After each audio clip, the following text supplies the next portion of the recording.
We're ready to get in the game now. The last thing you want is to wait. WD Black, performance storage, purpose-built for gaming.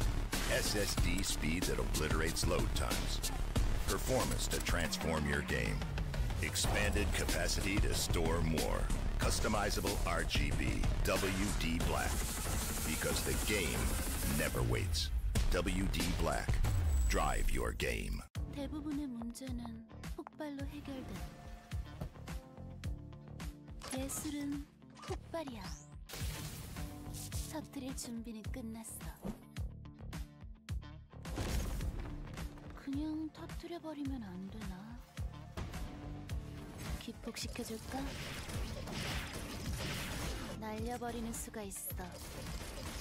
발밑을 조심해야지. 이런 건 전자전 지원을 받아야 하는데. 퓨즈 관리는 철저하게. 조심해, 폭발하니까. 문제 해결 완료.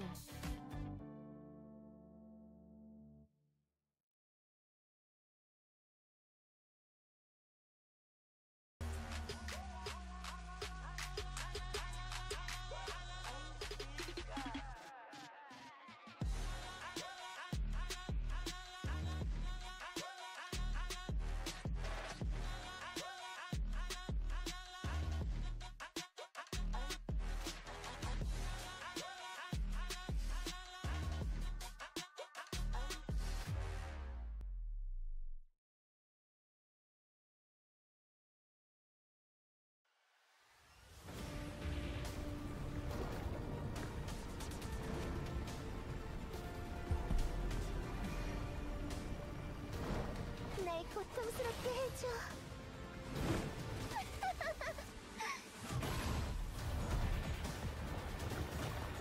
내가 필요한 거야? 기뻐.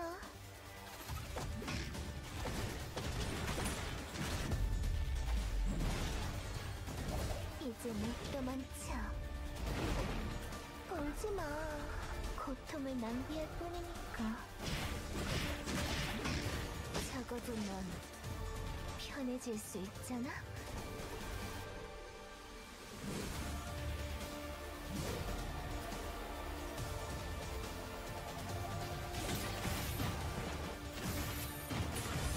영원히 함께 있자, 우리.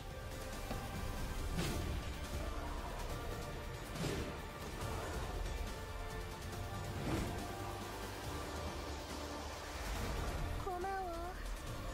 너희들이 나를 선명하게 만들어줬어.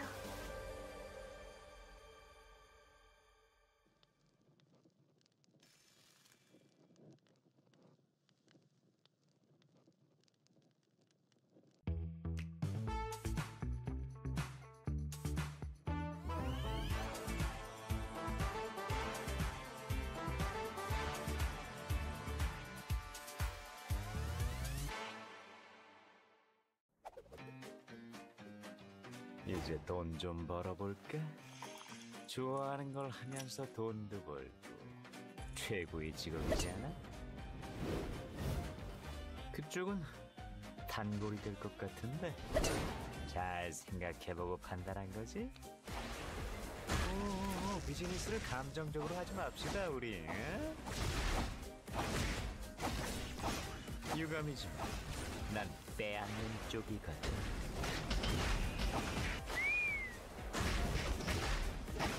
오리 누우니까 편하지? 다음은 네 차례야. 책임은 지고 가셔야지. 내 명함 받아가는 사람 중에 멀쩡한 사람이 몇이나 될 것 같아? 매번 감사합니다.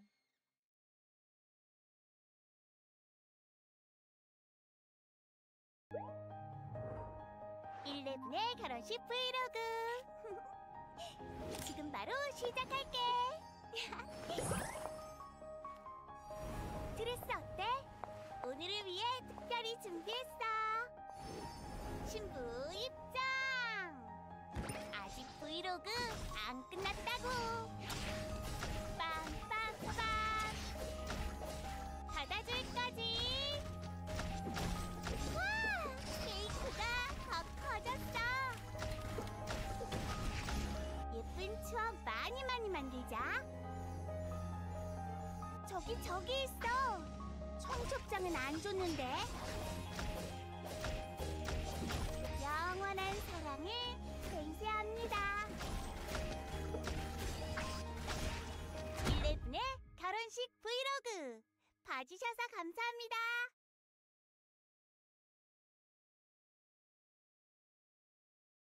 Welcome to the era of the AI PC, powered by the world's most advanced processor of its kind. Images come to life in an instant. Emails write themselves. Languages translate in real time. And with AMD Ryzen AI built in, you can create from anywhere. The unbelievably thin and light AI PC, advanced by AMD Ryzen AI. The biggest innovation in personal computing ever. 사람들에게 행복을 선물하고 싶어. 태어나서 연애해본 적 없으면 마법사가 된다고 하잖아. 마술사는 될 수 있더라고. 마술사 등장! 새 무대를 준비해볼까? 지금 필요한 건 웃음과 마술이야. 동정과 카드, 어느 쪽이 좋아? 비비디 바비디 부! 말하는 대로 이루어져라! 나에게 필요한 건 실력보다 미소. 어우, 좀 이쁘라니까. 표정은 왜 그래? 여기야! 우리 비둘기가 자기가 당신보다 머리 좋을 것 같대. 어떤 카드가 좋아? 널 위해 준비했어. 토끼와 함께. 우리 비둘기가 살려달래. 폭력 반대. 웃어줘.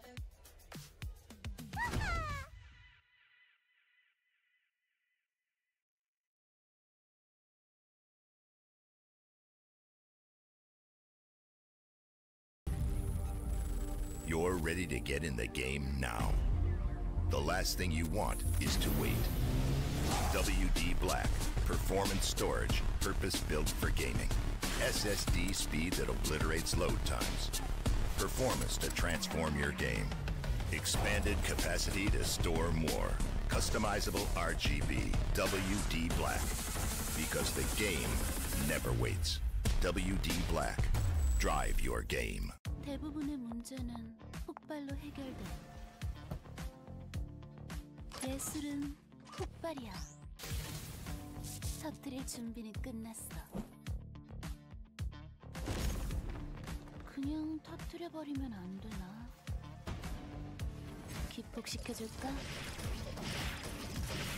날려버리는 수가 있어. 발밑을 조심해야지. 이런 건 전자전 지원을 받아야 하는데. 퓨즈 관리는 철저하게. 조심해, 폭발하니까. 문제 해결 완료.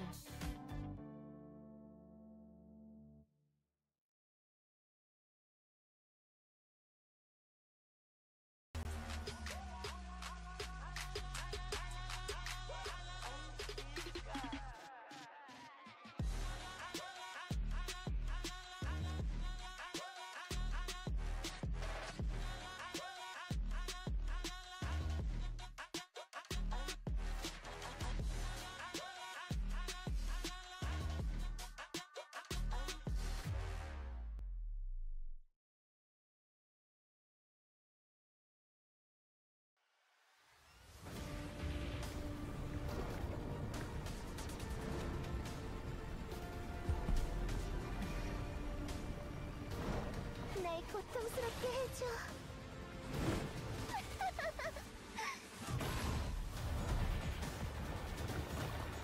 내가 필요한 거야? 기뻐.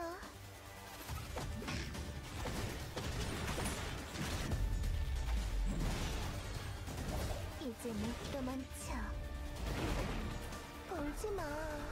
고통을 낭비할 뿐이니까. 적어도 넌 편해질 수 있잖아?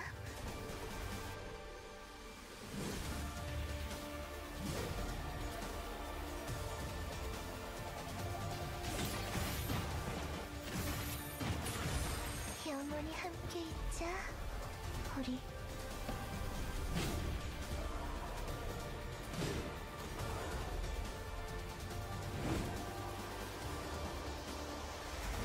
고마워. 너희들이 나를 선명하게 만들어줬어.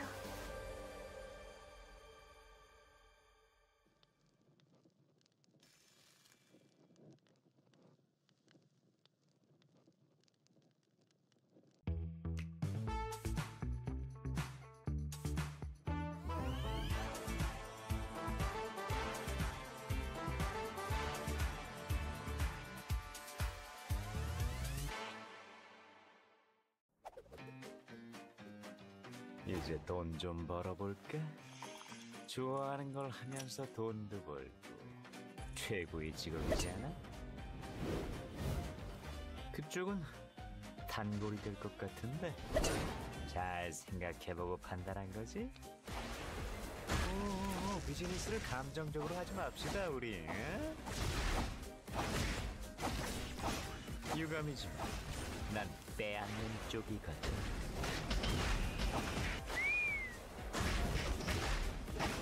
오리 누우니까 편하지? 다음은 네 차례야. 책임은 지고 가셔야지. 내 명함 받아가는 사람 중에 멀쩡한 사람이 몇이나 될 것 같아? 매번 감사합니다.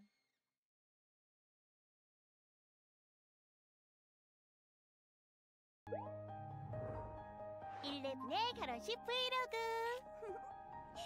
지금 바로 시작할게. 드레스 어때? 오늘을 위해 특별히 준비했어. 신부 입장. 아직 브이로그 안 끝났다고. 빰빰빰. 받아줄 거지? 와, 케이크가 더 커졌어. 예쁜 추억 많이 만들자. 저기 있어. 청첩장은 안 줬는데. 영원한 사랑을 맹세합니다. 11의 결혼식 브이로그 봐주셔서 감사합니다.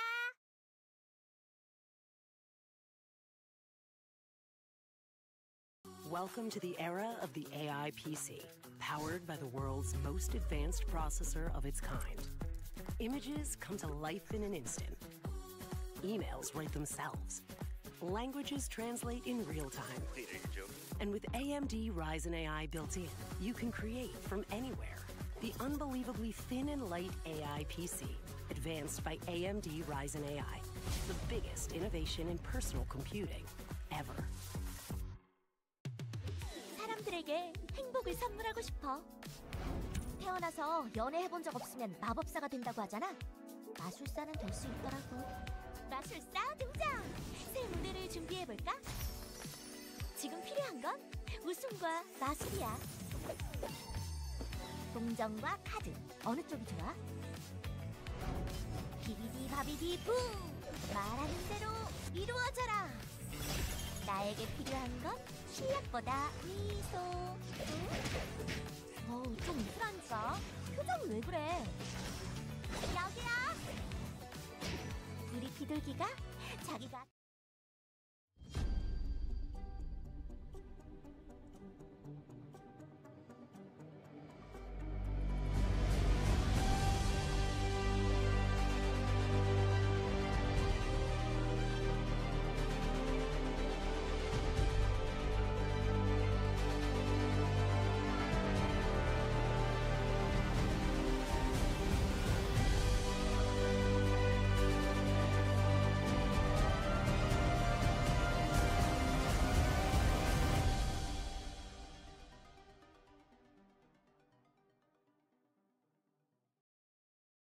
Oh my god.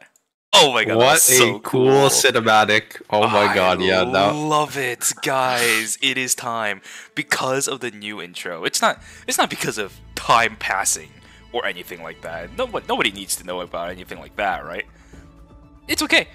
It's time for a new season, though. I mean, we're all here, guys. Welcome, everybody. It is time for Eternal Return Masters Season 5. It has been so long since we've been able to kind of sit in this spot and just watch this happen, but we are finally here. I have been waiting for this for such a long time, and what a great way for us to start our season anew. That intro was fantastic.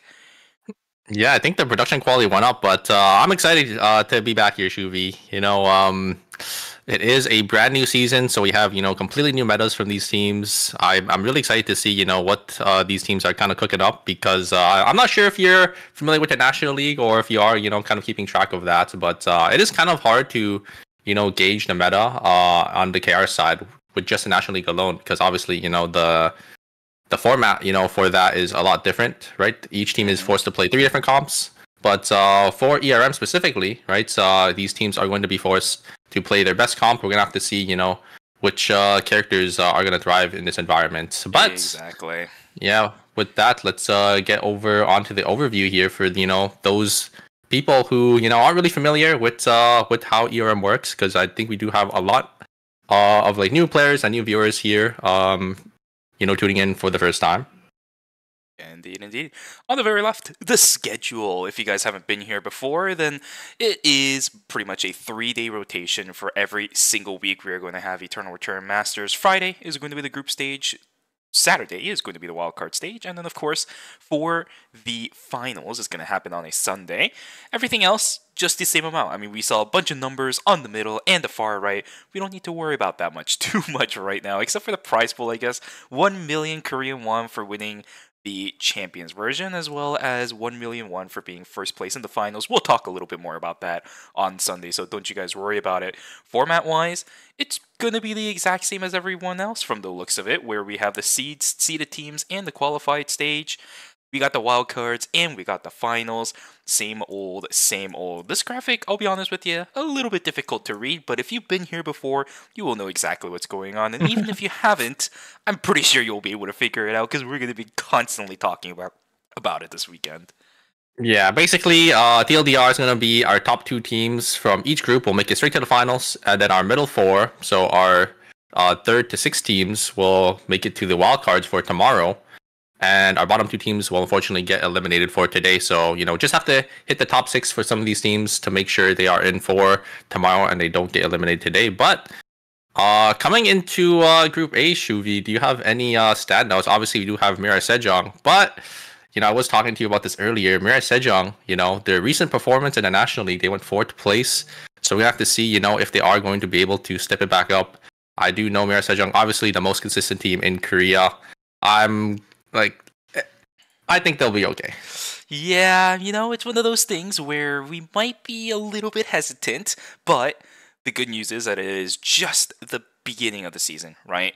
We know that Team Miran Sejong is one of those teams that have always had consistent performances, just like you said, and it's okay for them to falter every now and then. We know that they're coming into this season for ERM as the champions of Season 4. So many amazing clips that came out of that tournament alone, but this season right here is going to be a whole different story, or it could be, assuming that there are teams to be able to topple down the kings of Korea, that is going to be Miran Sejong.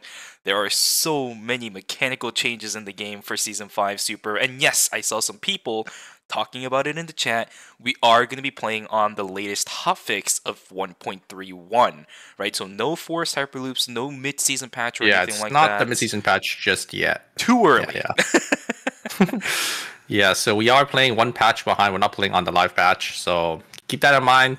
There is obviously there are a lot of changes with the mid-season patch, but not just yet. I think one of the biggest changes, and probably my favorite change of the mid-season patch, I don't know if you've played on it yet, Juvie, but it's the VPad change, where you're actually able to call in fully made traps and cameras now, and it's a pretty big change, because not only does it allow you to to like have cameras and traps quite beforehand, and it kind of allows you to prep for final zones. There is also the thing that I think a lot of people forget is that when you call in, you don't make any pings. And before, when you're able to make these items, like you would always have to spend an extra second, and then you'd have to or the pings would always come out, right, of your body. So yeah, it is something, you know, to kind of take note of, and something that like these teams should definitely note down when, you know, they are going to be playing on the, you know, mid-season patch, you know, next phase. Exactly. Well, you know, if I'm going to be honest too, I forgot about the fact that they added that, and I was playing a game earlier today, and I just called it individual parts, so I'm going to have to get used to that myself as well. But guys, here we go. We are starting out with Group A today, like usual for the group stages. Look at the teams that are going to be voted in by the members of chat over on the Korean side of things. For our seeded teams, Mita and Sejong, even if they may have had a little bit of a falter. Yeah. Exactly. Who cares about the National League? This is ERM. That's Mita and Sejong, 61% to go. And Team Asher will have about 45% for themselves in the qualifier teams. But we're just going to get started right away. Looks like G-Work is back and running. He did have, you know, a little oopsie in the last season. I don't know if you guys know too much about what happened there, but obviously I'm not going to go too much into detail. But yeah, he's back and running for this season. And we actually have, I think, 2 teams that, you know, I've kind of never really heard of, or I've never really seen these names. We do have Non-Responsible and Diablo. 2 teams, and they're playing Tia as well. So, you know, it does kind of, you know, match up here. But yeah, 2 teams that, you know, not really familiar names. So, you know, it's nice to see, you know, new talent over in KR, over on the KR side. Exactly. Asuna is a name that we have seen before on Team Diablo, but everybody else in the 2 teams that you just mentioned, absolutely new rosters coming through. But we're going to have some fun today, because look at this game right now. Zero bans! Zero bans. Unique pick characters all over the place. We got double Mai's, double Felix's, and outside of that, I don't really see... Oh, double Emma's as well, but no bans. That is absolutely insane for a first game here in Season 5 for ERM. Yeah, a lot of duplicates, but no real strong picks. So it looks like the meta is pretty spread out, I guess, on the KR side. And I've never really seen Mira Sejong play this comp before. You know, I'm kind of interested to see how they cook it up. I know William is a really strong pick right now, especially, you know, as an ADC. They got that William, Mai, and Laura. So they have that engage with that Mai and that Laura, and then that William is there to also just follow up and maybe, you know, clean up a lot of damage. We're already getting a little bit of that William tree. We're going to be able to see another player play the William most likely later down today, especially considering the fact that William is fine, but we're going to get a little bit of a taste of that today coming through from Romantic. If I remember correctly, Super, this should be the debut of Romantic's William in ERM. The statistics might fail me. Oh, really? My memory might fail me a little bit here as well. I'll have to take a look at that later on as well. But I think it absolutely is. This is going to be a really, really good way to see if Romantic's William can stand up to time, as we have another player, again, in this tournament today that will most likely be playing it here today. And yeah, you know exactly where the observer is going to send it to. Yeah, I don't know if you guys know who we're talking about, but DDO will be playing in the next group, and obviously we know DDO for his William. William's like pretty strong in the meta right now, so I'm very excited to see, you know, how he does in the next group as well. But I kind of just want to, you know, go over the team comps here. Looks like we have a lot of double frontline backline comps this time around. Not too many standard, you know, single, you know, tank frontline with like 2 backline damage healers. We have a lot of you know, brawly comps here. So kind of want to ask you, you know, maybe your thoughts on that. Yeah, you know, for what it is, I think a lot of changes in Season 5 really did benefit the front line, right? And even aside from the mid-season thing where a lot of, I believe, cubes were kind of adjusted to buff melee versions, but keep the range versions kind of intact. I thought it was going to be a situation where range stuff were going to get nerfed and the melee stuff was going to be kept. But that's something that's just been consistent, I think, throughout the entire early stage of Season 5. People have been really, really confident in playing these frontliners. Backliners have been able to do the damage, but sometimes overwhelming pressure is just not that easy to overcome. Especially since this is before the mid-season patch, so, you know, those ADC items didn't go through yet. Oh, we do have some early game fighting, though. Looks like it will be Sparkle Esports going to be able to claim one in Hospital. So a lot of early game grouping. You see this a lot in Korea, you know. You want to make sure you group up with your team, as soon as possible, so you can, find these early game kills, because every point counts, especially when you are trying to qualify. We have to see, how these teams maybe adjust their route, in the upcoming games. So it looks like we do have Romantic taking a 1v1 here with the Dema. Gonna be able to blink away, but I don't think you're gonna be able to escape a Dema and Estelle here. They're just gonna be able to get them up. But wait a second, Romantic actually is gonna use the passive to actually jump over the wall. They're actually gonna be able to turn it here. Great exclusive coming out from Danana. Romantic gonna jump back, but it's actually not gonna be enough, as one circle, nowhere to be found, as Adriana comes over to clean up as well. They're not letting Danana leave at all. A lot of fighting happening in day number 1 right now. Mai should theoretically be able to get away. There are a couple of additional speed gates around. But inside of police station and fire station, there is a lot of fighting going on inside of that area. 2 teams at the moment. Team Asher as well as Ditch and Cybers fighting it out a little bit. But as soon as the bears spawn, everybody says, hey, back it up. Let's go back. They're just going to go back to farming. And yeah, we do have the bears still there, by the way, in fire station. Yeah. That's not triple dogs. What the heck? Yeah, I mean, it just goes to show you this is on the other batch, and the Romantic getting caught once again. I think Mira Sejong is trying to split farm, probably trying to get as many credits as possible for their team. Looks like it is going to be Bangwa maybe gonna get caught by this Dema. They are gonna do a lot of damage here. The Stealth is also ulted, but the heal plant is gonna keep them alive here. And the healing and the sustain from the Adina is gonna be a little too much. As yeah, looks like they are going to find the Dema on the backside here. They're gonna actually claim a kill for themselves.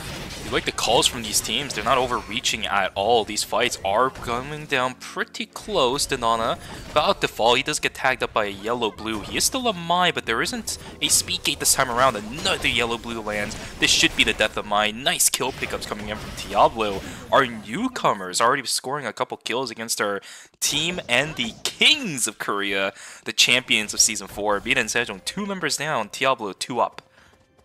Yeah, Mirror Sejong is unable to find their footing. They just keep dying split, all around the map.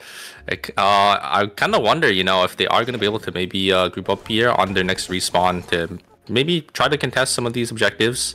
We do have the hotel tree spawning in really soon here. It's going to be Daeyoung Cyber is going to try contesting Diablo. Ooh, great poke there coming out from them. Does land a double hats. Felix gonna get, I think, half on the tree here. They're gonna be able to find Adina. Ooh. Gonna try looking for an engage, but a nice change from Dema. But actually, is gonna get pushed into the wall by the Marcus here. Looks like the Marcus is still at half HP, so they still have a lot of HP to work with. And it looks like the Young Cybers are actually just gonna back away here, as another team is just gonna come and take the tree. This is gonna be a really big spike for non-responsible, because they actually did end up getting the meteorite in Beach as well. So a double objective swing for this team. This is really, really big, but I am loving the fact, I don't know if anybody caught this, but Asuna was able to dodge out on the Smash the Smithereens initiation by using a changeover. He's got the reaction time today, but a fight begins. Team NRS, they're gonna have to duke it out here. Everything's already been invested from Nulung, and for some reason, NXA, he's in the backline right now. He's trying to get himself away. Nulung not gonna be able to do that for himself, but down goes Mangna. Nisua is dead. NXA gets the double knockup. There's the blast plan over, but this demo isn't done just yet. Revolu and Dina trying to get themselves away. These transitions are coming in a little bit too clutch. Yeah, Dema is such a monster into, these melee champs, because, she does do max HP damage with her passive.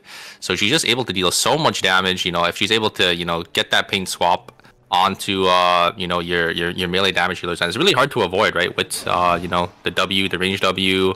And she's just able to, weave in so much autos. I'm really surprised that Estelle lived for so long, just able to tank up so much damage.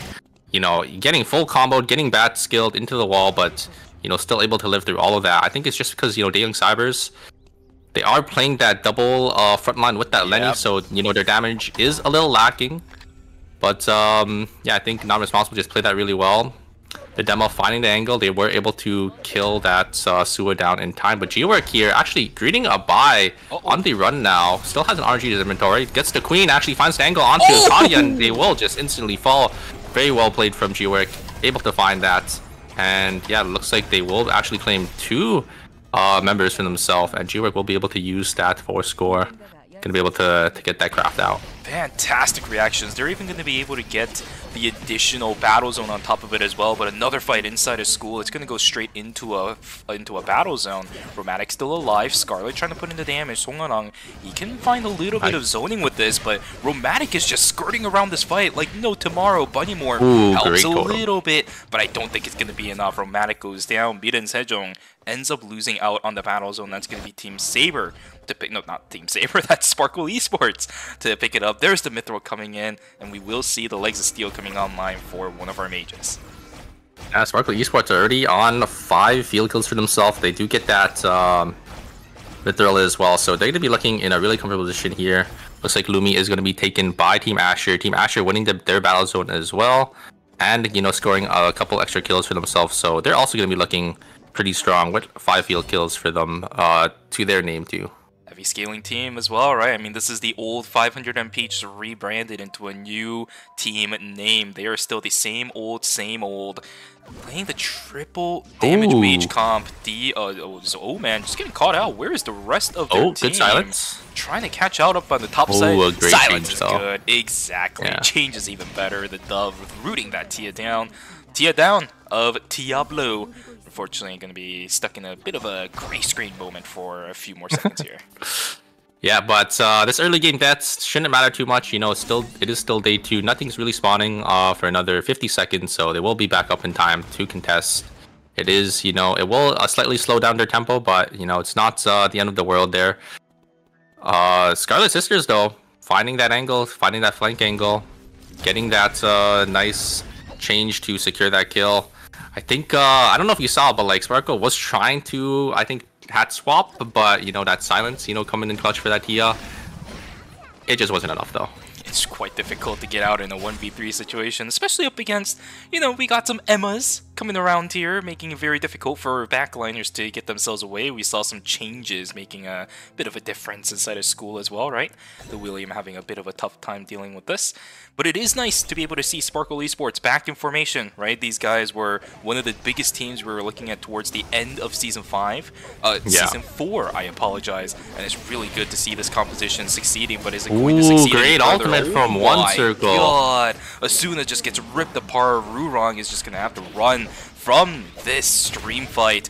Everybody else trying to duke it out over on the western side of the map, though. Saber not even going to have to deal with this. Teton Cyber is just saying hello and goodbye. More fights down on the south side. Oh, that's a real ultimate. Oh, gee, we're coming in from the flank. No. He doesn't land anything. What is happening here? Team Cartel in full damage control. Wait, are they out? As Payne, he will take lose one.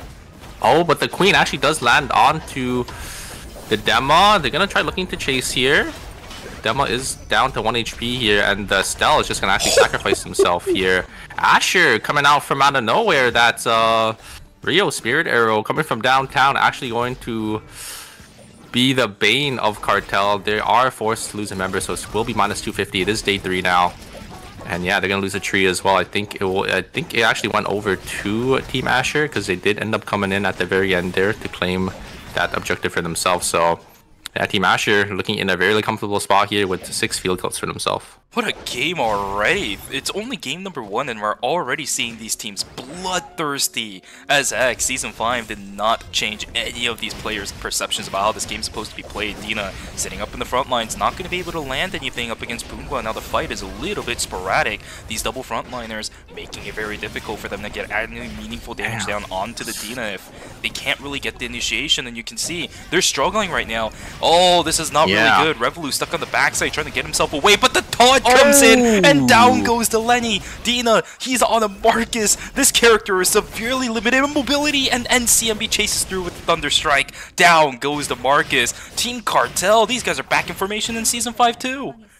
Yeah, NCMP just ripping through, you know, these melees with this Felix. You know, Felix is a character that does really well, you know, into these booster comps, as long as you're able to, you know, to dodge these skill shots.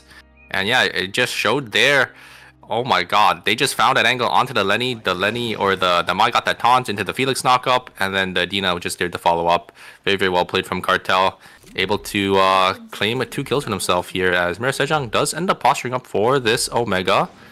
There is Team Saber here playing off the box here. 1 circle, tries to find that. Curry actually doesn't hit anything, and he's just gonna fall here. Oh, actually, he's gonna be able to live with that exclusive. A very nice exclusive from Curry here. They do actually end up trading Romantic. Maybe they can look for an angle, but the third party is here. And it is going to be Sparkle Esports going to be able to claim one. Gonna look for Danana as well. I think Danana will end up falling here. As TP coming in from the top side as well in stream. So Sejong just gonna have to give up the Omega entirely. As another fight is starting here with Team Cartel. But it looks like it is just gonna be Sparkle Esports just gonna back away here. As Cartel, they're gonna grab this box and they're gonna look for this Omega. But wait a second. Sejong, they have that remote kiosk. They're able to get this buy-in. And maybe they're gonna look to contest here. Mega's already down though. There's a lot of knockup rings around. Not gonna be of effect as Cartel just weaves around that. This is really, really impressive coming from a lot of these teams, right? Third party situations, very high intense pressure situations for many of these teams. But their decision making this season is already impeccable. We're seeing it from Mira and Sejong. Oh my god. Look at Sunghwan's build. Did you see? I didn't. She had the chaser with 4 gold already. Yeah, Sparkle Esports, they're looking in a pretty comfortable position here. Hey, when in doubt, rely on Songharang, right? That's something that we saw throughout the entirety of Season 4. Pretty much actually throughout the entire career of Songharang. They are on the hunt though. Look at this, Curry. Stuck in the middle of nowhere. They are down a Celine at the moment. Asuna knows something's going on. Curry. They didn't get the res, but they're completely split. Yeah, it looks like he will end up falling here. Diablo gonna try looking for an angle. The Tia is just gonna get instantly shredded down here. And it will be Felix falling very shortly. I don't know if Felix can get away, but Felix does have a lot of mobility. So, yeah, it looks like... Is Fana gonna give up the chase here? Maybe he's gonna look for a dash and a knock up. No, it looks like the Felix is just gonna have to get on out of there. They do have, you know, close to enough credits to buy back as... Team Saber, they just lost 2 members. Look at their credit counts. I think it's over for them.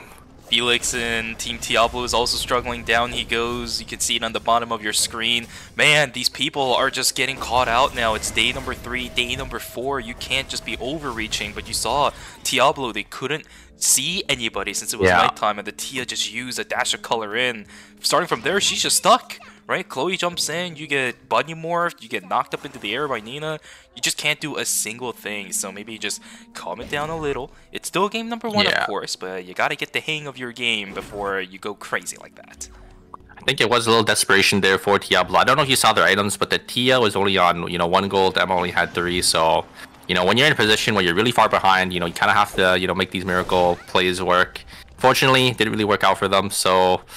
Yeah, they're probably going to fall here shortly because I don't know if they're going to get enough credits to buy back, all of their team members here. As they're missing about, maybe 200 credits. Looks like an engage here.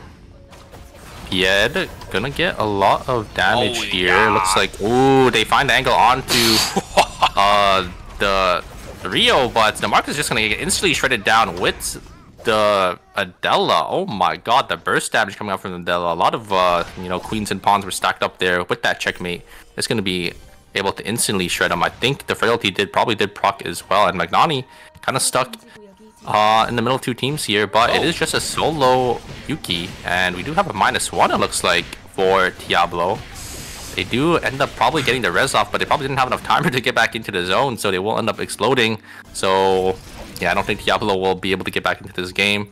Mira Sejong gonna be able to score that wick for themselves here. It looks like it will be the Bloody Ninetail is gonna go on to that Laura. So 1 circle looking kind of strong here. They have enough credits to buy another blood, probably get that chaser for that William. They're looking in a pretty comfortable spot.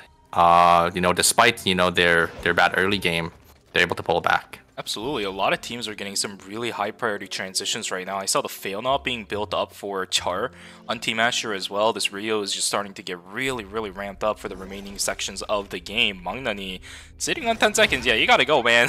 There you go. Yeah, stop. I think he was debating whether to go down to dock, but then, if you look at the time, the zone's closing in 40 seconds, so they kind of have to come back into uptown here. Otherwise, they would be forced into Chapel. And it's pretty likely there's a Wick here. Actually, they don't check this bush, which could be the end. Dina does find an angle onto the backline, though, but it's just going to get instantly shredded down. This Felix is doing so much damage. I don't know if you know this Felix's items, but they're sitting on 3-4 scores. They're on that radar. They're on that AO die from that Mai, and they are on that Halo as well. And it will be Revolu. What is They this? don't actually see here because there is vision blocking.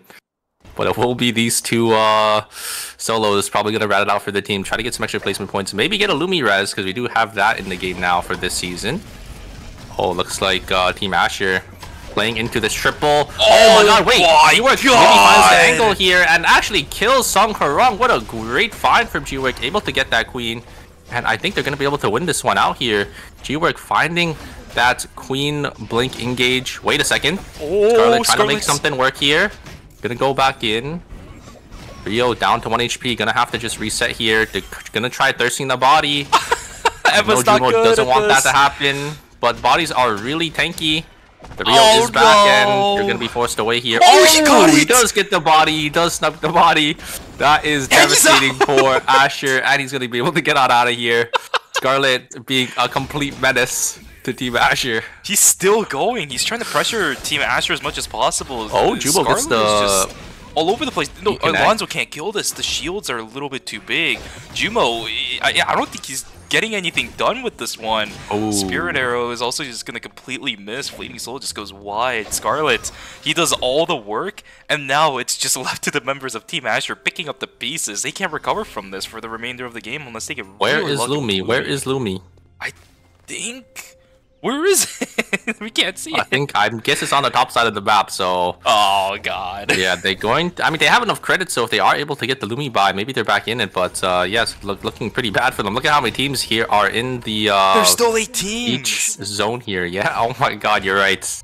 But there are a lot of rats. There are 8 teams, 15 players, so there's 9 players dead. They're all on the south side too. There's nobody up in Chapel right now except for the Emma. Scarlet just may have found himself one of the luckiest positionings ever, unless some of our teams decide to walk out of this one. But there are too many teams inside. Yeah, what is going on in game 1, man? all the teams are just posturing up here in Beach. I don't know if you see, but the Yuki also only has 2 seconds of timer. They only got... Yeah, looks like Mirror is just going to take the other zone here. A fight is brewing on their hands. A nice Rio Spirit Arrow. Just out of nowhere, once again, just gonna hit team non-responsible. They're just gonna back away. They know, there's another team in the zone. They probably don't want to take this fight any longer after that Rio Spirit Arrow. And yeah, looks like it's gonna be Mirror Sejong. Gonna be the ones gonna claim Chapel. Final zone, Scarlet. Gonna use that change to get on out of there. Looks like they'll be okay. Where is Lumi? I haven't seen Lumi. I haven't seen Lumi at all either. I don't, because the patch that removes Lumi after these temporary zones came in the mid-season. Oh, there he is. There he is. Okay. So Lumi's sitting inside right now. I think sure should be able to get it. Yeah, Lumi went up towards the top side, assuming that Lumi doesn't. Oh no! It went into red. It went too far. Lumi ran into red. It didn't reset in time. Yeah. Saber. There's like a certain range that Lumi gets like the speed boost, and I think probably Cartel probably already calculated it, and yeah, looks like it's just gonna run straight in. And the Yuki here is gonna be stuck in between 3 teams. Who's gonna get it? Who's gonna get it? Oh, dude, this is the worst possible. Back into Asher. It will be Asher that does end up claiming it, so they're on 11 field kills here. Honestly, Team Asher can maybe win this final zone if they are able to get a good third party into this team. Asher is only a duo, but these teams, if they do end up taking the fight first, maybe Asher can take a look and maybe they can secure the kill, get G-Rec back into the game, and possibly win this one out. They also just got timer for killing the Yuki as well, right? So they're on a little bit more of a lenient setup when it comes to that resource. Revolu stuck in the corner. Team NRS, they got to figure something out before it goes. They do not get it, which means Team NRS non-responsible. They're actually in a relatively okay position. Cartel is the one that has the zone control the whole time, so they're actually up 20 seconds. Oh no, yeah, Asher is just gonna send it. They don't have any timer left. I think it is the right response for this other team to maybe try killing this duo. If they are gonna be able to get this duo, they'll get some timer back. Okay. If you end up knocking one, they get the thirst for the other one, but Asher just did way too much damage, and it will be Team Cartel gonna be able to secure this one out here. That's brutal. So many cooldowns were gone from the side of Team Non-Responsible, and you have an Adriana. She's reliant too heavily on their ultimate stacks. It was all gone. It took too long to kill the 2 members of Team Asher, so unfortunately Non-Responsible does go down, but that means we are down to 2. Cartel, of course, I like that play. They were the only ones inside Chapel. Yeah, Mira Sejong did end up TPing, because so if you ever get the Chapel final zone, you're actually able to sit on that teleporter, and you're able to utilize that instantly once the final zone changes. Teleport straight into the new temporary or the new final zone. You're able to secure that zone for yourself relatively quickly. Exactly, and for Mira and Sejong, they knew that it was Beach that was being contested over, so no way another team is going to be in position, right? So no matter where you hyperloop in towards Uptown, you're going to be completely fine. So this pick and play was really nice. This White Lily positioning could really catch Cartel off guard. I think the Dina might get caught here. I don't think they recognize. Here comes one circle. He does end up getting the blink engage here. We'll be able to one-shot him. No, a great taunt though coming out from Heng. Gonna actually deny one circle, and it looks like it is going to be Mira Sejong gonna be forced to reset, and now the Laura has no blink, so maybe they might not be able to find an angle in here. No signature fireball here either from Romantic. He's going to have to fight this out without that utility. One circle. His ultimate's about to come back up in about 15 or so seconds, but that's 15 or so seconds. They're not going to be able to fight reliably. The reaction time's back. I don't think they know. Good. They got to fight it out. Nope, now they know. Camera was there. They know something's going on. Boongwa sitting on the backside. NCMB trying to get something done, but it's just going to be a little bit of a bait and switch coming out from one circle. They're trying to get things done. Romantic goes in. Oh my god! That was such a sick play coming through from Romantic. Boongwa is down. Can NCMB somehow turn this around? I highly doubt it. What a massive play coming in from Romantic. This should theoretically be a Mira and Sejong win for game number 1, coming off the hands of Romantic, playing the William. DDO, I think you found yourself an adversary. Game 1 goes to Mira and Sejong. Holy moly, what a find from Romantic there. I thought, Cartel, they're all just going to back away and reset, but I think the Dina just thought, they were out of range, but Dramatic just, able to get that fireball on the floor, able to dash that, and then blink forward, and then connect that W as well for that slow, and it's just lights out for that Dina. And, once that pick is found, there's not really much Cartel can do. Oh, what a sick game. What a great way for us to come back to Season 5 ERM with, man. I absolutely love it. And as I said, DDO, he's found himself a rival, Romantic. I mean, this guy is an incredible ADC player, but that right there is just one of the reasons why he is the greatest in KR, right? There is a reason why he is the Season 4 champions for ERM Season Finals. My goodness, was that amazing. I hope we get to see more of that in the future games, because William, when played correctly, is such a stylish character. Yeah, he's so flashy. He is so cool to watch. And obviously we know Romantic, he's one of those players in KR, and obviously he's like the best backline ADC player over there. He is able to pick up William. I don't think I've ever seen him play William, so William being a hard character as well, I'm surprised he's able to pick up this character so fast, but it's no surprise. It is Romantic, and yeah, he's just able to clutch it out for his team here, able to find that angle, and yeah, they're just able to secure the win off that. He's always been one of those players that plays very micro-intensive ADCs, right? For a short while, especially during Season 4, he was playing a lot of the Tsubame. So it's not too surprising that he is going to be able to pick up something like a William that is relatively micro-intensive. It's a bit more, I guess, positioning intensive, more so than micro. But if you've played William before, you know how important it is when it comes to animation canceling, especially those auto attacks, those fastball auto attacks with those increased attack speed and dashing to all of your baseballs. Yeah, it is micro-intensive too for that character. Romantic, just showing us what he's got. But on the flip side, One Circle as well as Danana, I mean, they still got it too, right? Romantic kind of stole the show at the end of the game there, but the reason why Team Mira and Sejong was able to get to that point to begin with was because of how well they played throughout the entire game. Oh yeah, for sure. And you definitely can't discredit, Team Cartel. One Circle having that engage onto the backline, but that Mai finding that perfect taunt, to cancel it. And then, obviously the fights got reset. A lot of cooldowns invested onto Mira Sejong, but then yeah, at the very end, they didn't end up falling to, Romantic's find there. I love it. Man, we can praise One Circle, we can praise Romantic, we can praise Danana all we want, but Season 5 has already shown us some really, really interesting team dynamics. Very, very different team compositions than what we were used to in Season 4, especially towards the end. Thank goodness, all those support healers getting nerfed. Definitely changing things up a little bit for the beginning of Season 5. Indeed, if you guys all remember the bane of players' existences. Well, I mean, for the finals, I think they all ended up swapping off because it was like really big nerfs for all those supports. So I'm really happy to see that there's no real like overwhelming meta character, I guess, for the ERM for today. But who knows? We haven't seen the second lobby yet. Maybe the second lobby has a stronger bias on what these teams think is the meta. We will have to see, when we do go to the other group, or maybe the group right here, maybe they swap it up here after the first game. Maybe some of these teams have some other team comps that they are cooking up.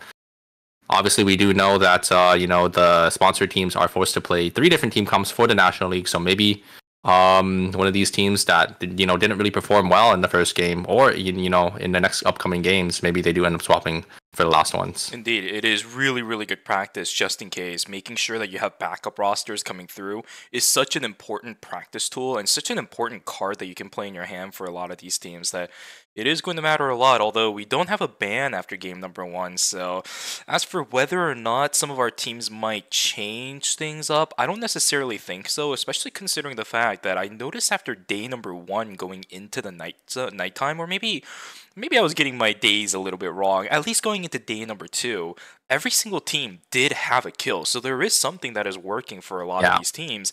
Now, it is only game number 1, so do you really have to change things around? I don't necessarily think so, but this is a 4-game series, at least for today, for the respective groups, which means if it didn't work for game number 1, you may have to think about that a little bit sooner than later. Yeah, but I mean, trying it, again for game number 2, I think most teams will probably think, maybe we just had a bad game number 1, but if it doesn't work, for maybe 2 or 3 games, that's when you kind of have to, go back to the drawing board. You definitely have to, scratch your head a little bit there. But we do have the standings coming up here, as it will be Mira Sejong gonna secure themselves in first place with 18 points, gonna be able to get 10 field kills for himself and 8 placement points. Asher coming out second, actually tying with Cartel. A lot of kills to go around there. Asher, they did end up coming in 4th place, but they did end up securing a lot of kills for themselves, so that's why they are in second here. And Sparkle Esports in 4th with 10, 9, and 4, 4, 2 respectively for the other teams. It's a little bit unfortunate for Belzer. I mean, he survived a very, very long time. We saw the little funny with the Lenny and the Yuki sitting inside of that really, really weird barrier for the vision down in Uptown into Warehouse. But he did die first, which is really, really tough to say for him. It was right before temporary zones started becoming a little bit more of a thing, but no teams were fully dead until that point. So as soon as the Yuki dies, there goes the first team. 0 placement points despite surviving for, about 18 to 19 minutes. He tried so hard, but it just wasn't enough. 2 points for him, but we saw how good Saber was, especially towards the early stages of the game, and that's exactly what I mean.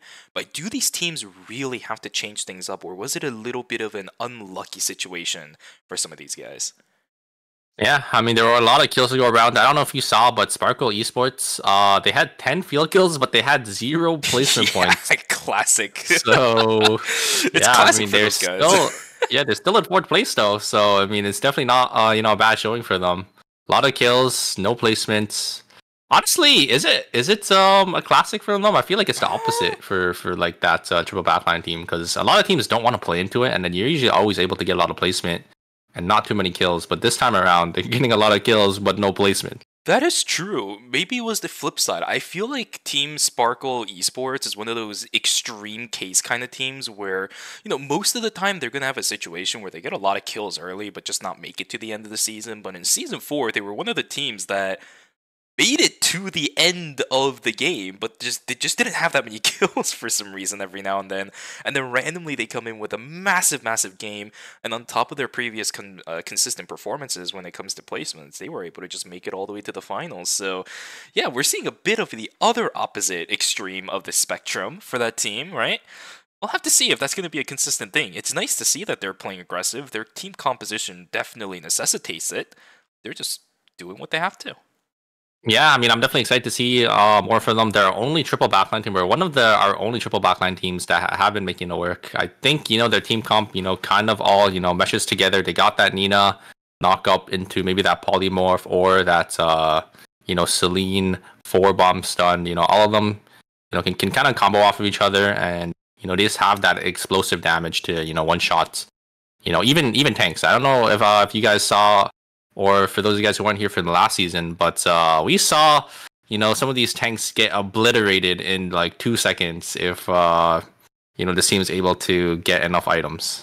Indeed. One of the things that I did want to mention earlier was actually the fact that having a lot of these varied team compositions is making it really interesting to see how each of these teams play into each other. It's almost a rock, paper, scissor kind of thing where some rosters are just going to inherently do well against another, but they're also going to struggle against another, right? We saw Team Asher. No, it wasn't Team Asher. Which one was the team that had Magnani, Dina sitting on? It was Daeyoung Cybers versus the Felix, I think, right? Is what you want to go through. Yeah, exactly. The Felix was just ripping them to shreds because Felix is a character that just drives off, these melee characters, because Felix is just so agile while also dealing so much damage, in the front line, and we just saw the Felix just rip through Team Daeyoung Cybers. Lenny just not enough sustain. Despite, Sua and Marcus both having that inbuilt healing as well, it's just not enough, when you do have that crit Felix with, I think it was 3-4 score items. They're just ripping through their team. It's terrifying. And if anything else as well, I think Dina being the one to mostly initiate, he actually had some really nice smash to smithereens, but this isn't the patch where he gets the CC immunity, or I guess, what is it? It's not exactly CC immunity, but something like, movement impair denial or something like that. He doesn't get it until the mid-season patch. There was a lot of times where the Marcus was definitely stifled by those crowd controls coming in at the perfect timing. We saw it a couple times with the roots coming through from Emma's. We saw it a couple times where Rios were just able to casually get on out of there after their frontline was able to deny the Marcus from doing exactly what he wanted. And then everybody else playing these mages, playing these very heavy damage centric compositions, well, they do have what it takes to kill the Marcus. Yeah, and we have to see, if these teams do end up sticking to, their original picks, or if they are going to be able to swap them. We actually have a lot of Adriana hovers, it looks like, and a lot of maybe Adriana ban. We got 2 locked in. Wolf want to lock it in as well. I think he will. So Adriana ban is actually going to come out here. 2 Mize, Mira Sejong, but looks like they were hovering some other picks, but trying maybe to bait these other teams. And no, it will be fun. I'm gonna swap last second. I think a lot of mind games from these teams, to try to maybe force bans, try to force these players off these picks. You see it a lot, especially for a format like ERM. And yeah, I don't think we have any bans again. I think everyone is playing same team comps here. I don't think we have any swaps. Yeah, there's a lot of duo picks from what I'm noticing right now. We got double Adriana, double Rio, double Alonso, double Mai. We got double Felix, double Emma. What the heck am I watching? We were talking about some of these varied team compositions earlier, but when it comes to characters, there is definitely a lot of repeat picks coming through, and that's not necessarily because we know some of these players as specifically those character mains, right? I mean, Asuna and Scarlet, yeah, for sure. We have Song Harang playing that as well.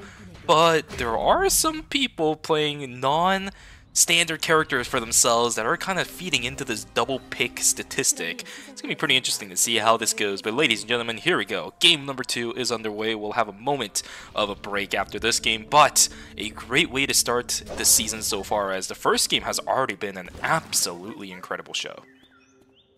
Yeah, I mean, I'm also very excited to see, what these other teams in the other group will end up picking. Will we have any bans in the other group? Maybe we might have a ban after the break if these teams do end up deciding to swap it up here. But I think, relatively speaking, after the game number 1, usually teams stay on their comp because it could have been a bad game. But yeah, after the break, we probably will definitely see a lot of swaps. It's going to be a bit of an interesting way to see how some of our teams are going to fare with that. I think this game alone should give the idea to teams whether or not their roster actually works. And for us, we've been talking about the RPS kind of thing where, some teams are going to just do well inherently compared to others just because of their composition. But it's not like that's a thing that these teams can really think about, right? They're much more focused on making sure that they're doing what they need to do. The break is a little bit of a time where they can actually think about that kind of stuff. So, hoping it's going to work out. Revolut getting caught out. Fleeting Soul is good. Cooldown is a little bit difficult for the Lenya this early on. She should have to jump in just a moment, dodging out on some crucial skills, trying to bait out G-Work. He is going to be able to find a little bit, but now they're caught out a little bit. Oh, Dina's still deciding to go in. G-Work is doesn't really have their ultimate, and they're just going to turn it right onto the Rio here, and it actually will be able. Oh, it actually will be a kill actually going over to Daring Cybers. A nice fancy feat, nice footwork there from Rivoli, able to dodge out on a lot of G-Work skills and just, buy enough time for their teammates to come in. And it will be Asher actually going to be the one overextending there and going to end up falling. That's Revolut for you. I mean, he's just pulling off a standard classic for him as well. We're seeing a lot of homages for back in the day, back in our days kind of stuff, which is really, really nice for me. NXA ends up finding Jumo. Nobody really hanging around the Alonzo, although I don't think this demo is going to be able to kill the Alonzo before any additional support comes in. Can't overreach for that one. We'll see if the demo actually does end up falling down. Her health is actually increasing for some reason. My goodness, that's a lot of health. Oh, Wintergirl tried to go back in. Yeah, completely wide. Thinking about Cybers. Oh, they do get the spring trap onto the Nana here, but this Amai is going to be really tanky. Nana just going to go straight onto one circle. He's just able to just take this 1v1 into the Laura here, and a nice find from Asuna, going to get the double poly, but the third party, the team is right there. A great change though, going to be able to get them on out of there. But looks like on the other side, the Felix is going to get caught. Looks like Diablo just going to put themselves right in the middle between two teams, and Felix is going to be the one to fall. They do end up getting a kill though, so it's not the end of the world, as it is in a really early game deaths. Felix already back and up for any contest here. And once again, most of our teams sitting with at least a kill already. Look at this. Sparkle Esports, the only team that wasn't able to pick up a kill during day number 1. We know they're fine though, because they had a lot of kills going into day number 2 in game number 1. These guys are a bit of an outlier when it comes to this kind of situation.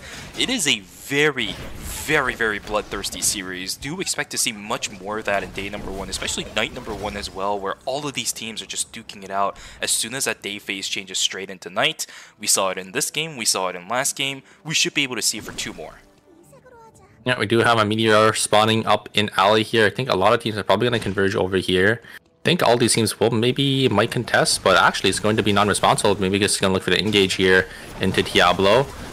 Are they going to be able to get the ping? The ultimate is going to come through. The follow-up is there, and it looks like it will be Tia that is going to instantly fall.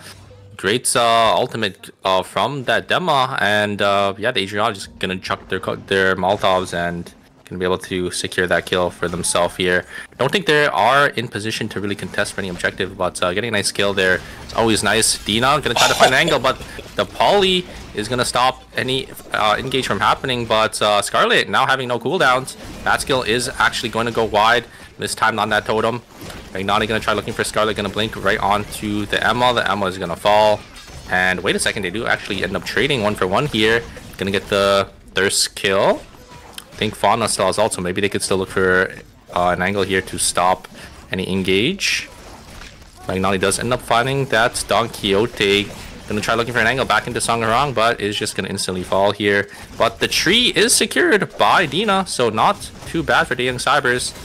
And Team Sparkle Esports gonna secure 2 kills for themselves. Yeah, but they do end up losing Fauna, right? A lot of kills lost, a lot of kills gained. 2 kills now for Team Sparkle Esports. They are on pace, and all of our teams again now sitting with at least a kill for themselves. It's just not exactly the best start, I think, for Team Sparkle Esports. Songhanang, it's still early in the game for a Celine to be trying to 1v1 a Sua. And I like the fact that Fauna did end up turning around trying to get the assist, but at that point, you're giving up the Tree of Life. The Sua needs to go down, but it took way too long for them to get any meaningful damage down. The Marcus was able to get away. I think that's actually a win for Team Tej on Cybers, if anything. Oh, for sure. They ended up getting one of the kills as well, and they got a tree. It looks like it will be slapped into the... I think that was the bats, the tree bats. And yeah, it looks like most teams are probably just going to get their call-ins here. Diablo, going to take the fight to non-responsible once again. Wonder if this demo is going to find that angle. Maybe he can kill this Tia. I think Diablo, they just want to call in. They know they need to get their call-ins before the first objective here.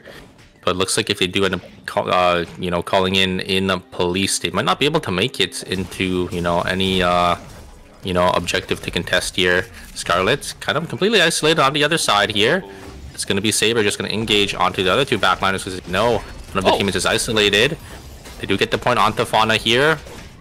And it looks like Fauna will end up falling very shortly. They are just gonna give up Fauna.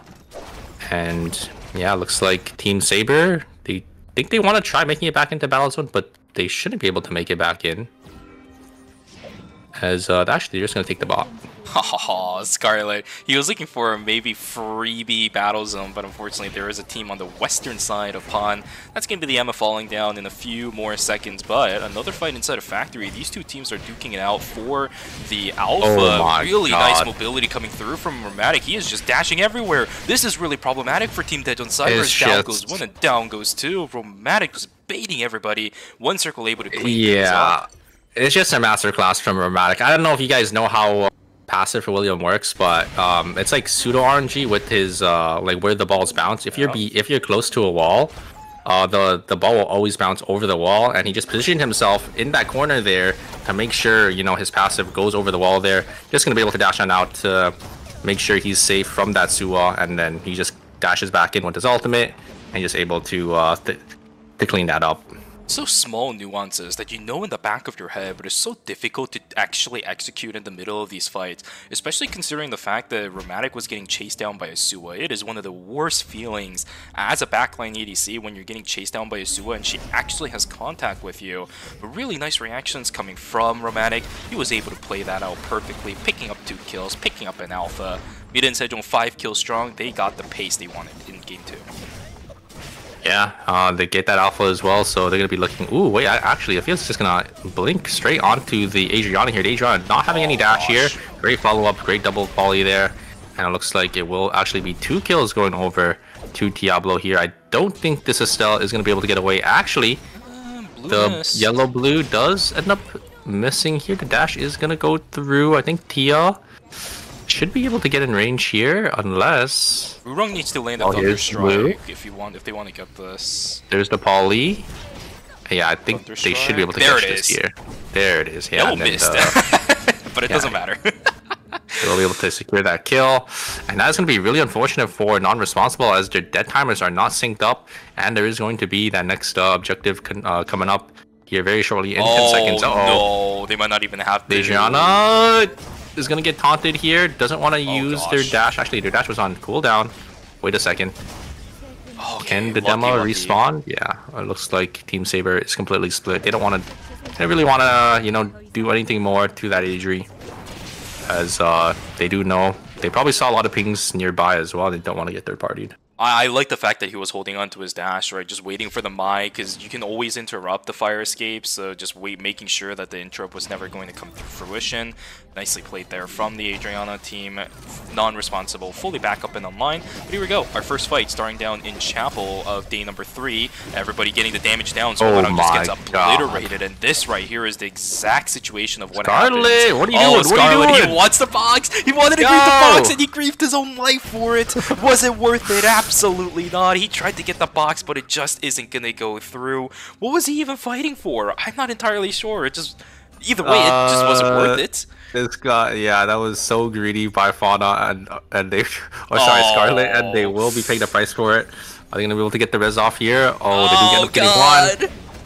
Oh, and the ultimate coming through as well. I think Fauna is dead. Oh wait, are they gonna be able to get the knock up here? I think maybe they could get out. This is a Chloe though. And there is a lot of blast plants here, so if they are able to utilize these blast plants, maybe they could get away safely. But do you see on the minimap, the Adri is coming to cut them off here. Oh god. Lee is gonna get a slow onto Fauna, gonna get the fire down, but it's not gonna be enough. But yeah, Scarlet reading the box there, not gonna be able to get it. I think maybe they thought they could get it in time and use that change to get out quickly. But yeah, a little too greedy there. I think they definitely you know, mistimed it, and they did end up paying the price for it. They're gonna get the res here in hospital, but Team Saber, they are here. They have an answer. It's not looking too good for Sparkle Esports. Nice change over the wall, but yeah, it is just not working out. They haven't been able to get any of the resets they really wanted. Song Harang is just falling further and further behind as this game goes on. There's still 8 teams fully alive in this lobby too. No matter where they go, most likely Team Sparkle Esports is going to find someone. They don't even have a portable kiosk, right? That's one of the biggest things I think for this game right now, is the portable kiosk makes it really possible for people to get things done. But here we go, another fight in hospital. Dina just about to fall. He is gonna get it as Curry just backflips over that ambulance, does end up getting the kill. Revolut does fall down as well. Nice reactions coming through from the Rio, and Curry again too, back in form. We are saying that for quite literally every single one of our our star players in Season 5 already. Yeah, the one downside to, you know, the double bruiser comp is it just gets shredded by, you know, like a really good ADC backliner. If you're not able to find an angle onto them, it looks like they tried to look for Curry, but it's not able to find anything, and Curry just able to rip them to shreds.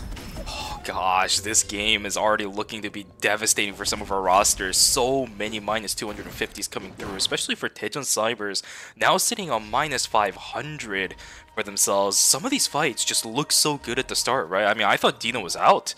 I absolutely thought Dina was out, but the reactions coming through from everybody else, oh, you cannot let your nerves go until you know that the fight is over for sure. Yeah, I mean, Tejon Cybers, they did have a good fight in Chapel. I think, if I remember correctly, what happened there, like, into, you know, the Sparkle Esports fight was, it was a good spell shield engage from Magnani. Magnani putting that spell shield onto the Marcus, and then, you know, I think Sparkle Esports tried to CC with that poly, but it just wasn't enough. But, oh, a great find. Oh my god. What a great engage from Mirai Sajang. That taunt into the double, or the knock up there coming up from one circle. Great follow-up, and yeah, will be Diablo gonna lose 2 members, so another minus 500 from another team. And Diablo, they don't really have enough credits here. They just were calling inside a school, and for Team Mira and Sejong, for a roster that boasts double frontline, they have a lot of mobility, a lot of instantaneous mobility too, right? I don't think anyone from Team Diablo was actually able to react to that in time, and that's where everything came through, especially considering the fact that it is nighttime right now. Limited vision making it very difficult for some of these squishier backlines, and even the Felix too, right? Even the Felix isn't considered as a de facto tank in this game. He doesn't have that. A lot of his mobility and sustain comes from actually utilizing his skills. If you weren't able to do that, you're gonna die. Oh, no! The Ghost Fire follow through. Asuna is gonna fall. That's another minus 250 going towards Team Diablo, and now they're in even more dire straits. Emma was the only one with credits. Yeah, I mean, they can still res the Emma, but they're gonna need to farm up another 200 credits here. Team Cartel, they're gonna look for an angle. The double poly come through. This is what we were talking about. They tried to burst down the tank, but Demai has an exclusive, and Demai is just gonna be able to live through all of it. The CC chain wasn't there, as Demai was able to get the exclusive off. And yeah, looks like it's going to be Team Sparkle Esports gonna drop 2 members here, but a third party coming into the fray. Are they gonna be able to get out here? Bonghua gonna use that movement speed from that passive, but it's not gonna be enough here, as Magnani does end up finding, gonna bat skill them into the wall, and it will end up falling. So very unfortunate. They had a clean fight there. The Mai is able to live through most of the combo there. I think the CC chain, you know, it definitely went unlinked. So, you know, that Mai getting that exclusive was just the difference maker there in that team fight. But look at their positioning now. Pang completely separated, completely isolated from the team. The kiosk is being contested here. All teams are funneling in for this wick line.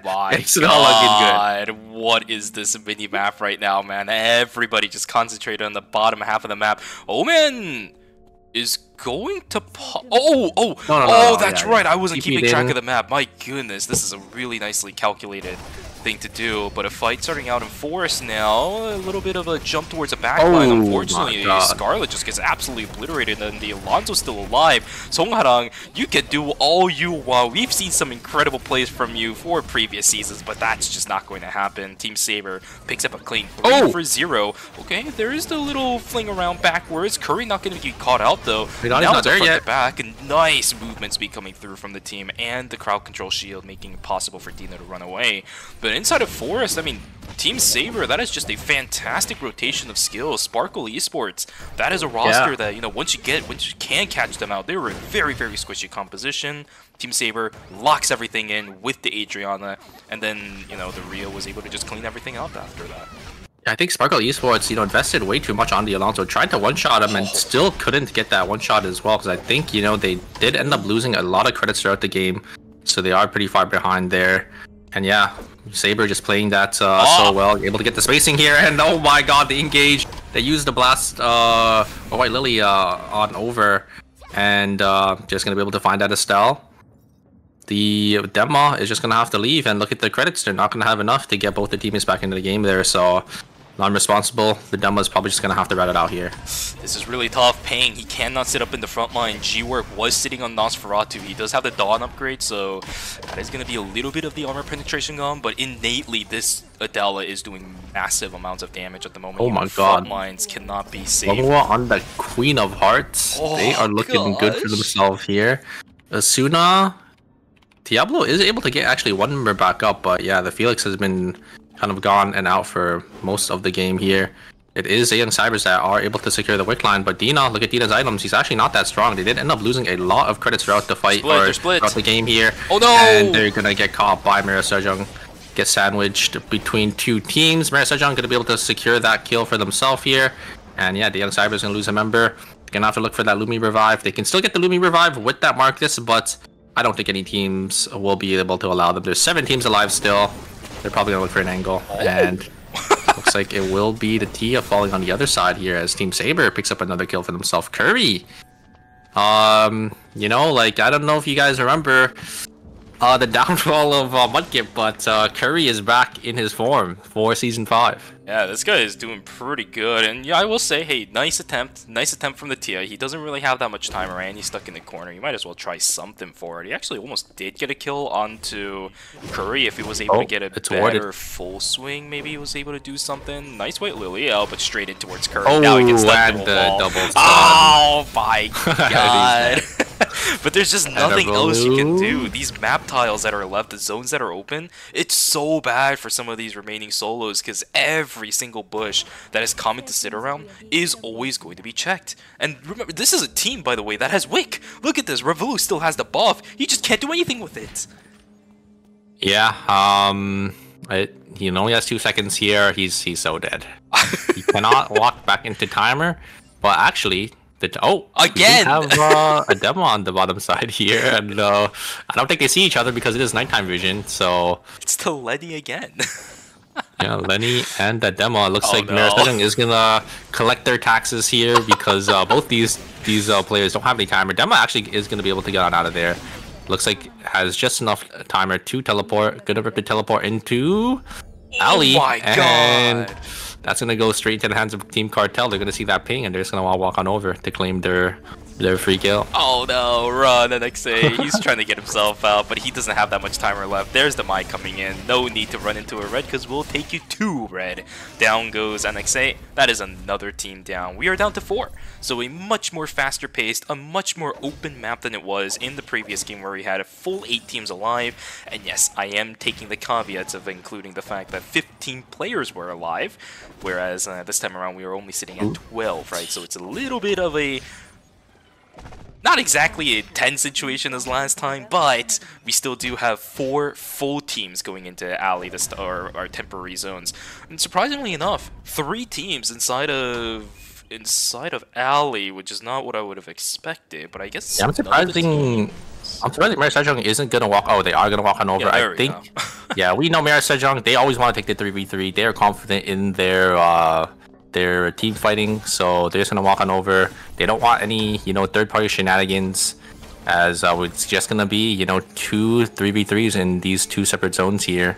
Gonna have to see which teams come out on top here.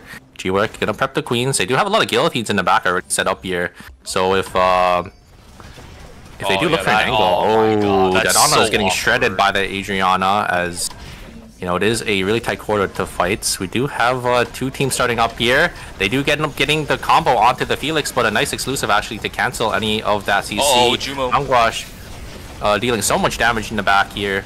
He's gonna be able to maybe kill Jumo here, but oh my god, G-Work finds an angle once again onto the back line, and they are just gonna be able to kill that Felix here, or sorry, not the Felix, but the Adina, and they get the res off as well. And on the other side, it looks like Mirror Sejong is actually going to be the one to fall here. Yeah, Saber, that Adriana walking into archery range is one of the worst feelings in the world. And for Cartel, I mean, they managed to get a kill over onto Jumo. I don't know how G-Work does it. He always finds these queens onto the back lines and just one shots them. This is really rough, and now Belzer is stuck in a really awkward situation because, as I mentioned earlier, even as a frontline, he can't really play this too aggressive. G-Work is sitting with the Nosferatu still. He has so much armor penetration and so much max HP, although Satan is just going absolutely insane. Okay, he's looking for something. Not going to be able to find too much. Shield from the side of Belzer going to disappear. There is the shield from the side of Jumo also disappearing. Front side shield is going to be gone. The checkmate comes through. That's actually not that much damage coming in from G-Work. That's a lot of utilities gone. Can they kill Jumo? No, the front side shield comes in. Everybody is. Oh my god, the damage from Satan is nuts. G-Work is dead too. Jumo's got nothing else to live for. He's gonna get taken down. And Team Saber, 18 kills, first place for game number 2. Wow. Very well played from Team Saber. I think it was a missed input from Ash or from G-Work there. I don't think he meant to use the ultimate wits. I think he tried using that knife work to maybe try getting the knock up onto one of the backliners to combo with the ultimate, but I think the Rook just didn't connect, and he was basically just forced to blow assault onto the tank. But yeah, there just wasn't enough stacks, and there wasn't enough pieces on the floor for G-Work to do enough damage to one shot that Alonso, and yeah, after that it's just lights out.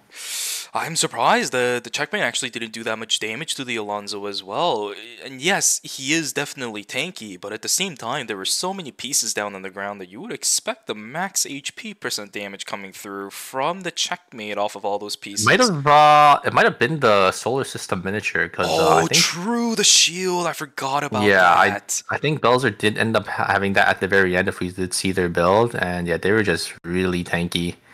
They just I don't know. Yeah, if you look at the replay, he just had like 3 HP bars, almost worth of HP. So yeah, he just kind of just ate through everything. And yeah, Saturn, finding these angles, able to just be a menace in the back line, just able to get so much poke damage off.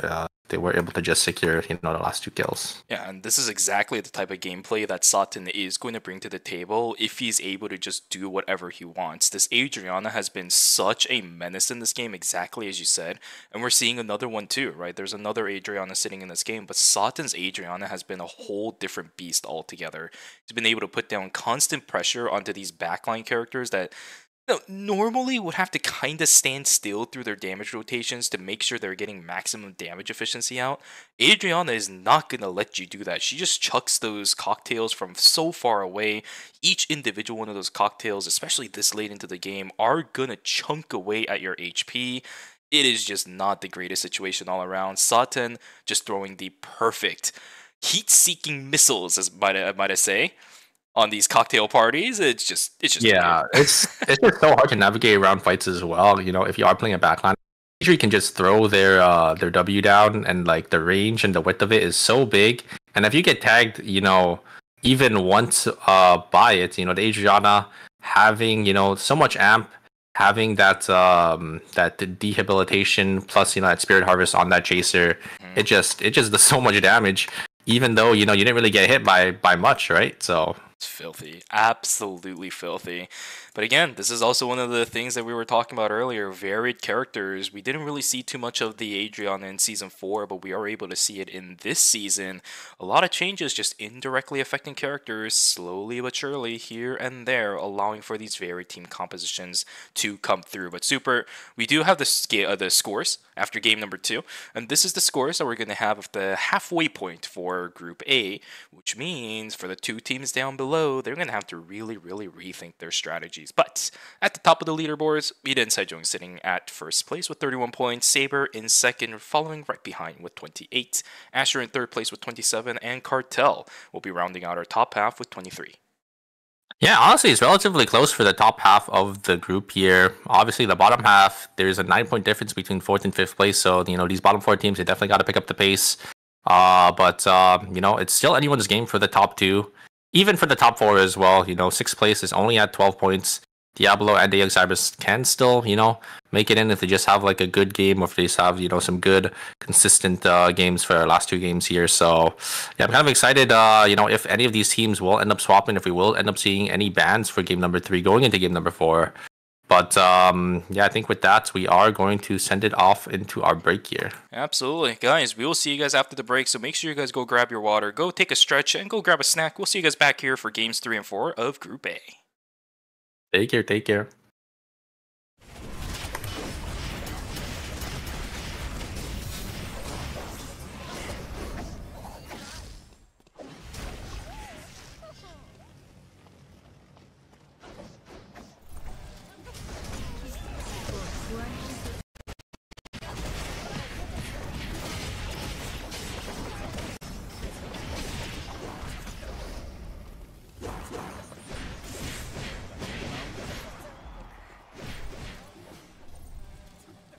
생존자가 사망했습니다. 누군가가 연쇄 처치 중입니다.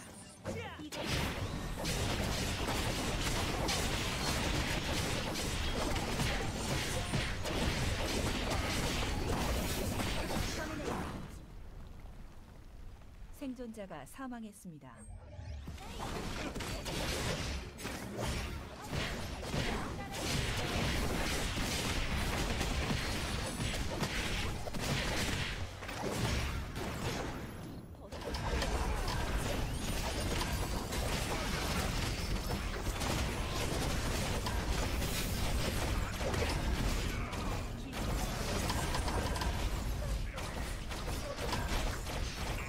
생존자가 사망했습니다. 누군가가 연쇄 처치 중입니다.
날 고통스럽게 해줘.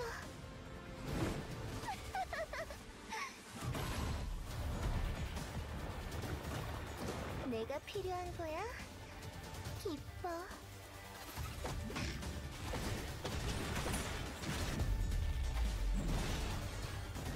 이제 못 도망쳐. 울지 마. 고통을 낭비할 뿐이니까. 적어도 넌 편해질 수 있잖아?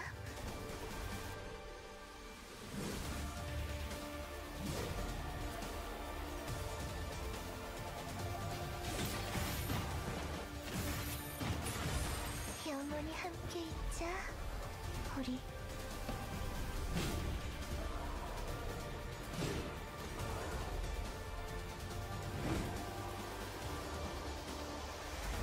고마워.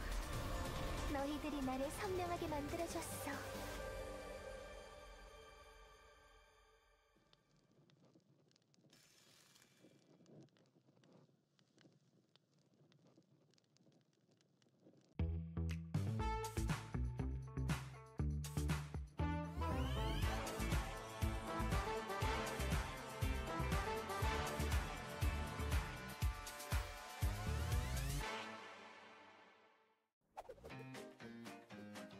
이제 돈 좀 벌어볼까? 좋아하는 걸 하면서 돈도 벌고 최고의 직업이잖아?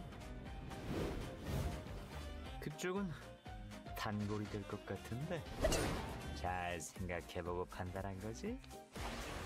오, 비즈니스를 감정적으로 하지 맙시다 우리. 응? 유감이지만 난 빼앗는 쪽이거든.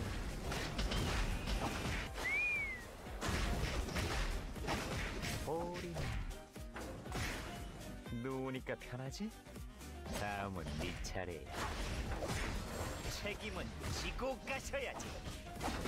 내 명함 받아가는 사람 중에 멀쩡한 사람이 몇이나 될 것 같아? 매번 감사합니다.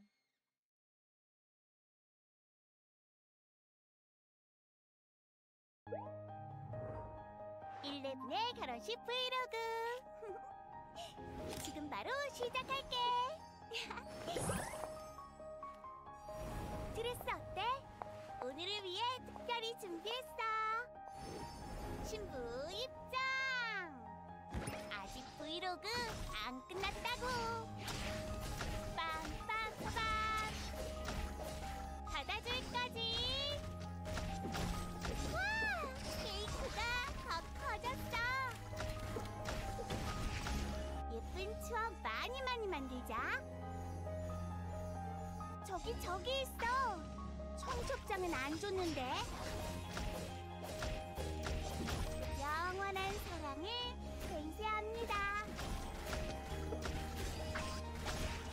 11의 결혼식 브이로그 봐주셔서 감사합니다.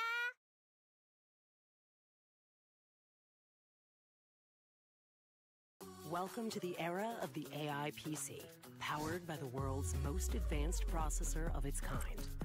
Images come to life in an instant. Emails write themselves. Languages translate in real time. And with AMD Ryzen AI built in, you can create from anywhere. The unbelievably thin and light AI PC, advanced by AMD Ryzen AI, the biggest innovation in personal computing ever. 사람들에게 행복을 선물하고 싶어. 태어나서 연애해본 적 없으면 마법사가 된다고 하잖아. 마술사는 될 수 있더라고. 마술사 등장! 새 무대를 준비해볼까? 지금 필요한 건?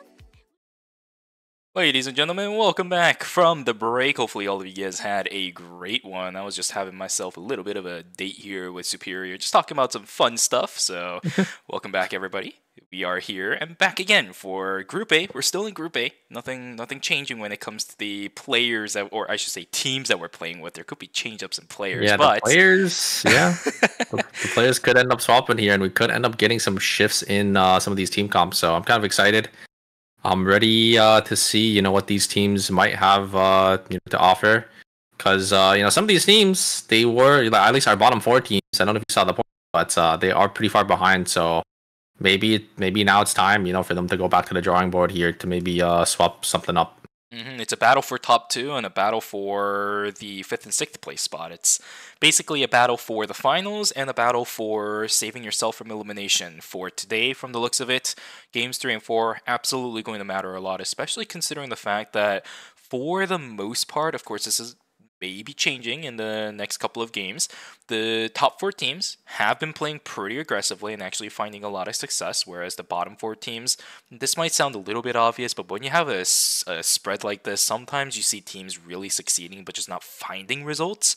But this time around, the bottom 4 teams have been struggling a little bit. I'm going to say teams like Diablo have been looking for opportunities, but they just haven't been able to actually secure those opportunities into actual any meaningful points. Yeah, but looks like we're just gonna jump straight into a Shuvi. Do we have any roster changes here? I don't think so. I think most of our I don't see any roster is the same. Oh, but we Cadmus do is have... in. Oh, you're right. Cadmus is swapped in for Magnani here, and they are going to be playing a pretty unique comp with the Darko, Tia, and Adina. Oh, the Wow. fabled Revolutia, dude. This is like a preseason this is a pre-release thing. Remember that? Way back in the days when Tia was fairly new. Yeah, and we got Adina back on that signature Adina, for his name. So I'm kind of excited to see this. So once again, we have so many duplicate picks here. 2 Adries, 2 Tias now, 2 Adinas, but no real bad. This is what I wanted to see, right? I was gonna mention this earlier, but Dina was kind of skewing our statistics on some of these double picks coming through, where Pungwa and Dina, it's like a match made in heaven with these double Adina picks, but it just wasn't happening. Now we finally get to see it with Cadmus coming in. This is gonna be a fun one. It might just be one small player change in this relatively big entire roster change and the composition change when it comes down to it, but I think for Team Daejeon Cybers, playing a roster like this, they're bringing back pretty much the main characters for every single one of their players. Cadmus, this Isaac pick is a classic standard for him ever since he was, kind of moving away from his Ekion times. I don't really think he's going to be playing it anytime soon, if I'm going to be honest with you. The Dina, I mean, it's in his name. It's it's a classic for him too.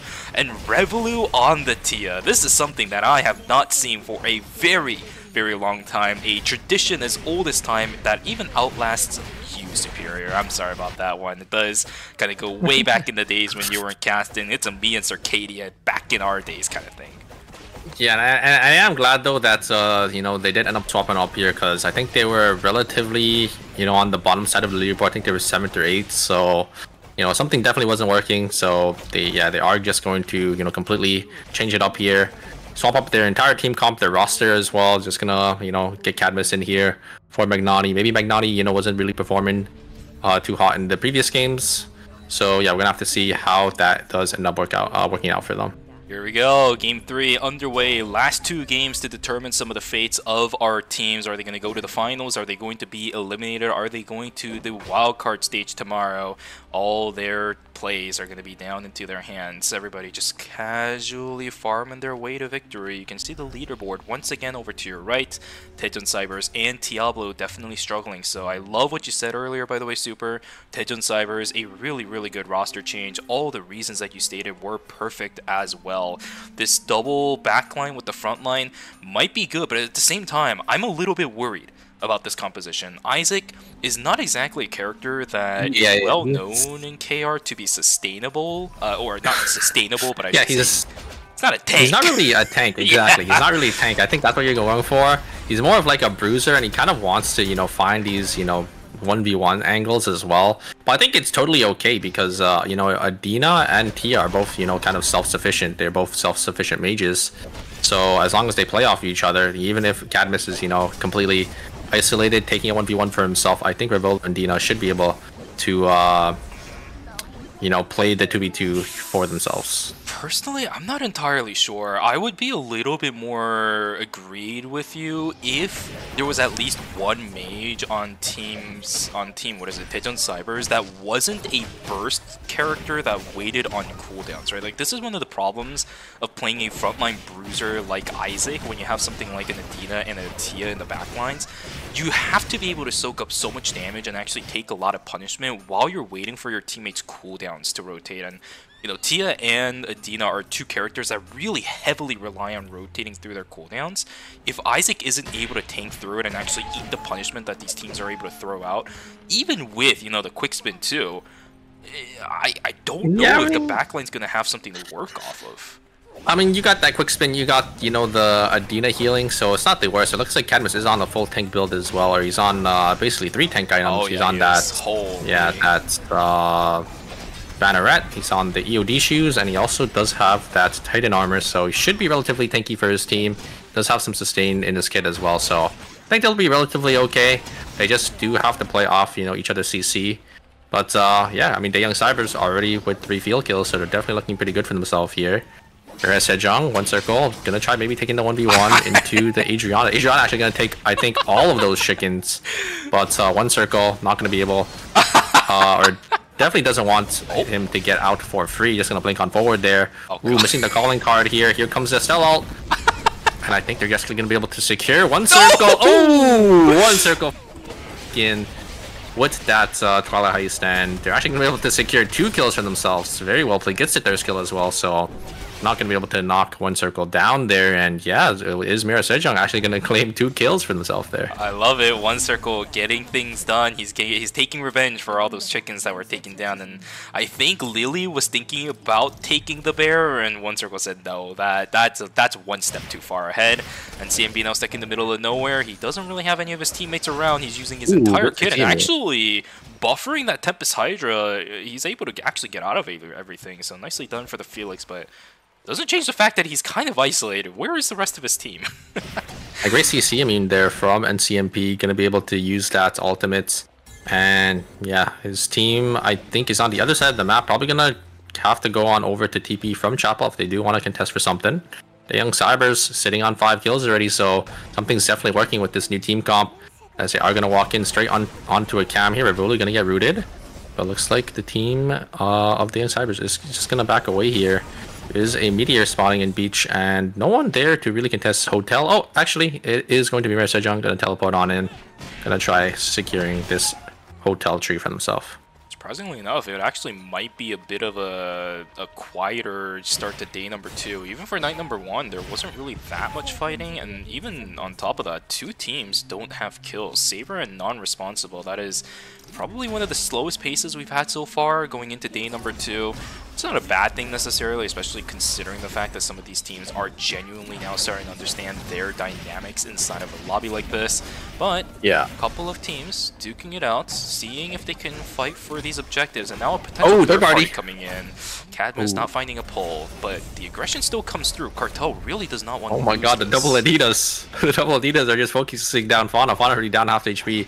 Yeah, you definitely, usually you always start to have, you know, a slower game throughout the series just because, you know, different teams learn where different teams are ending, and sometimes, you know, you just don't want to contest, you know, these other teams because maybe you have a bad matchup into them. As it's gonna be Cadmus gonna steal that tree under the noses of Team Sparkle Esports, and Sparkle Esports just gonna get on out of there. Probably grab the farm here in Pond. Maybe gonna path up into police station, and yeah, Revolu actually gonna get a meteor drop for themselves as well. I don't know if you saw, but Revolu also having that Cabana.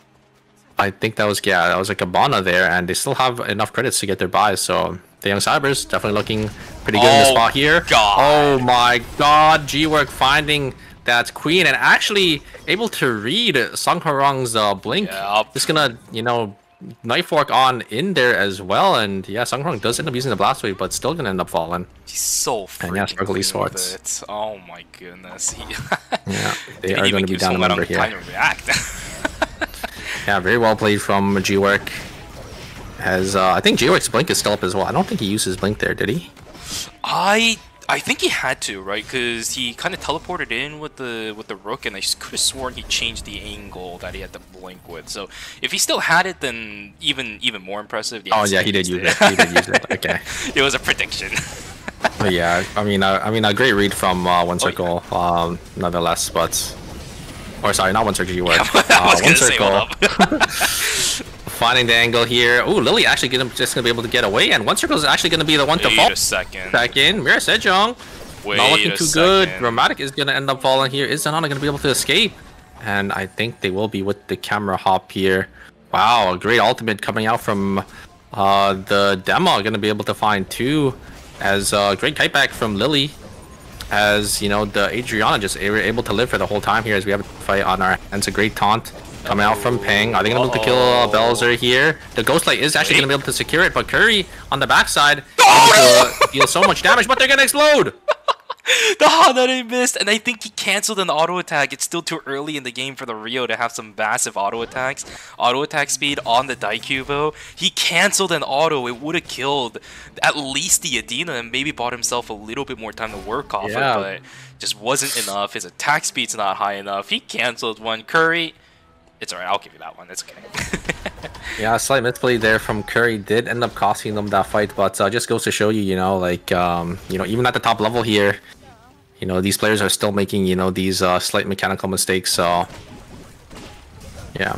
It was a high pressure situation. We'll give him that one. It's Curry after all. Those kind of mistakes happen every once in the blue moon, so we'll give him. Oh, here comes the taunt.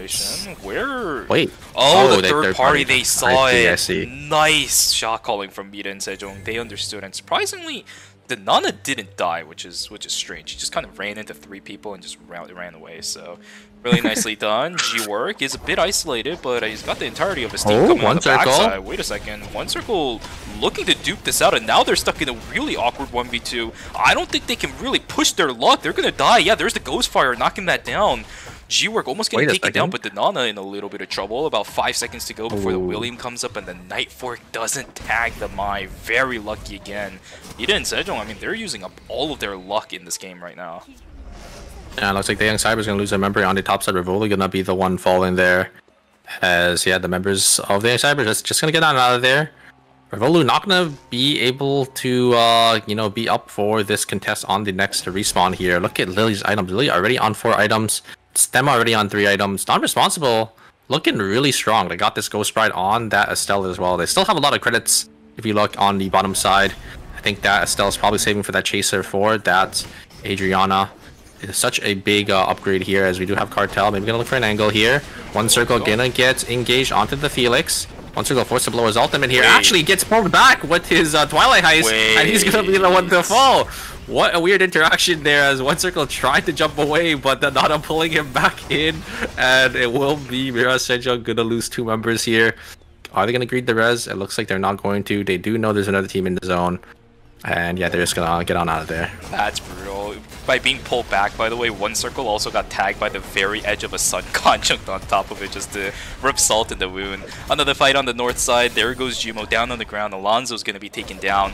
The Slipstream actually making it very difficult. I think this team is just way too strong. They got so many. Oh, wait a second! Oh my god, no, wait, hold on. This could be really bad. Nice play going away from Lily, but the Ghost Fire, is it going to be enough? No! The Ghost Fire wasn't enough. G-Work's going to go down. Asher wiped off the face of the earth. Non-responsible.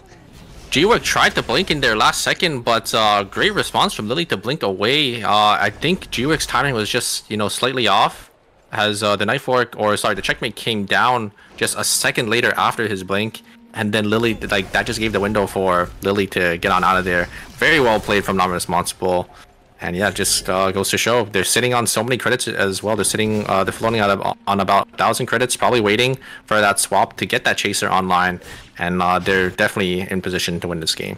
I think G-Work also traced the Adri wrong. I think he ran in the wrong direction for a couple of frames, and that made it difficult to actually follow through with the Adriana. Really nicely played there from Lily, exactly as you mentioned.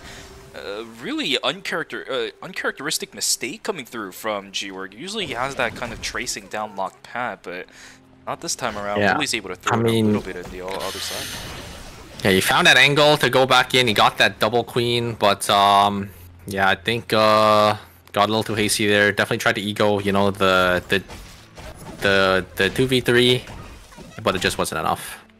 Romantic, he is in a whole heap of trouble, but the zone will open. He is gonna keep himself safe. 2 seconds left on the clock. I was actually keeping track of it this time. Look at me go, improving. Omega will fall down to Team Sparkle, playing a little bit of a slower game. Again, this is the opposite side of the spectrum, as I mentioned earlier, right? The complete opposite, the polar extremes of Team Sparkle Esports. They're just scaling up here. Ooh, the Chaser is online for Lily. Oh, Jesus. Non-responsible, looking really, really strong here. I think they could just start running down every team. They're just able to, you know, get their buys. I think they're saving for another blood there, if I look at that correctly, from for that demo. The demo's sitting on 400 credits, or they might just call in a 4 score here. Should be the red shoes, right? I don't think Dane's. Yeah, that's what I'm guessing. Priority. Nice run away from Scarlet. Good reaction times. He does end up picking up the purple box too. That's absolutely massive. Yeah, I mean, we do know Sparkle Esports, they've just been slowly scaling up as well. They got, you know, all the carries. Oh my god, Bungwa also sitting on that Queen of Hearts. So a lot of blood buys teams. A lot of carries just looking, you know, really, really strong. I just saw Tia on Diablo also picking up a prominence. Oh, yeah, we might have a fight on our hands here. Really getting chunked down already by Bungwa. Gonna lose about 20% of their HP. Cadmus trying to look for an angle, but great spacing there from the Adina on the backside. Cadmus gonna be forced to ult back into their team. Oh, nice. Ooh, great response from Revolu. NCMP tried to look for that blink angle, but is gonna be able to blink on out of there. And a great find from Peng. Gonna be able to find Adina there. And yeah, great ultimate buffer. I don't know if you saw from that Felix to buffer on the T ult as well. So very well played, you know, from all sides, but it will be Team Cartel going to be the ones coming out on top there, as Peng does find that angle to lock down that Adina on the Young Cybers. That was one of those rare moments where the Isaac was able to buy enough time, but the positioning from the Tia and the Adina was a little bit too awkward. Romantic getting taken down to about 2/3 of his HP before the fight even begins. There's this signature fireball coming down. He's trying to get the auto attacks in, but he doesn't have the fireball, the fastball up yet. He's got it now, but now sitting up in front of the double front lines, getting double knocked up by the Deva, and it is insane. Non-responsible. They are trying to knock down Mita and Sejong again in this game. Danana will go down. There's a kill, but the third party! No, this is the worst time possible. Asuna is going to deny the res. Wait, no, the res actually did end up coming through, but the Adriana is dead. They're going to have to look for Lumi if the res is going to come on through. Where is he? Lumi's walking out of school into red. No! It's okay. They have the buy. No, it's still day 4. They're going to be... You're going to try to get the buy here, I think, in school. Yeah, Wickline hasn't even spawned yet. What the? But yeah, I mean, a great play from... Wait. Oh my god, and the vision play. What happened to Dina? From Sparkle. Wait a second, you're right. Dina, I thought Dina was on the backside there. Maybe he blinked forward? I have no idea. I don't really know. But yeah, I mean, non-responsible just playing that fight so well. The Adriana just doing so much damage. You know, this Chaser plus the decomp is just yeah, wreaking havoc on these teams. And you know, the demo being in the front line, being somewhat tanky, just able to soak up so much damage as well. Unresponsible. They were the ones to knock down Mira Sejong with that third party.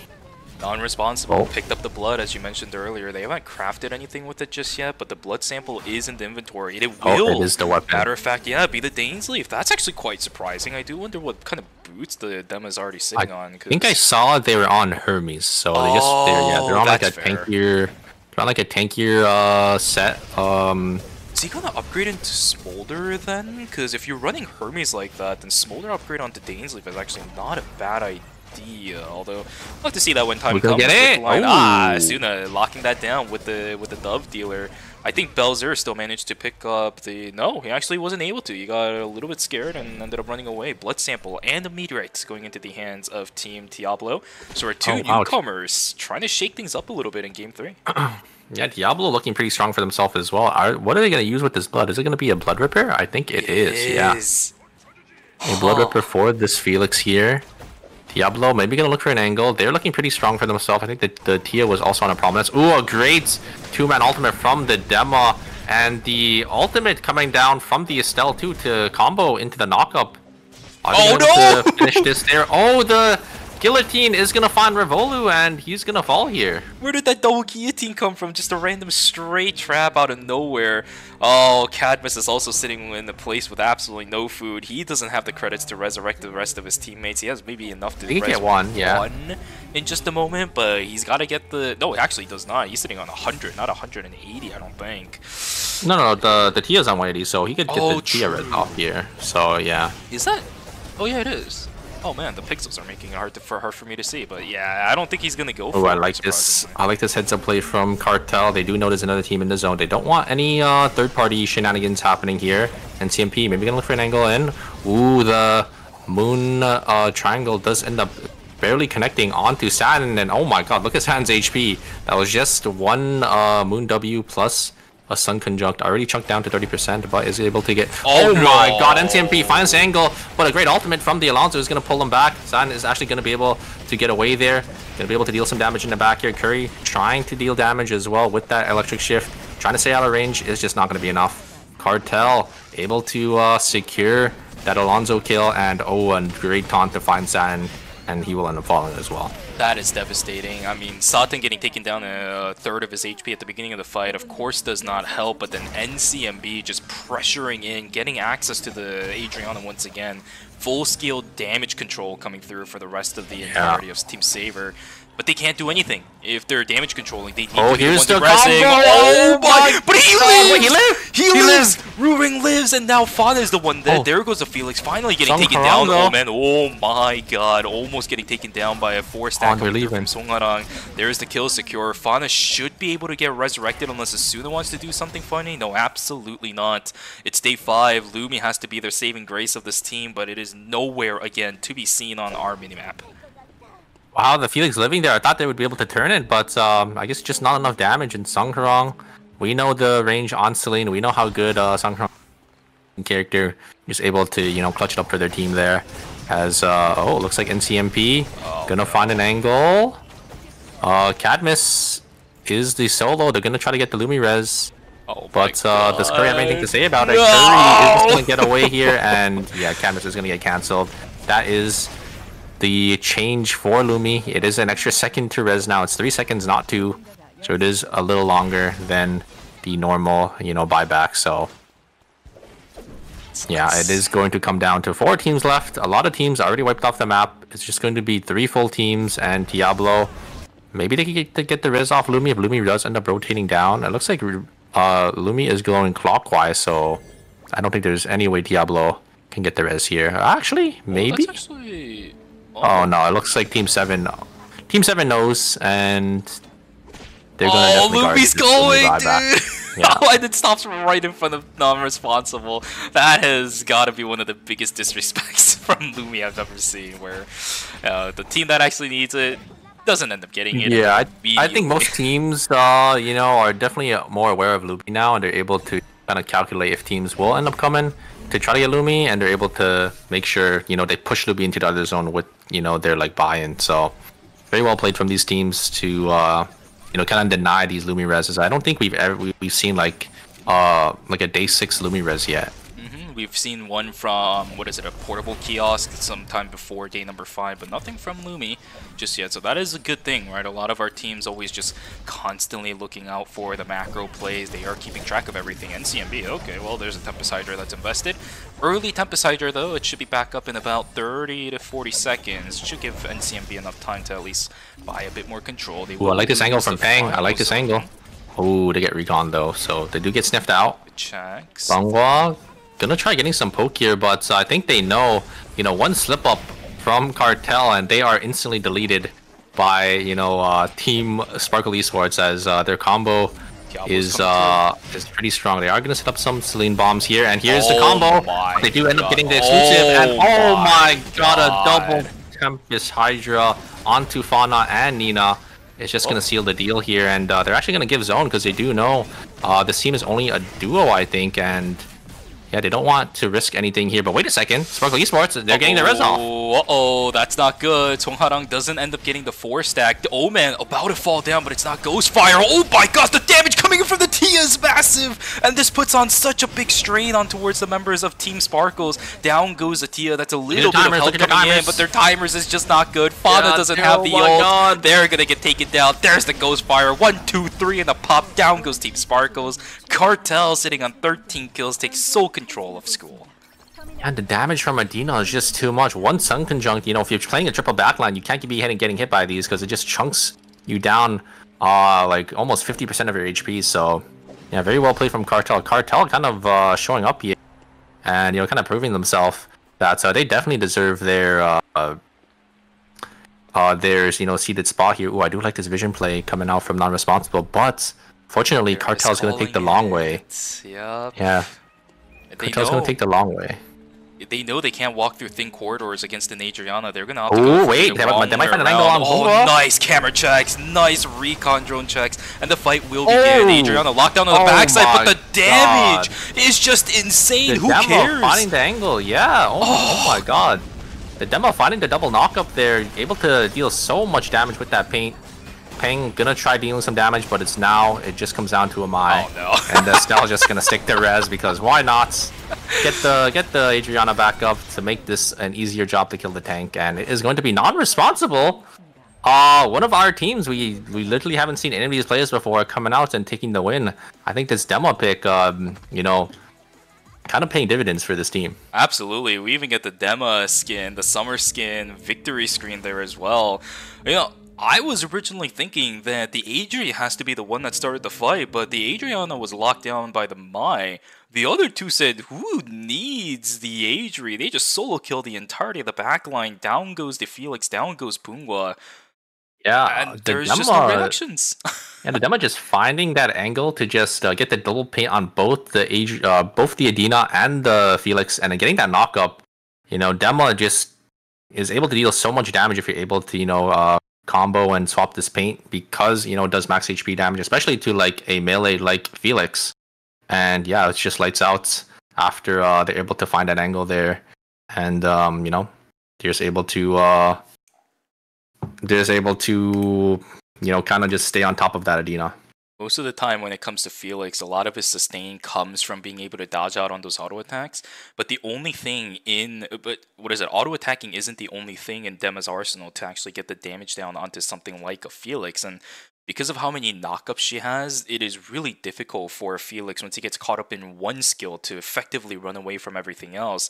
And this is a late game demo as well, right? We talked about it earlier. Yeah. He ended up building the Dainsleif onto that demo. He has so much damage, but at the same time, so much tankiness because of the Hermes you mentioned on top of it. That was a wild, wild play coming through from NXA, but rightfully deserved, 100%. Yeah, I mean, a great find, massively played there, just able to find that or that double knock up at the end, and you know, just able to, you know, secure their win for that team.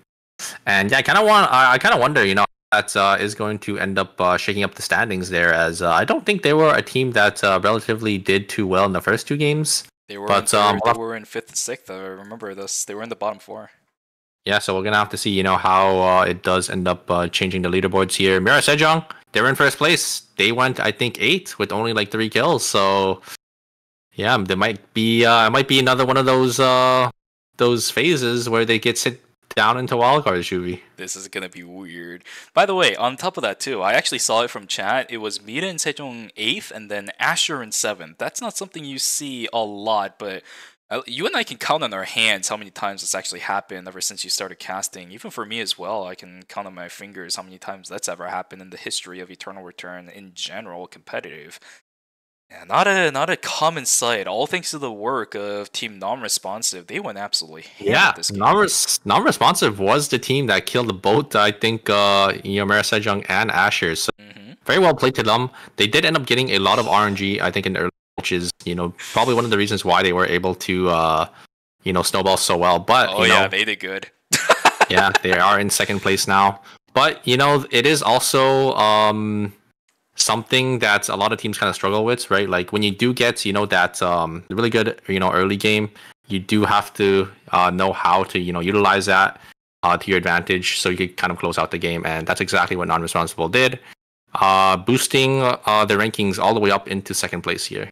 But it's a very, very close match against Non-Responsible and Mira and Sejong. They're really gonna have to be responsible in the final game, otherwise that 1-point gap between themselves and Mira and Sejong, it's going to be a difficult one to overcome, right? They might be the ones ahead, but Mira and Sejong is not considered one of the best in Korea for nothing. Their consistent performances throughout history has been one of their staples at this point. Non-Responsible, they made a really nice showing in game number 3, but we've seen their weaknesses in games 1 and 2. They have points where they are going to be weak throughout the game. If other teams are able to exploit it, yeah, maybe they save themselves from elimination, but going straight into the finals might be a bit of a pipe dream.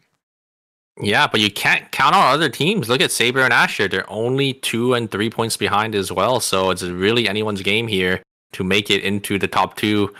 It's just if any of these games have, or if any of these teams have a good final game here, they'll definitely make it in. Absolutely. It's just going to be all down to the players. Once again, I talked about it at the beginning of game number 3, and that will remain again for game number 4. As guys, we are going into the final game of Group A in the group stages for ERM Season 5 Phase number 1. This game is going to determine the fates of at least 2 teams for the rest of this tournament, right? As 2 of our bottom 2 teams are going to be eliminated from the remainder of this weekend. Top 2 going to go straight into the finals, and the rest of the 4 we will see tomorrow in the wildcards. It's all up to these guys now. The bottom... Yeah, right? It's now bottom 3 at this point that are contending to get out of elimination thanks to the fact that non-responsible is out. It's gotten a little bit easier, but that doesn't mean we're still, it's still easy for any of the teams that are in the bottom 3 at the moment. Yeah, there's about 5 teams I think that are contending for the top 2 spots, and it's just the bottom 3 that kind of need to crawl the way out. So it's just, which teams, from the bottom side are gonna, do the best, I think, in this last game, because I think the scores are also relatively close. So yeah, we'll have to see. If any teams also maybe change it up for the final game here, like maybe we'll see some different picks from Revolu, from Cadmus, from the Young Cybers. I think they're in 7th place. I know they can play a lot of different characters because, that team I think is kind of forced to because, they are a National League team. So they should have a lot of different comps maybe prepared for ERM today. But is it the right time to pull it out, right? Again, it's game number 4. If it hasn't been working for you, of course you're always going to have those backup compositions to fall back onto, but are you really going to be comfortable running it in a situation where it is going to be a do or die situation, right? Yeah, but they should be relatively comfortable with these comps, I think, because they have to play into the other sponsored teams, some of the best teams in Korea. I'm sure they got something cooked up. Maybe we'll see some pocket picks come out. We'll have to see going into the. Shall absolutely see. Just waiting for the final game to begin. Anything that you're predicting for the final game? You don't get to predict the players that are playing because we already know who's playing. Yeah, I don't think we'll see too many changes. I think most because I think usually when you go into like an ERM with only 4, it's really hard to make like really drastic changes unless like you have like another full comp that you practice in scrims. But usually players, they just want to play the comfort picks. They want to play what they're familiar with in like ranked and what they've practiced with the most, I think, in these scrims. So I don't think we'll see too big changes. I think the Young Cybers might swap it up though. Yeah, but gosh, as we said it at the beginning of game 3, that is their main picks, right? They should be pretty comfortable with it. I don't really want to see them swap out of it. They just kind of died off screen, which is a little bit unfortunate. One of their members started just trickling down one after another. It's not exactly the best way to die, of course, but they had some really nice moments throughout the course of the game. Their combo is definitely a lockdown pad. Just get the Tia yellow blue in. Isaac's there to secure even more picks into the Teal for rainbow. You got the Adina burst on top of it. They do change things around. It's going to be a bit unfortunate, but here we go. Game number 4 is going to begin, and would you look at that? It is going to be a change-up as Darko being considered for Cadmus. Yeah, I do think Darko is probably better because he does have the lockdown, and he is able to find those angles where kidnap one of those backliners into your double mage team, especially since Tia is a somewhat short range mage, and it is going to be Cadmus playing I think a full or a more tankier build because he's going to be on that heal drop. Or you could even play it the internet rap way in North America where you just wait for the front line to initiate and just respond to that, right? Darko is much better, in my opinion, at soaking up punishment than an Isaac can, especially in a situation where you're going to be running full tank with the healing drone on top of it. You have a lot more leeway to stay alive throughout a fight without having to full blow kind of initiate onto the enemy team. Dina and Revolu should be able to play off of this Darko a lot better because he can create so many more openings, almost in line with the cooldown rotations of an Adina and the Tia now that I think about it. His E cooldown should theoretically match up with the rotations of Adina and Tia's skill combo rotations, I think. Oh, for sure. I'm kind of excited to see, how Cadmus does end up utilizing this Darko pick. I do think it's probably better than the Isaac. I think that the Isaac is more of a 1v1 brawler character. I know Darko is sort of the same, but I think Darko does have more tools, to peel for his backliner with that knockup and that ultimate, to kind of maybe force or maybe to even find some picks for their team. But we do have a completely new team composition. Sejong, they're gonna swap it on over to their typical frontline double backline that they're used to, as they do end up picking that Estelle, Rio, and Hayes. So we do have a triple pick, but it's the last game, so it doesn't matter. Yeah, unfortunate. The ban's actually not going to come through statistics-wise. It's just not going to matter.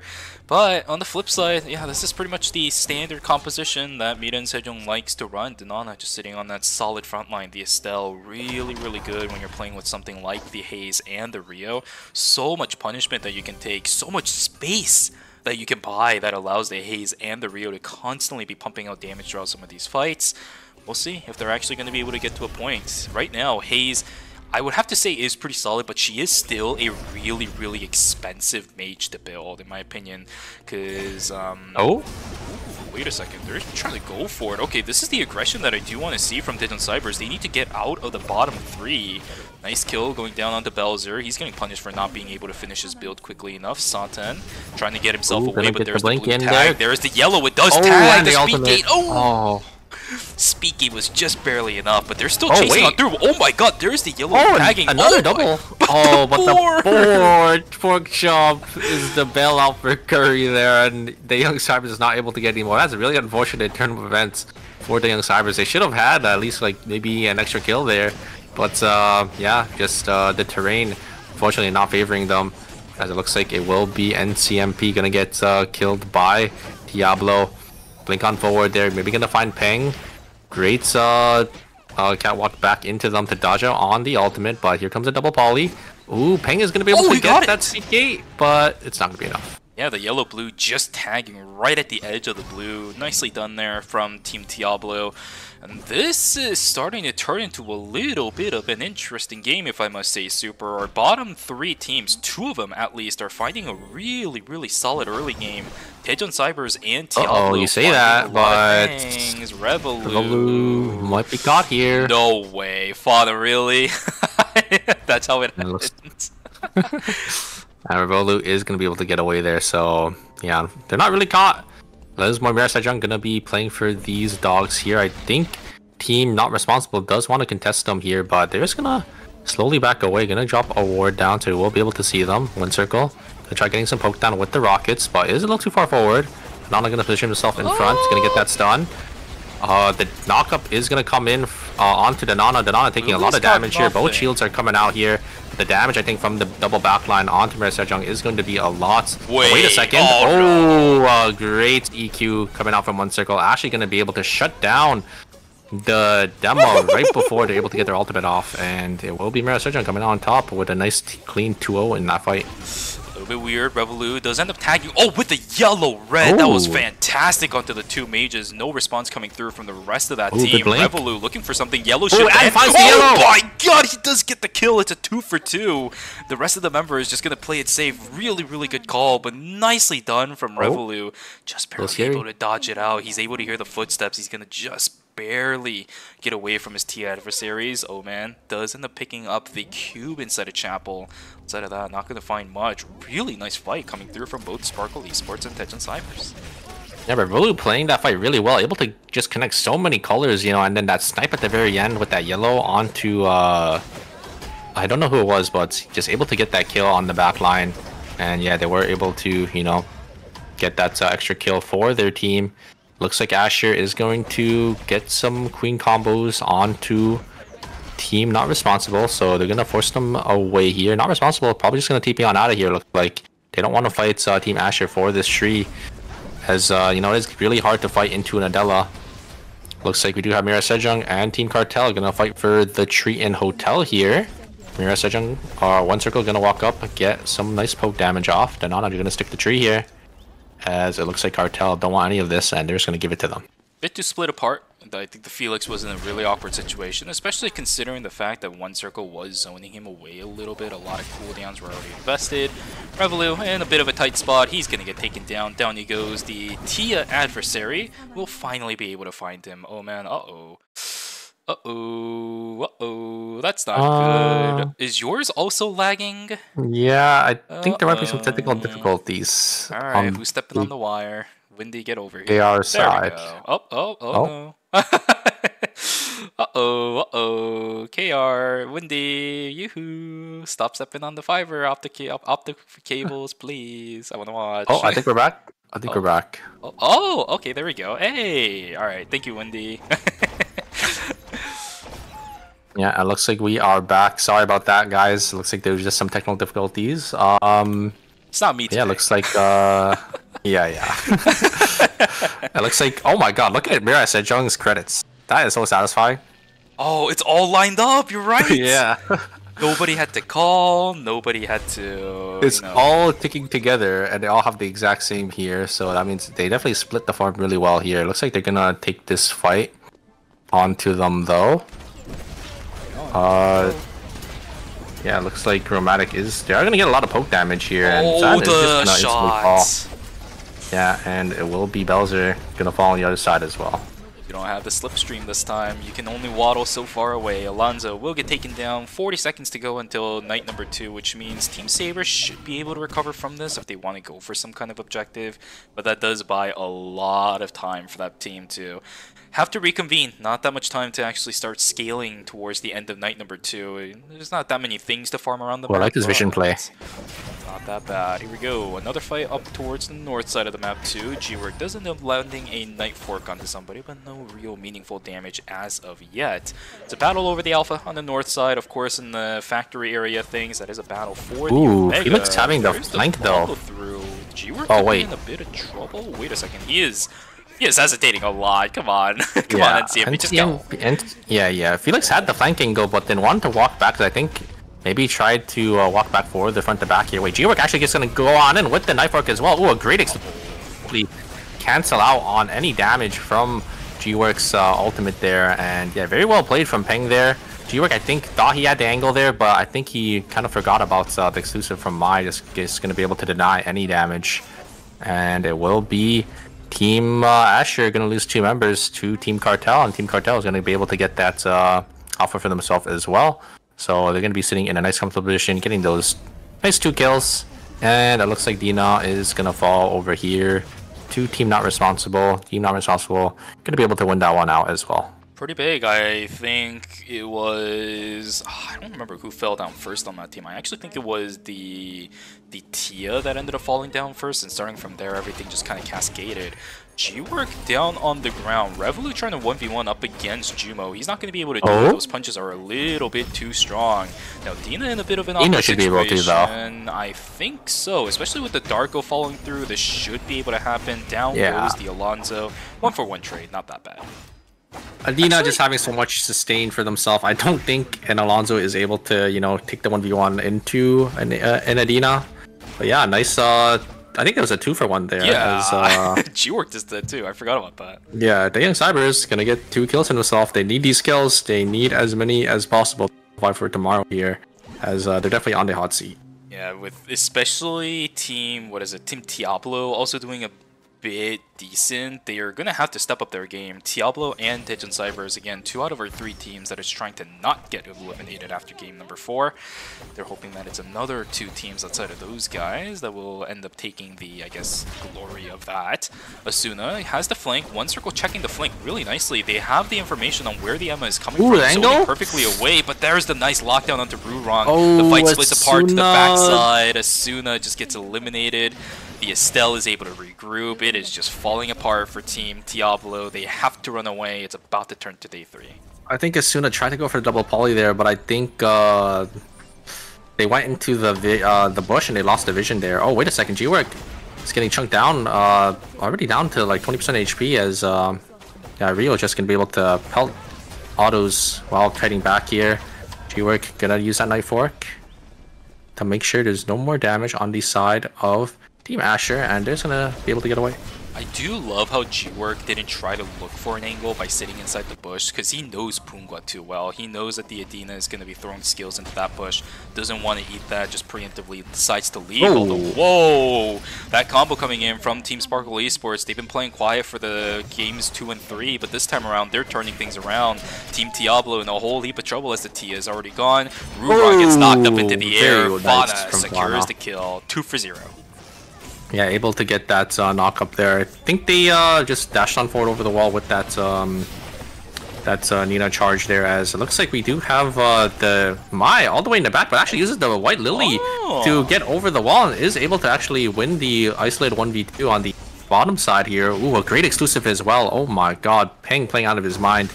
Is able to just, apply so much pressure onto the backline and able allowing their 2 backliners able to win the 1v2 while also, being able to survive. Yeah, it's just lights out for the other team. Satan dodged so many constellations, but eventually one is gonna tag him, and in the end it was the moons that tagged him. Really unfortunately, he's gonna get taken down too. Saber losing minus 250 if I remember correctly. Their credits are down in the dirt. A lot of other teams also losing members slowly but surely. Team Saber, I mean, they've got to find something. Yeah, do they? They don't even have enough credits to res here, so they're actually gonna get sent pretty far behind, as Adriana is not gonna be able to get any farm. Team Sparkle Esports gonna look for the angle. There is the one-shot combo onto the Emma, and they tried to look for a return damage onto the Chloe, but the Chloe has ultimate, and he's just able to live through it all, and it will be Team Diablo gonna wipe, unfortunately. And I think that was one of our teams that wasn't doing too well, so I think that is it for Team Diablo. For too many things. Oh my god, I think need to fighting into an Adriana. Oh my god, and the 2-man ultimate. Is that going to be enough though? They're just cutting back so well with the sustain from Adina. But the third party's here, and yeah. Can't kite from this, I guess. Peng follow through with the finger point. He should get taken down. Where is the Rio? She's looking to greet onto the other 2. Is she gonna die? Or wait a second, Cartel is just completely split. Okay. They somehow they're fine. Yeah. Yeah, I think they greeted a little too much for the extra kills for this third party, and they actually get no one. They shouldn't try to chase into an Adina. That's how a lot of teams do end up falling down. Good. They're going to back away from that. A bit of a greed, I think, from Char, right? This is not exactly a player that's been playing with Team Asher for too long. It's okay. I thought Non-Responsible had that in that quarter because they were just playing into the Adina, but the sustain and like the kite back was so nicely played from Cartel. G-Work is split from his team here. Are they going to be able to regroup? I think he's just going to use the Knight Fork, the Rook to back over the wall here. It is back up, and they're just going to actually send it here, as they do know G-Work not with the team just yet. Good parry coming out for that point. Okay. And they're going to be able to kill Jumo. The ultimate does actually end up connecting onto the demo, but it's not going to be enough. And wait a second. The damage coming out from the Rio is that going to be enough? It comes down to the 1v1 here. I think Lily needs to run. Yeah, it looks like they're just gonna get on out of here. The problem with these ADC mage comps fight 1v1s, especially... wait, Lily's coming back. He wants to look for something. There's a smoke screen, but the fire is just not good. I think the Alonzo wasn't seen either. They're going to get the res, the self-res, maybe. There's G-Work down. But Jumo comes back. Lily, this is the problem playing something like an Adriana into a Rio. They have guaranteed damage with these auto attacks. You don't as an Adriana. Jumo is coming for the hunt. He's trying to get something, but he's not going to find it. Oh my goodness. And now Team Non-Responsible is the one that has the advantage in Temple. Yeah, it's going to be Team Asher down a member here, so they're just going to have to get on out of here. And they're playing 2 characters that don't really have any escape, so if they do run into a team, it is going to be lights out for Team Asher. They need to navigate the map fairly well here. It's going to be a little scary for this team. Mira Sejong going to maybe look for an angle onto Team Saber. Spirit Arrow going a little wide. Going to be able to connect onto Satin, as it looks like Team Saber just going to back on out of here. Quite spooky for Satan. Nice investment on the Blame very early on into that potential initiation. Everybody else just casually hanging around. We are down to 7 teams at the moment, with Team Astra being the only team that is not sitting on full 3. There's the jumping on towards NCMB, a lot of really good damage. Double Moon is going to deny the rest of the initiation coming through. Pungwa, nice support to keep his team alive. Yeah, great bursts and great combo from Non-Responsible. I think they just play it so well with the stealth stun into, you know, the demo knockup, and they're just able to shred even frontliners because of this Ghost Bride and the Helix, you know, coming out. There's just a lot of defense shred from this team. See if they are going to be able to, you know, maybe replicate their combo here. Lily getting a lot of damage. They are just going to play into this Dina. Demo's taking a lot of damage, going to get taunted up. A great parry though, going to block out on the stun here. Here comes the ultimate into the Stell ult. The Stell ult doesn't connect though, as the ultimate was a little late. And it looks like they will end up falling to Team Saber here. Lily trying to maybe trade 1-for-1 onto Bangwa here, but gets caught by this stun. And a great taunt coming out from Ping. And it will be Team Not Responsible losing 2 members. And look at their credit counts. They don't have enough to get any of these buybacks. They're able to maybe get 1. But they're going to be missing about like maybe 200 credits here. This is something that I have noticed with Non-Responsible. Lily sends out their entire kit at the beginning of the fight, and then the extended fight just doesn't really work out in the end. And the biggest problem with that is if Lily doesn't land things, the entirety of Non-Responsible should theoretically back away, but they continued. And even worse, NXA, he got an angle onto 2 members that were relatively low, but one of them has a healing drone. Ooh, great W coming out from Jumo. They tried comboing him. Yeah, they tried comboing him, but the damage reduction is too much. Ooh, Sungrong trying to look for that blast wave, but yeah, G-Work I think just reading it and just not walking backwards, just you know, press his S key there, and was actually didn't get knocked back. So very well played. I don't think that was the case. I think he was stuck in animation of throwing a pawn down. Oh. Yeah, that's... but it still saved him, so... Yeah, exactly. It calculated. Jumo taking a lot of damage. There's the defense strike coming through from Satan. There is no hard crowd control on Satan anymore. This Adriana doesn't knock back anymore with the cocktail party. Shield is not going to be popped. A lot of damage taken from the side of Team Asher. Char is playing with fire, quite literally and, you know, figuratively. Doesn't want to really leave this position. I think it's because G-Work had that queen, so maybe G-Work made the call there to maybe look for an angle back in. Queen is prepped once again. Maybe they could find an angle here. Yeah, it looks like they're just gonna have to give, as really hard to fight into an age. So you just take so much poke. He does have the queen once again. Here comes the Spirit Arrow.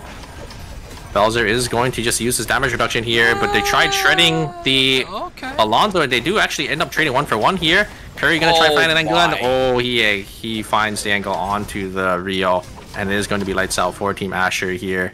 Asher falling down, and I think in 7th place with only 4 kills, so they won't. They probably won't come out in the top 2, but they will, or we will see them back tomorrow for the wildcards. Absolutely. Non-Responsible also unfortunately falling down. They've been wiped inside a cemetery. They only got 2 kills this game, which means won't be able to directly qualify into the finals for tomorrow, as Mira and Sejong already sitting on 5 kills. They've already beaten the amount of points that Team Non-Responsible has, and they are still alive, especially with the Wickeline buff.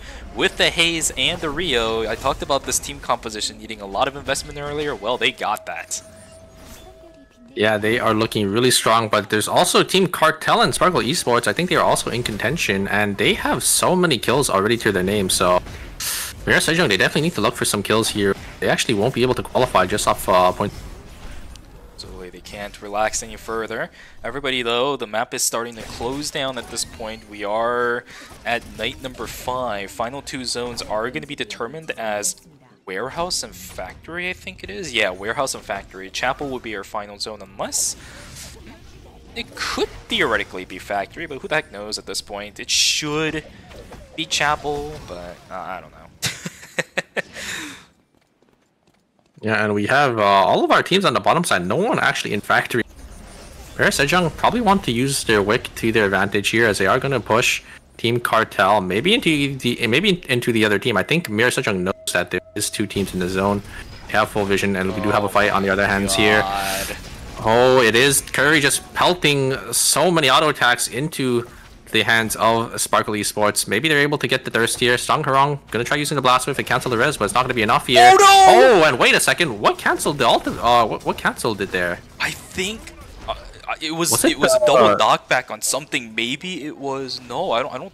Wait, Was it what's the Rio ult in It short form? was Spirit Arrow. That The was double so well played then knockback. from Curry to recognize that they were able to get the res and they're just in range to get that ultimate. Wow. I think what ended up happening, by the way, is okay. So when you use Spirit Arrow like that, you do knock back people, but there's 3 shots, right? If he only ended up knocking back the body on the ground, then I don't think it would have canceled. But 1 or 2 tagged the body, and the other one tagged the person who was rezzing, so it canceled the res animation. That is really unfortunate. But now they're stuck in a really awkward situation as third party comes in. This is bad for Cartel. my They're trying to get God. away in the boar! The boar! The pork chop is gonna get Pungwa killed. Down he goes. NCMB and Pang here just shaking their head, wondering what the hell just happened. Team Saber is just chasing the Stern Cartel. Now they put themselves inside of a conundrum. That is devastating. You do not want to like. Wow, that I don't know what to say. You know, like if I was Cartel, like I would be so sad after. Of all the things, it was a mutant boar too. The empowered pork chop just launching Pungwa into space, and now they're down to 2. They don't even have that good of a fighting competition anymore. That's a really nice combo here coming comes in the ultimate. from the Tia, but everything's just spread out. Now Santa's stuck in the middle Oh, of the third nowhere. party, He's the gonna third get party. taken down. Oh my god, what is going on? Team Daejeon Cybers, they should know about this. They just need to play it safe because there's another person. Song Harang's coming from the back. Dina being pushed Curry into is a couple stuck in people. hell in the corner there. These like solos and these duos are just wreaking havoc into the team fight. It's just gonna secure Daejeon Cybers the zone. Oh no, there goes. Oh, it's a -1 over onto Bowser as well. It's a 2v3 sitting inside of the finals, inside of the temporary zone. Pang's gonna go down. Daejeon Cybers keeping their tournament dreams alive. They should be able to get out of, I believe, elimination. This should put them in really nice positioning to go into at least the wildcards tomorrow. They just have one more adversary facing them. It is Mita and Sejong. Chapel final zone into a haze has got to be one of the worst feelings in the world, though. Yeah, and they're already set up. They got their items and everything. This is gonna be a mountain to climb for the young Cybers. But if Cadmus can find the angle, maybe onto the one in the back lines as the Starko, they can definitely maybe swing this fight here. Here comes the Rockets. They do have Nadina though, maybe to return some damage here. Does end up hitting one. Oh my god, look at the damage. The Nadina already Cataclysm. losing 30% of their HP. One circle just gonna walk up here, gonna dodge out on that Sun Conjunct. Maybe Cadmus, gonna look for an angle here. He needs to find this angle. This is absolutely filthy. They're splitting up so well, but every single entryway is already covered. That the Cataclysm coming from Revolu is not that bad, but they are slowly finding some positioning back in. I mean, it's not the worst. They're trying to go for a 3-pronged attack. I think this is the right idea. Trying to lock down at least the Nana on the backside, taking down to about half of their HP, and the fight's gonna begin. Cadmus trying to find something. Healing Drone's already been popped, but now positioning-wise, funny enough, Daejeon Cybers is the one sitting with control. Rocket launchers one after another coming through. There's the auto attacks from the Rio trying to get things done. Revolu still keeping himself alive. That Moon unfortunately going to miss. There's the jump in from Romantic. Cadmus should die. Down goes another. Dina should die. Down will go another. There's the fleeting soul just to round it out. Well done. GG's to Mita and Sejong. They will round out Group A with a first place in game number 4. 8 kills on hand. Yeah, I think Revolu a little too feisty there. You know, completely isolated from the team, and you know, just ended up getting soloed by Romatic, and yeah, that is going to be lights out for Team Daejeon Cybers. But good showing from them. A second place with I think about 11 kills, so I think they should be okay. And Bear Sejong able to get that win as well. I think they were in second, so they should have enough points to make it to the top 2 as well. Yeah, I think the first place team was Cartel. You did mention that they were doing relatively good in this game, so maybe they kept on to their place going straight into the finals. We'll have to keep track of that, of course.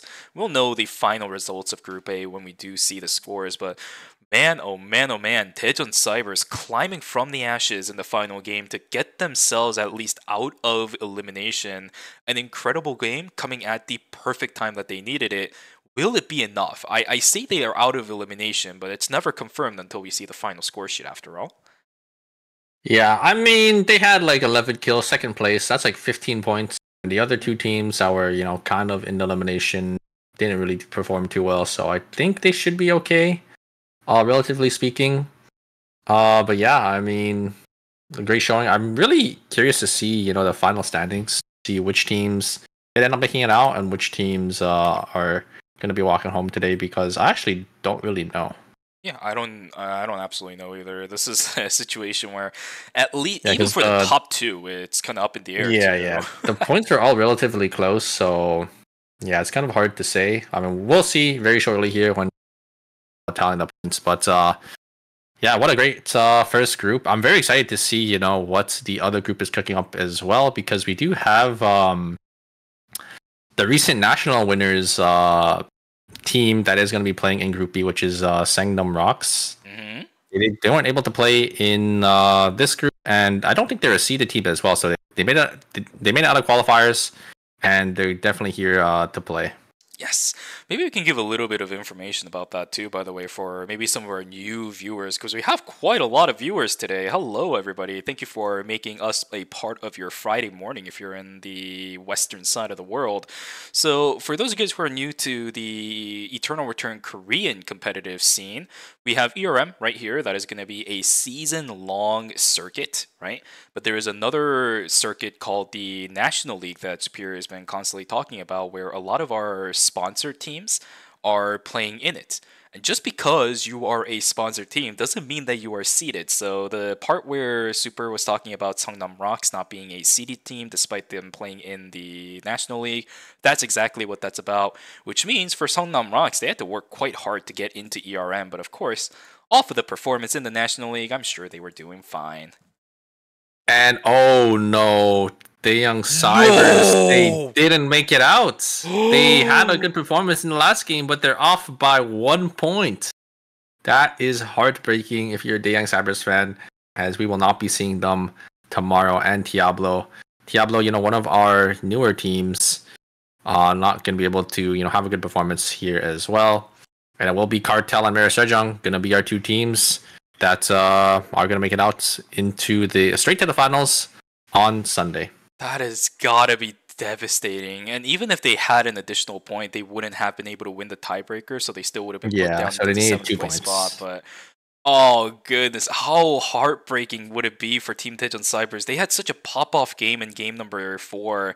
They just needed to get the win and couldn't round it out, or at least a couple kills onto the members of Team Miren Sejong. It's just the final zone did not work out in their favor. All of the characters on Daejeon Cybers for the final game was very mid-range characters, whereas on the flip side, you got Rio on the other side, you got the Haze on the other side, thin corridors all over the place. It is just and you're playing into Mera Sejong too. Like it's just so hard for them. I think to maybe round out the win there, but yeah, heartbreak for the Young Cybers. They're gonna be sent home for today, but yeah, I mean they're gonna have to work, you know, even harder for them days, right? They're going to have to study a lot more. They still have National League that they can play at and practice their composition a little bit more.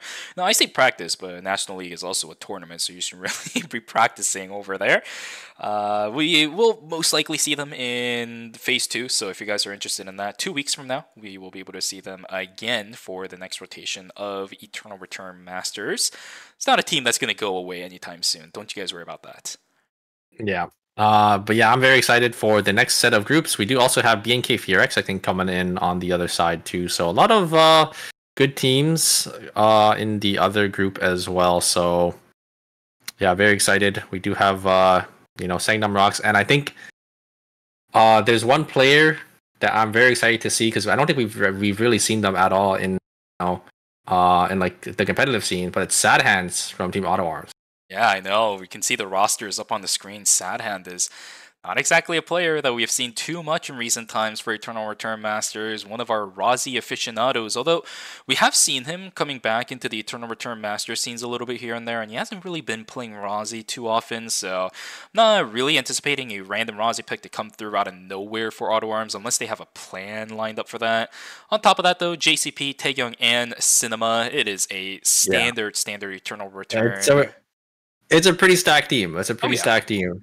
And yeah, I mean, we know Sad Hands on the KR ladder. They're always able to like place in like the top 5. They're able to hold rank 1, you know, for like relatively long throughout the season. So very excited to see, you know, he's like such a flashy player on these flashy characters, playing like Razi, Aiden, Yeah, I'm very excited. I'm very excited. Absolutely. Group B is going to be fun. So, for all of you guys in chat, make sure you guys don't go anywhere after we go on break. Just because Group A is done does not mean that the morning is over, at least for us and for you guys as well. We still have a couple more games that are going to be coming up, 4 more games to determine the 2 additional teams that are going to the finals, 4 additional teams that are going to be going to the wild cards, and 2 additional teams that will be eliminated after today. I genuinely think that this version of ERM is definitely a lot more risky, right? Because in the past, no matter what you did in day number 1, you were always at least guaranteed to go into day number 2. I do definitely prefer this where, every single phase of Eternal Return Masters, there is some inherent risk involved.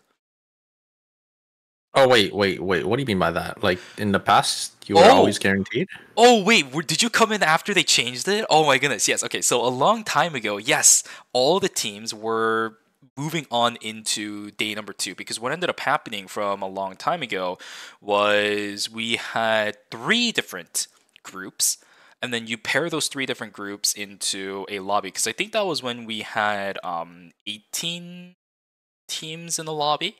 Oh, this might have been before your time. Oh my goodness. Okay, so a little bit of a history dive. While they're doing the Korean interview for Team Cartel, I'm not translating that. Sorry about that, guys.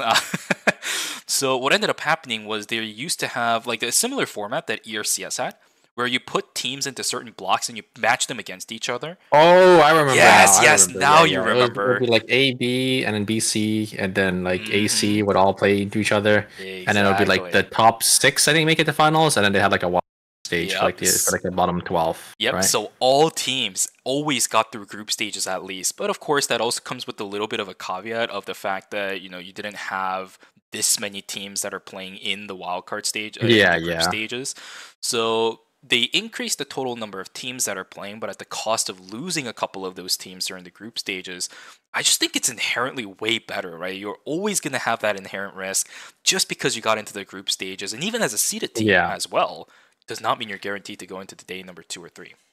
It just makes it so these teams have to play on their A game. They can't go 8th. If they go 8th or if they go 7th, then they're gonna get sent home. It is what it is. Mm-hmm. I do think it is probably better for the format, especially I think there was a lot more games back then, right? If you're saying because you have to play against 3. There's 3 groups, so you have to play like 12 games. I think you had to play 8 games during the group stages because you pair. For example, if you were in Block A, you would have to play 4 games against Block C, and then you would have to play 4. Yeah. So it'd be 12 games total, I think, right? It was a lot. I mean, a lot of good Eternal Return though, but I do think it is probably better when it's like simplified like this for 2 different groups. It might have been 3 games or something. Either way, it was fun times back in the days, but this current format definitely works. A lot of teams, there is a reason why group stages, especially with Eternal Return Masters now, is much more difficult than before. Yeah. There's a lot of newcomers, there's a lot of new talent. Of course, we're still having our old folks just kind of sitting down and making sure that all the new kids on the block are being controlled.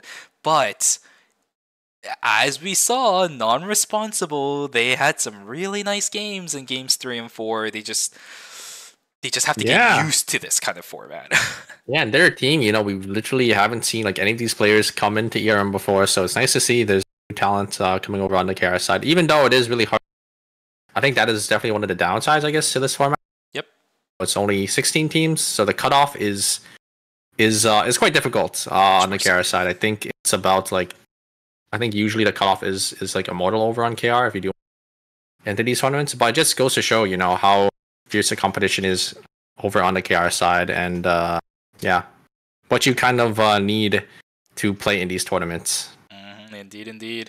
It's the reason why these Korean players, and especially me, I do of course look forward to watching North American tournaments, EU tournaments, and even South American tournaments, but watching Korean tournaments is a whole different aspect of watching Eternal Return. I've been talking to a friend of mine that started playing Eternal Return recently, and I told him, if you really want a good competitive experience and just really hunker down and learn how to play, should try to watch a Korean tournament every now and then. It will really bring a whole new perspective of how you're able to physically play the game, and I think we saw some really nice examples of that during Group A. Yeah, the skill level is just so much higher over here. Obviously, KR having such such a bigger player base, right? I think that definitely is a factor, but yeah, their top players are just so good, mechanically. You do see some slight mechanical misplays, but It's not it common. kind of happens to everyone, right? Because we're all human at the end of the day. But yeah, exactly. It's not common, like you said. We see a lot of good macro plays, a lot of heads up plays from these teams. They're able to read the map really well. They're able to get their buy-ins. I think is something that I see that's kind of different from the other regions. Is teams in KR are just able to tempo out really well. Exactly. All right, well, guys, that is going to be the end of Group A. We know our 2 teams going to the finals, 4 teams going into the wildcards, and 2 teams that are eliminated, but we still have another team of 8 that we're going to have to decide what their fates are for days 2 and 3. Guys, we'll be back here for Group B. Don't go anywhere. We'll see you guys after the break. Take care. Take care.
날 고통스럽게 해줘.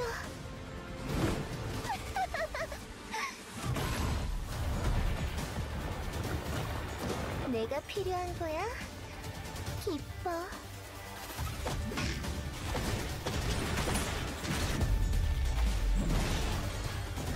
이제 못 도망쳐. 울지 마. 고통을 낭비할 뿐이니까. 적어도 넌 편해질 수 있잖아?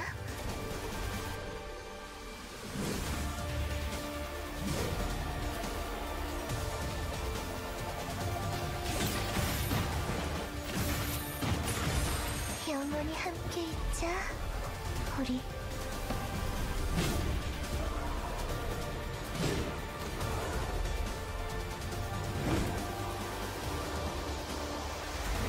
고마워. 너희들이 나를 선명하게 만들어줬어.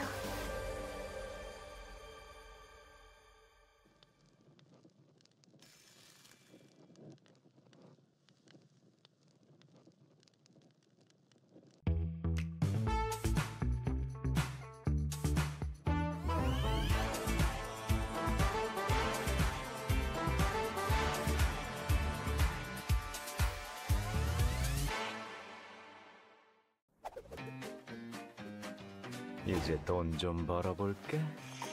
좋아하는 걸 하면서 돈도 벌고 최고의 직업이잖아. 그쪽은 단골이 될 것 같은데 잘 생각해보고 판단한 거지? 오, 비즈니스를 감정적으로 하지 맙시다 우리. 응? 유감이지만 난 빼앗는 쪽이거든.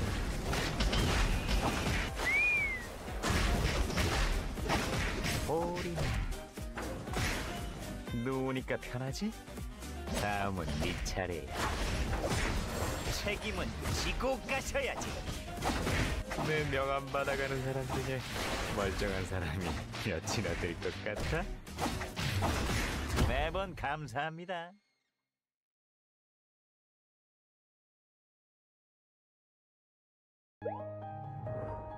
11의 결혼식 브이로그.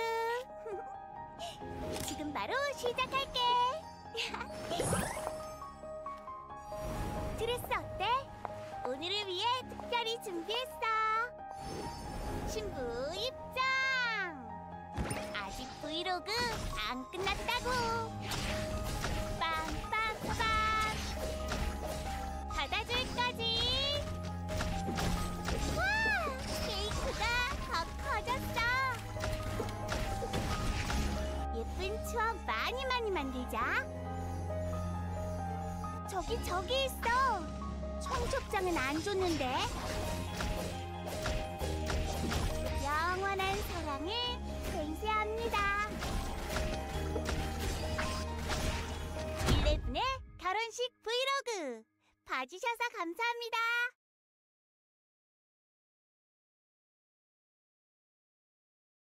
Welcome to the era of the AI PC, powered by the world's most advanced processor of its kind. Images come to life in an instant. Emails write themselves. Languages translate in real time. And with AMD Ryzen AI built in, you can create from anywhere. The unbelievably thin and light AI PC, advanced by AMD Ryzen AI. The biggest innovation in personal computing ever. 사람들에게 행복을 선물하고 싶어. 태어나서 연애해본 적 없으면 마법사가 된다고 하잖아. 마술사는 될 수 있더라고. 마술사 등장! 새 무대를 준비해볼까? 지금 필요한 건 웃음.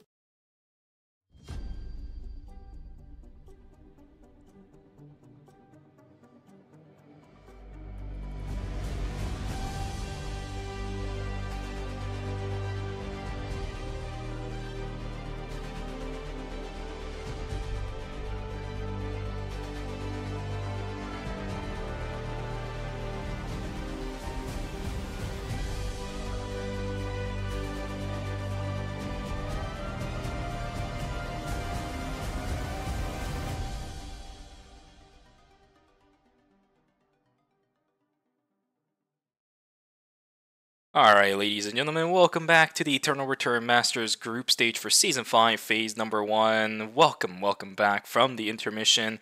Guys, we're here now for Group B. Group A is over. If you guys missed that, well, go watch the VOD. Otherwise, you guys are here for Group B. We got 4 more games upcoming in just a few moments with a whole new roster of teams that we'll be playing in our next 4 games, Super.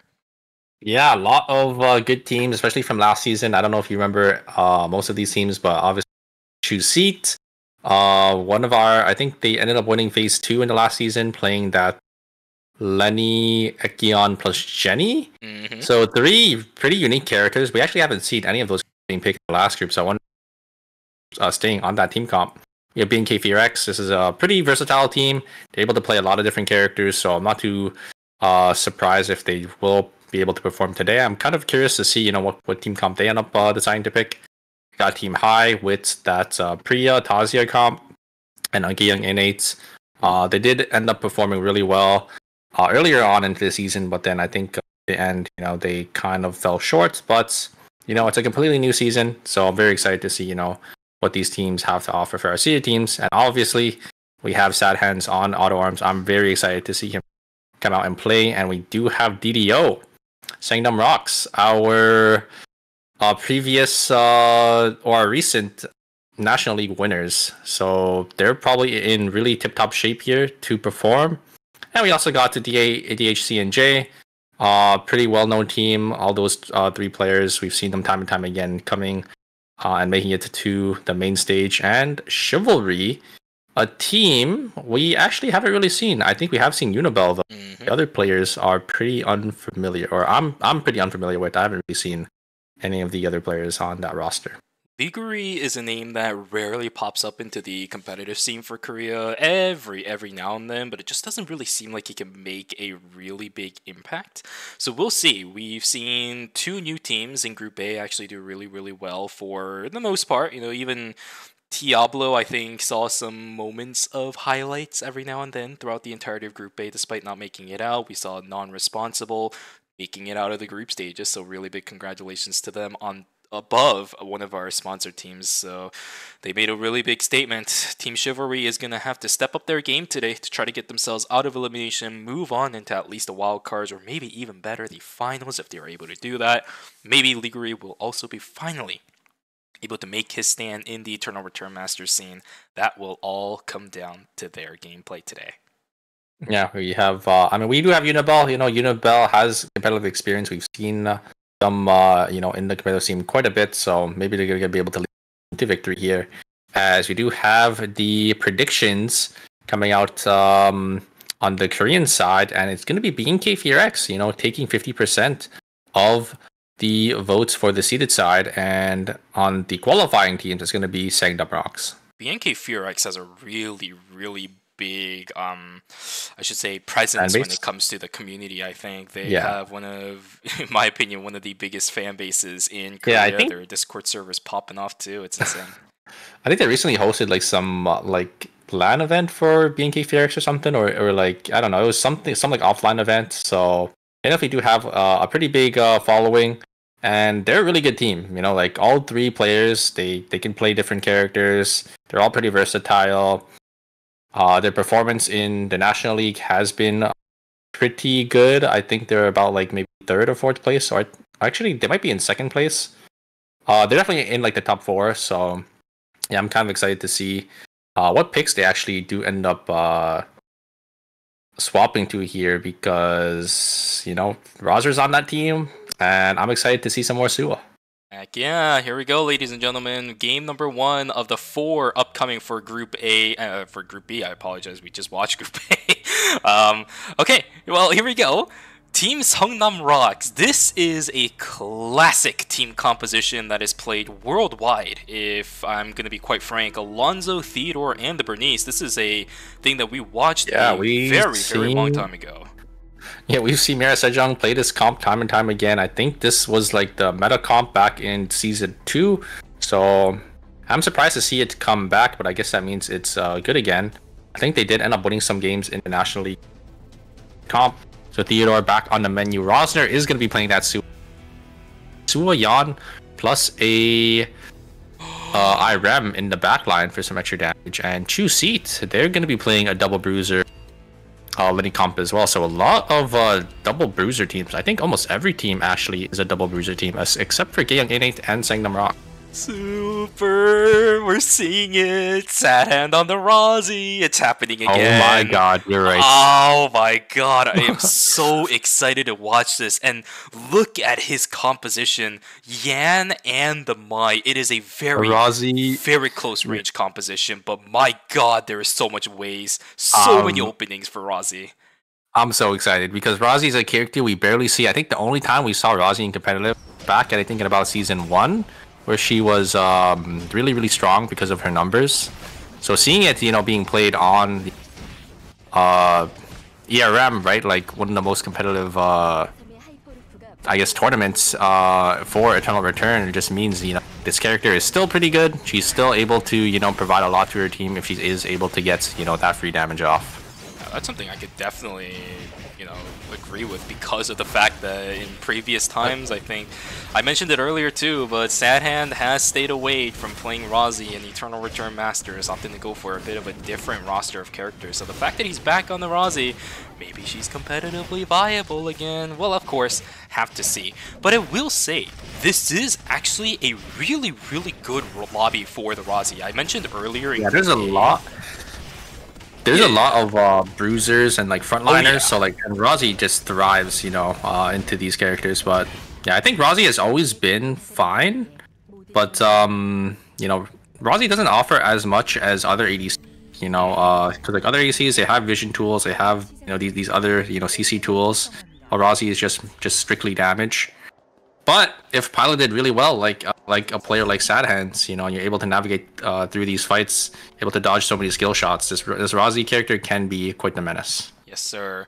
I will mention though, you know, we've been kind of hyping up the William every now and then, but DDO is not going to be starting out for Seongnam Rocks. We saw Hyungi opting in for the Bernice, as mentioned earlier. Seongnam on the Theo, and it is going to be the Alonso to round out the composition.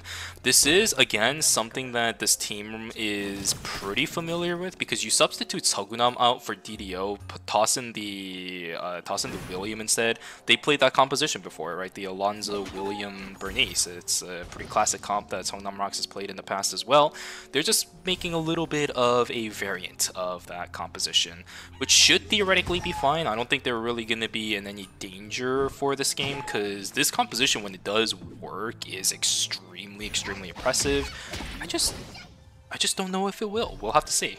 I mean, the Theo and Alonso, these two work like bread and butter. They're just able, you know, the Theo just able to, you know, ult in with you know, the Alonso point, and then you just, you know, lock someone down. But it looks like we actually have a fight on our hands here. They're actually going to try focusing the Sicella, but the Sicella actually able to kite back so well. They're actually going to be able to get away here. Blaster just going to be the one being forced on out of there. It was a good look for Team High, but they're all able to TP on in, and they're able to do that fight there. Not that bad of a start for Team Gyeonggi Innate. Blaster about to come back in. This is another player that we saw a lot of really solid performances towards the end of Season 4. So very excited to watch this Tanzia. Although the start is going to be a little bit slow, not going to find any kills, that is okay. Definitely a slower paced lobby than what we saw in Group A. We only have one team sitting on 2 kills right now. Definitely different story than what we saw in the other group. Although a fight beginning on the north side of the map. Ooh, double knockup. A double knockup from the Kenneth. Is that going to be enough here? We do actually have a Sylvia pick, I realized. But the Sylvia is just going to get locked out by KCW. Great knock into the wall, into the double dove. And I think that, yeah, maybe they could get the kill here. Return kill onto this Dylin. Doesn't look like it. And yeah, they will end up falling here. Here comes the combo. I'm actually going to be able to dash on out of there before any CC is locked. And a great 3-man knockback from Bum. Roz are actually going to jump on in there, but it's just going to get instantly focused down. A great CC chain from the team of Chuseat, and they're going to actually be able to find 2 members of BNK3X. Bum was absolutely optimistic trying to go into that one, but it was misplaced as soon as he went in, his teammate died, so really unfortunate. It's a bit too early in the game for, I think, all the Suas in the world to constantly be up-sustaining themselves. Same thing for the Yan, getting caught out a little bit awkward. The triple Tomahawk Roundhouse was really good, but then the reinitiation came back from the Sua. The walls are a bit of a pain for that team, even if, you know, you got an ERM that can hop over some tiny walls, and Yan doing the exact same thing.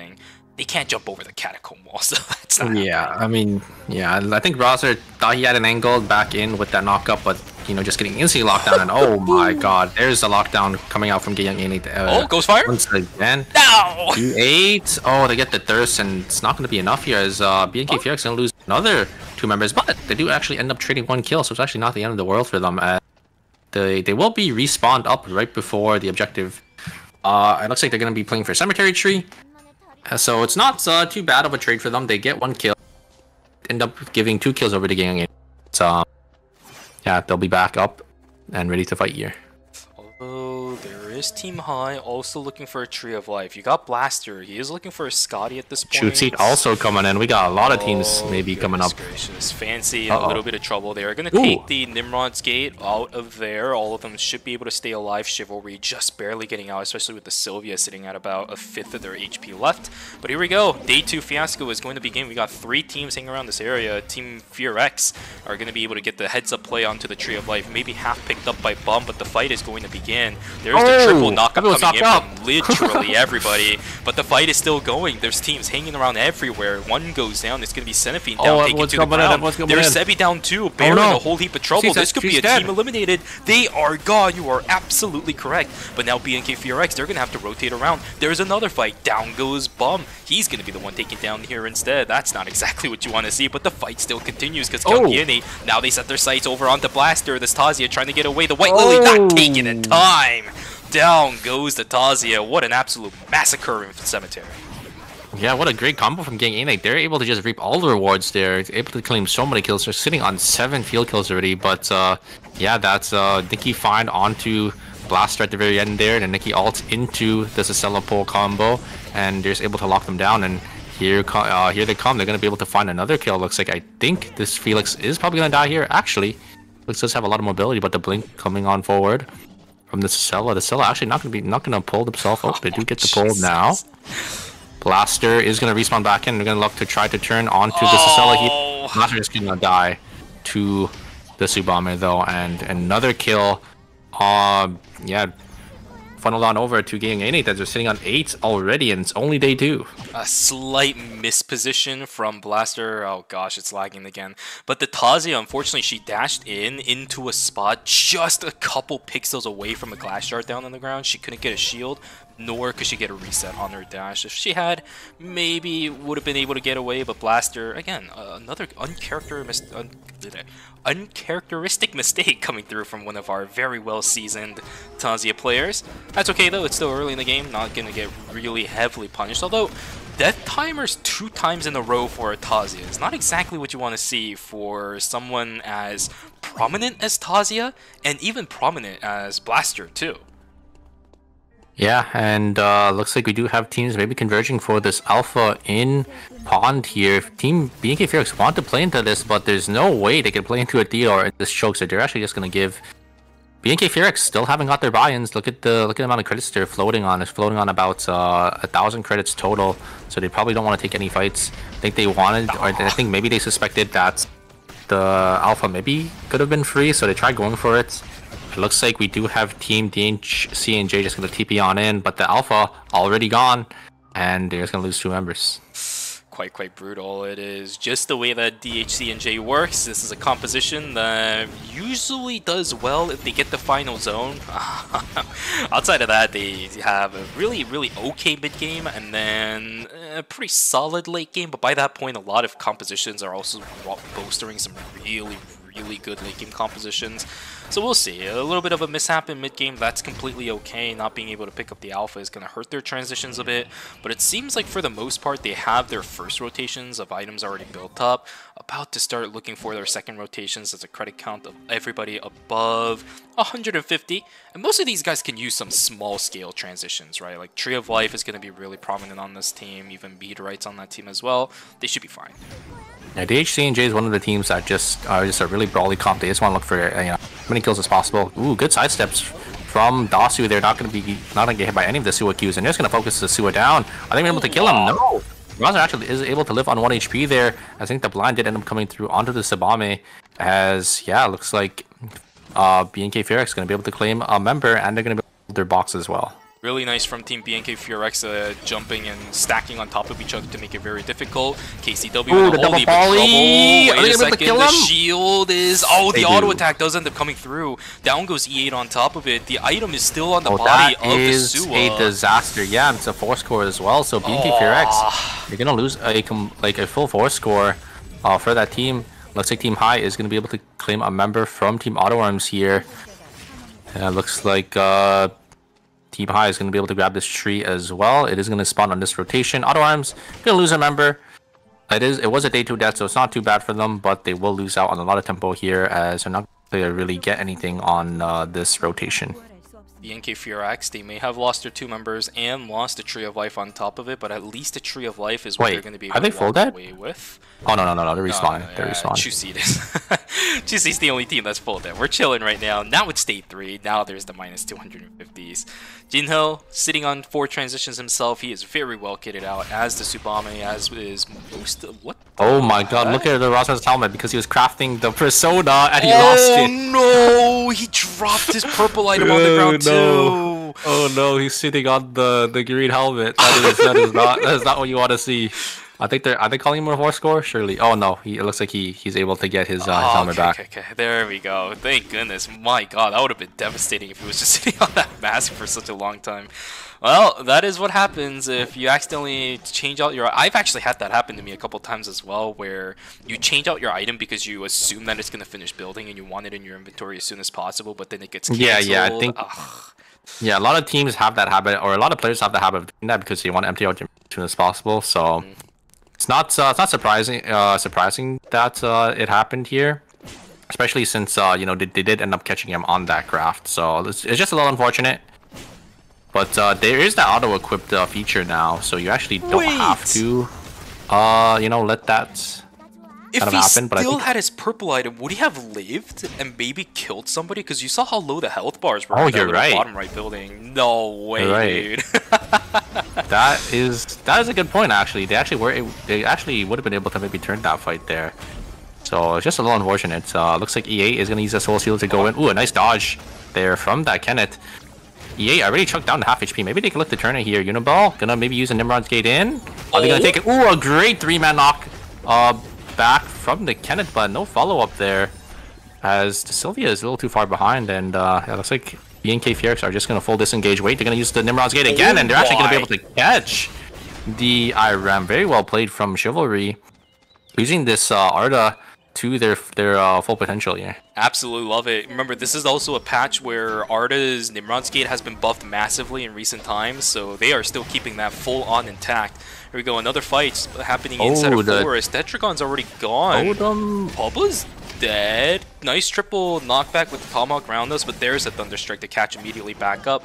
White Lily should be... Oh, he took the angle wrong. No! KCW! Oh, no. It's a minus 500. Oh, yeah. Yeah, I think the totem came out a little too early, as it gave the perfect setup for Team High. So for the Tazia to just, you know, drop everything once the Emma comes out of the totem. I think the Emma probably thought they had some extra time to maybe use that change. But yeah, High just able to punish on that so well. And it will be DHC and J going to lose 2 members, so minus 250. And Team High, they're eating good. Look at that Felix. That Felix has 4 items. Already has the credits in their inventory. Blaster getting pretty close to that that VF blood sample for that Black Lotus Shuriken. So Team High gonna look pretty strong. But look at the items on Team Auto Arms. They've been playing a pretty quiet game themselves, as Sad Hands already sitting on full items with that AO die, and that Jan also sitting on 4 items as well. There's the Widowmaker online for the Theo. They're trying to look for a kill. There's jumping onto everybody, but the damage is only being sent over onto the Mai. She's not getting taken down just yet. Taekyung sitting on the backside. Sadhand trying to juke around and run around, flutter around, but the Butterfly will end up falling down. Item difference is a little bit too big. The blood sample coming in perfectly on time for Seogunam. Down goes 2 members of Auto Arms. Yeah, Quiet game just blows up in their face. Yeah, I think Auto Arms team comp is really hard to play into Sangnam Rocks. The Sangnam Rocks, they just play around the Dio. Auto Arms are all playing short range characters. Razi might be an ADC, but her range is really short. So, oh my god, the sniper skill is almost killing Sad Hands. They got the double sniper with that Bernice and that Dio. But yeah, it is a really hard team comp to play into, because they can't really get around the Theodore walls. The Theodore is just able to free auto. If they're grouped up, they're just able to deal so much damage, a lot of AoE damage. So it looks like they're going to try TPing on out of here. Is the Bernice ult going to come through in time? No, it is not. But they TP right on their team, and this is not good. Sadhan is going to TP a little late. Maybe he's going to look for some damage here. Going to get the ultimate down onto the Felix. Oh, he's fluttering. Oh, he's fluttering. He's juking around the fight right now. Around. Ooh, actually able to dodge out on the Tazia kill as well. Great timing from that Yan to get that knockback right on the totem end there. And yeah, very well played from Team Auto Arms. You're able to actually get that one kill for themselves. Luckily for Team High, though, they are on perfect rotations for Oh, the credits. wait. Oh, goodness gracious, Pixu. DHCNJ got the fumble there. I think the Mai definitely should have died. I think they pulled the trigger a little. But they did see that Mai, you know, half HP. I don't really blame them. But yeah, DHCNJ, they don't really have any items here. They're just gonna back away. They know they'll probably lose. You know, a clean 3v3 into auto arms. They need to look for some farm and to get some items back into the game. They fell down in the mid game. That's exactly where they want to be strong, but not finding anything is going to be tough. Double taunt coming in, but no real follow through just yet. Blaster trying to get something done towards the backside, but Auto Arms is holding strong. Blaster down yet again. Wow. And this is going to be another 2. That was that was a straight 2v3 because Sadhaz was just sitting in the back there, completely isolated out because of the Tazia's ult and the wall. But I guess the amount of you know, spells used to, you know, zone off Sadhans was enough for the Yan to just win in that 2v3 scenario there. You can definitely tell that Blaster is having issues with his DPS. He ended up opting in for the Frost, what is it, the Venom Dart, he ended up caught again. Yeah, this Tazia is just not able to do as much damage. I guess they ended up going for smaller transitions using the near 500 credits they had instead of going for the Black Lotus Shuriken. It's tough, right? You got to make those calls every now and then. Your team's already on the back end. You don't really have that many credits to work off of. Do you really want to invest into that one massive transitions, or would you rather get a couple of really good transitions? They opted in for the couple of good transitions. Yeah, that's another blood going over to Bernice. So Sagnum Rock sitting on 2 blood weapons for their carry, so they're gonna be looking really strong. Oh, I like this vision play from Fear X here. Nice reaction though coming out from Cinema. Maybe Sadhans is gonna look for an angle, gets one auto off. Maybe gonna look forward here, getting a lot of damage actually onto that ERM, but the frailty is procced a little early. Nice double Odyssey coming out from Rosner. Yeah, looks like BNK Fearx, they're just gonna kite back. They're really good at kiting back. That's the benefit of BNK Fearx. But nice vision checks coming through from Auto. They don't check. Bum's not checked. Okay, Sadhan still on the backside. Bum's gonna jump over the wall. He's still safe. That's the downside of Rozzy. He can't just chase willy-nilly over walls. That's not a tool that Rozzy's gonna have on their hands. BNK Fearx is still not out of trouble though. They're pushed into a corner. Jinho is extremely strong. Remember the items on this Tsubame earlier. Vision. Uh-oh. Okay. And they should see the other team coming in here. Yeah, it looks like they do understand that there is another team. They don't want to get third party. They're just going to back away. They do have console control here, so they did end up seeing Auto Arms, you know, ended up walking in.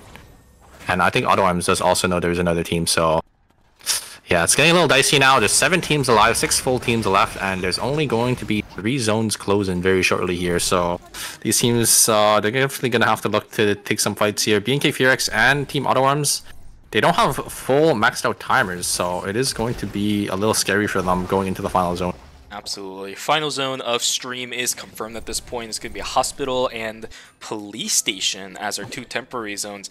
Very, very interesting dynamics of how these 2 zones are played, because on one hand, hospital, very, very open. On the other side, police station, the temporary zone is extremely, extremely tight. There's a lot of corridors, there's a lot of corners that you gotta check. Cameras are going to be important. Recon drones are going to be even more important. This is just going to be such a tough time for all these players to deal with, and I'm scared right now for BNK Fearx. Their team comp is so close range. Yeah, they're close range, but they also do have a lot of poke with the Suwa, and I'm just a little worried because, yeah, it's gonna go down to 3 teams in that final. Just whichever team, you know, is able to navigate the final zone well here. Looks like the Kenneth is gonna look for an angle. The Arda Gate is placed down. They look for an. They do hover it though, and maybe try to force them out here.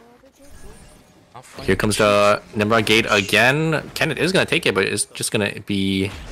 We're just gonna instantly walk away there with their dash, and it looks like another team is gonna be entering police final zone. So we're gonna have 4 teams over here, possibly 5 if DHCNJ also joined the fray. They are gonna take the Nimrod's Gate. Oh, that's awkward. That is so awkward. As yeah, it looks like they are going to fall here. I think everything should be on vision. It looks like BNK Fear do end up seeing everything, but the fight is already finished, so not gonna be able to get much. But wait a second.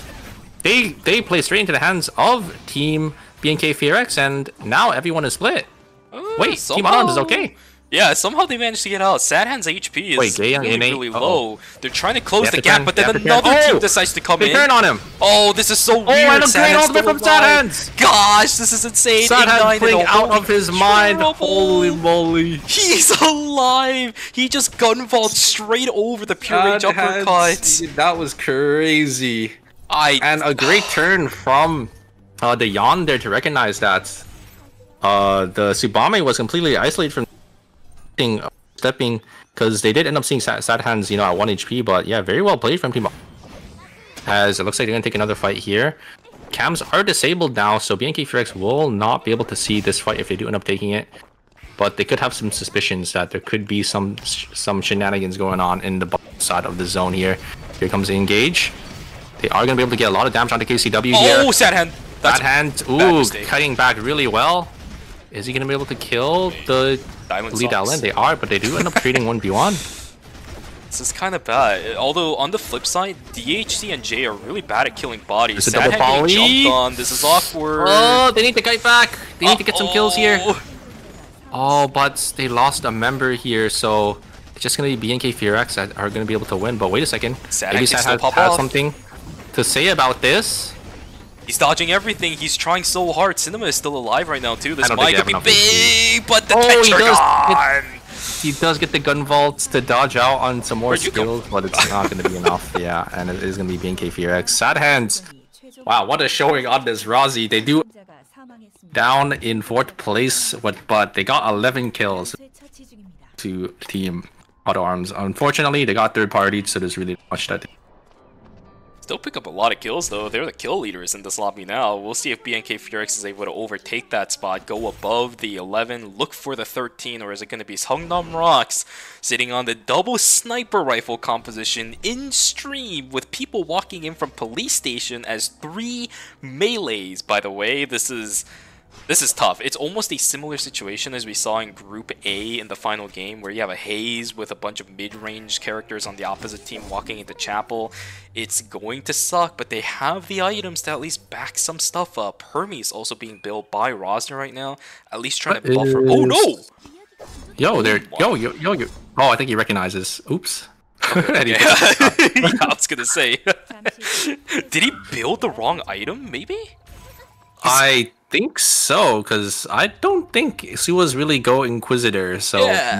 maybe they decided that we need to get this executioner damage for these backlighters. Because he wouldn't have the heals built in, right? No, I mean I think Inquisitor in his build is fine because he was on. So maybe they're just trying to look for this execute damage to one-shot these backliners. But I mean, he did. On the flank. Ooh, this is a great angle. Are they gonna be able to? Oh, they're gonna be able to just one-shot bomb though. And yeah, they're just gonna kite back, and that's gonna be it. Oh my god. They got one. Oh my god. Okay. Really nice reactions coming in from Seongnam Rocks. Immediately susses out that there was a flank coming in. They didn't even have the flank warded, but put that down because they smelled something weird. Only saw 2. Noticed that the Yam was flanking and immediately turned back on him. That's not a Tonfa Yam, by the way. It was a glove, so no quick spin to buy himself time. The entire full burst of the Theo were eaten, and then he died.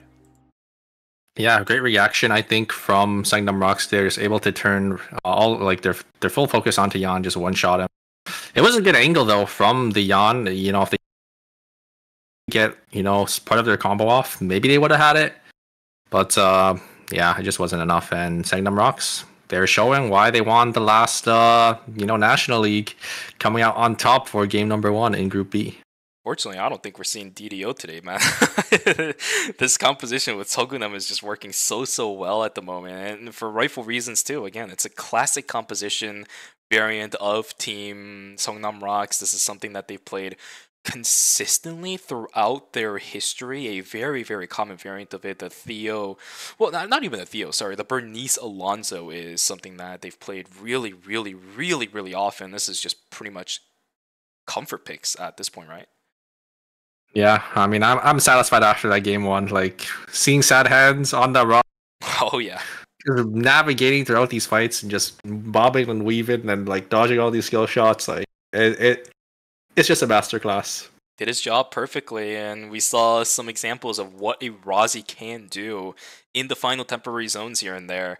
Man, the fight inside a temple when they all reached in towards there, using the gun vault to jump over the pure rage uppercut, being able to stay alive against the Tazia by using the Q in order to dash all over the place, flutter to jump in and out of fights, reload the gun. Oh, pure masterclass. And it's even more pronounced because there aren't that many Rozzy players in ERM, right? Sandhands is one of the only remaining Rozzy players that actually actively play this character in competitive, so I love it, I love it, I love it. It's going to remain in our memories for quite a while. Yeah, I hope they stick on to this character for game 2 and 3. I think that, they had a really strong... I'm pretty sure they probably will play the same comp. It's just, unfortunate third party at the very end.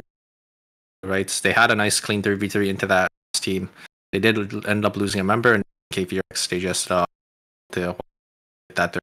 So I think if they had if they had like a proper to be in KVX, they probably would have won. But yeah, because of how the final zones was like gated and like situated, that's kind of how the cookie crumbles. Possibly. I will say though, since it has been a while since Sadhand has played the Rozzy in competitive, he has made some small minor mistakes, and I think that was actually what cost them the game, because I mentioned it while the fight was happening inside a police station, how Sadhand used the gun vault over the dial-in into the tight corridor. Instead of using it to dodge out a really, really big skill, he had to end up using the blink over the wall. Dial-in chased, but of course couldn't get the kill. That still made it so that somebody else on his team had to pay their life for it. Third party after that would have, of course, sealed the deal. Still, it's game number 1. A lot of cool things happened. They remained the kill lead in tied with BNK FearX. So, I don't know. It was a good game overall. They should be really happy about the results. Still holding very solid, most likely in 3rd place or something like that, just depending on how many total points at least Songnam Rocks was able to pick up. It's fine. We're chilling. Yeah, they had a lot of kills for their name, so I think the points should be relatively close throughout, or like for like all the teams here. I'm kind of interested to see, the leaderboards do end up shaping up after that game. But yeah, a nice showing, a nice good game 1. I think we saw good plays from these teams, and I'm not sure if we'll see any swaps. Maybe we'll see True Seat. I'm surprised they're playing, such a unique comp that we haven't really seen. Shinonome is not. Is Shinonome still on Team True Seat? Yeah. I did see Shinonome on there. It was just Bear playing for the first 2 games from the looks of it. So I see.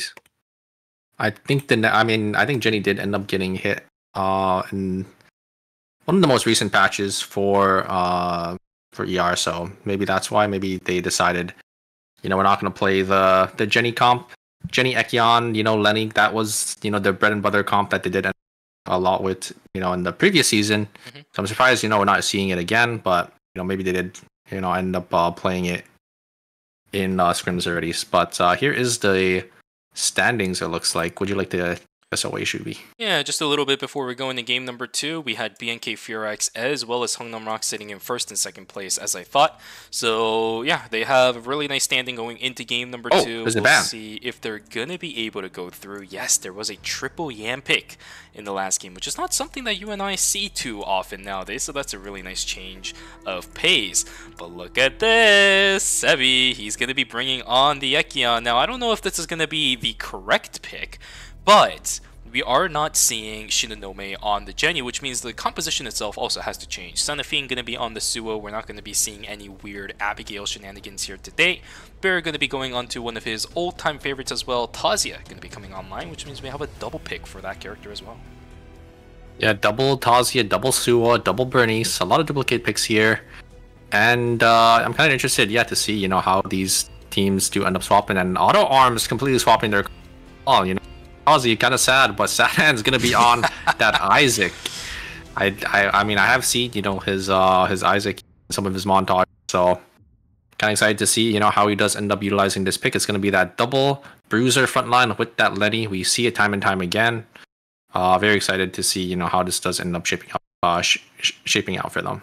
This is one of the things that I did mention about who is it? About Sadhand, right? He has been playing a lot of different characters whenever he has made showings in the competitive scene as of late.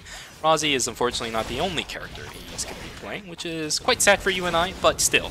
I think Sadhand has some pretty stellar performances on non-Razi characters in competitive way back in the days. We'll see if it's going to be something he can perform again here in the #1.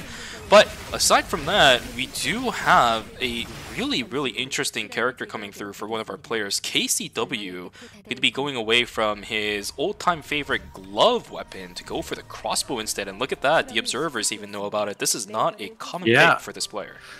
I mean, Yan is banned, right? Yan usually never gets banned, so he has to swap here. Where's the Nikki, man? Oh, I guess you're right. He does have the Nikki pick, which I'm surprised he didn't pull out. That is a good point. That would have been an homage and a half. I guess they do need some more damage on this team. I don't really like their team comp though. They're on a double mage backline with the lead out lid solo frontline. That does not sound. She's building trust. That great, but I'm sure they're gonna be able to cook with it. I think DHC and J is just one of those teams that just play for kills and they just try to be as aggressive as possible. And Carla is one of those characters that can be aggressive with their vault forward and with their ult. So yeah, we're gonna have to see how this does end up working out for them. For sure. The thing is as well, there has been times in the past where Pexu has played tank Dailin if the rest of his team is playing damage. So that is a precedent that has been set in the past. And on top of it, tank Dailin, sure do we just play like different tankers? Well, okay. First of all, it's Pexu. Let's be real here. And second of all, I know. It's not incredibly unfeasible because 1.31 is also a patch where they just buffed the drink up from Dailin, where the damage reduction that is true. That is true. To I think 75% or something. So yeah, worst comes to worst, at least you can reside in that. Angle? Here we go. Wall not really gonna do anything. Ing9 should have the kill on the blaster, but okay, well never mind. Wait a second. Oh, maybe not. Yeah. Asu's dead. Ing9 is in trouble. Blaster in a really awkward situation. KCW trying to chase on through. Taz Pexu is going to miss out on the striking tiebreaker. He still gets the kill. Everybody's still dying all over the place. Emma in the totem. It is level 7 respawns. Everyone just coming back and, and down to fight again.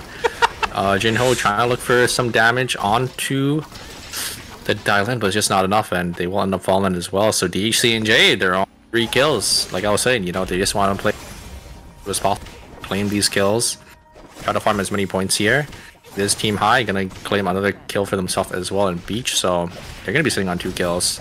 And the Felix looks like they are caught as well from team high, so BNK Fearx gonna be able to claim 1 for themselves.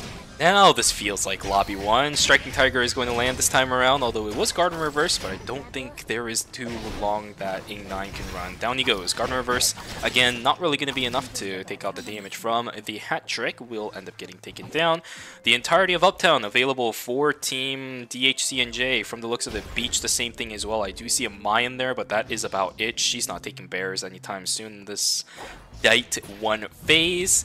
See how the rest of the game is going to go for now. It is... Oh, never mind. There's a Felix. All right. Now the bears can get taken. Yeah, and we just have some farm being taken. The wolves are still up here because it is not the mid-season patch just yet. I think those wolves did end up getting replaced by a bear. And this bear is also still here as well. So yeah, teams are just, getting as much farm as possible. We actually could have a fight on our hands here. Looks like... Yeah, the Mai is completely isolated and gonna just fall over to DHC and J, and they get a nice striking tiger, completely locking on to Felix, and another 2 kills. So DHC and J are already on 6 kills. So this new team comp, kind of paying dividends. They're just able to farm and collect all these isolated players. I don't think they had a yet, so we can't really say exactly how good this team comp will be into full teams, but yeah, he was able to pick up a lot of kills for themselves. This is what they really want though, right? Typically this is a team that wants to play for the late game. The mid game scaling is really good. Again, as I mentioned earlier, Tazi is going to provide even more of that mid game power spike. Everybody take this in Snowball. Their mid game should be fine. There's another one of those Nimrod's gates going in. Ing9 trying to get a couple of stuns in, but he's going to miss everybody. There's the pullback in, but this is still a lot of good damage. There goes the Kenneth. Holy crap, the damage is nuts. Fancy KC trying to get himself away. He's not going to get pulled away. Blink is going to have to be invested. Nicely done there from Kyunggi N8. Another fight on the north side, though. These two teams not really going to be able to look for an objective, but Taking about to get taken down. Down he goes. Dema not going to be able to keep themselves alive. Down goes Sogunam. Oh, Cinema. Oh, Cinema. Oh, Cinema. Look at this. Absolutely incredible. Sad hand on the Isaac is able to block all the buckshots from the Bernice. What an incredible play coming through from Auto Arms. Wow, very well played, and obviously the Lenny positioning around, you know, his Isaac. Yeah, soak up all the damage, and they're able to get that kill, and they're going to be able to get that Meteor as well, because the Alonso was actually forced to back away there.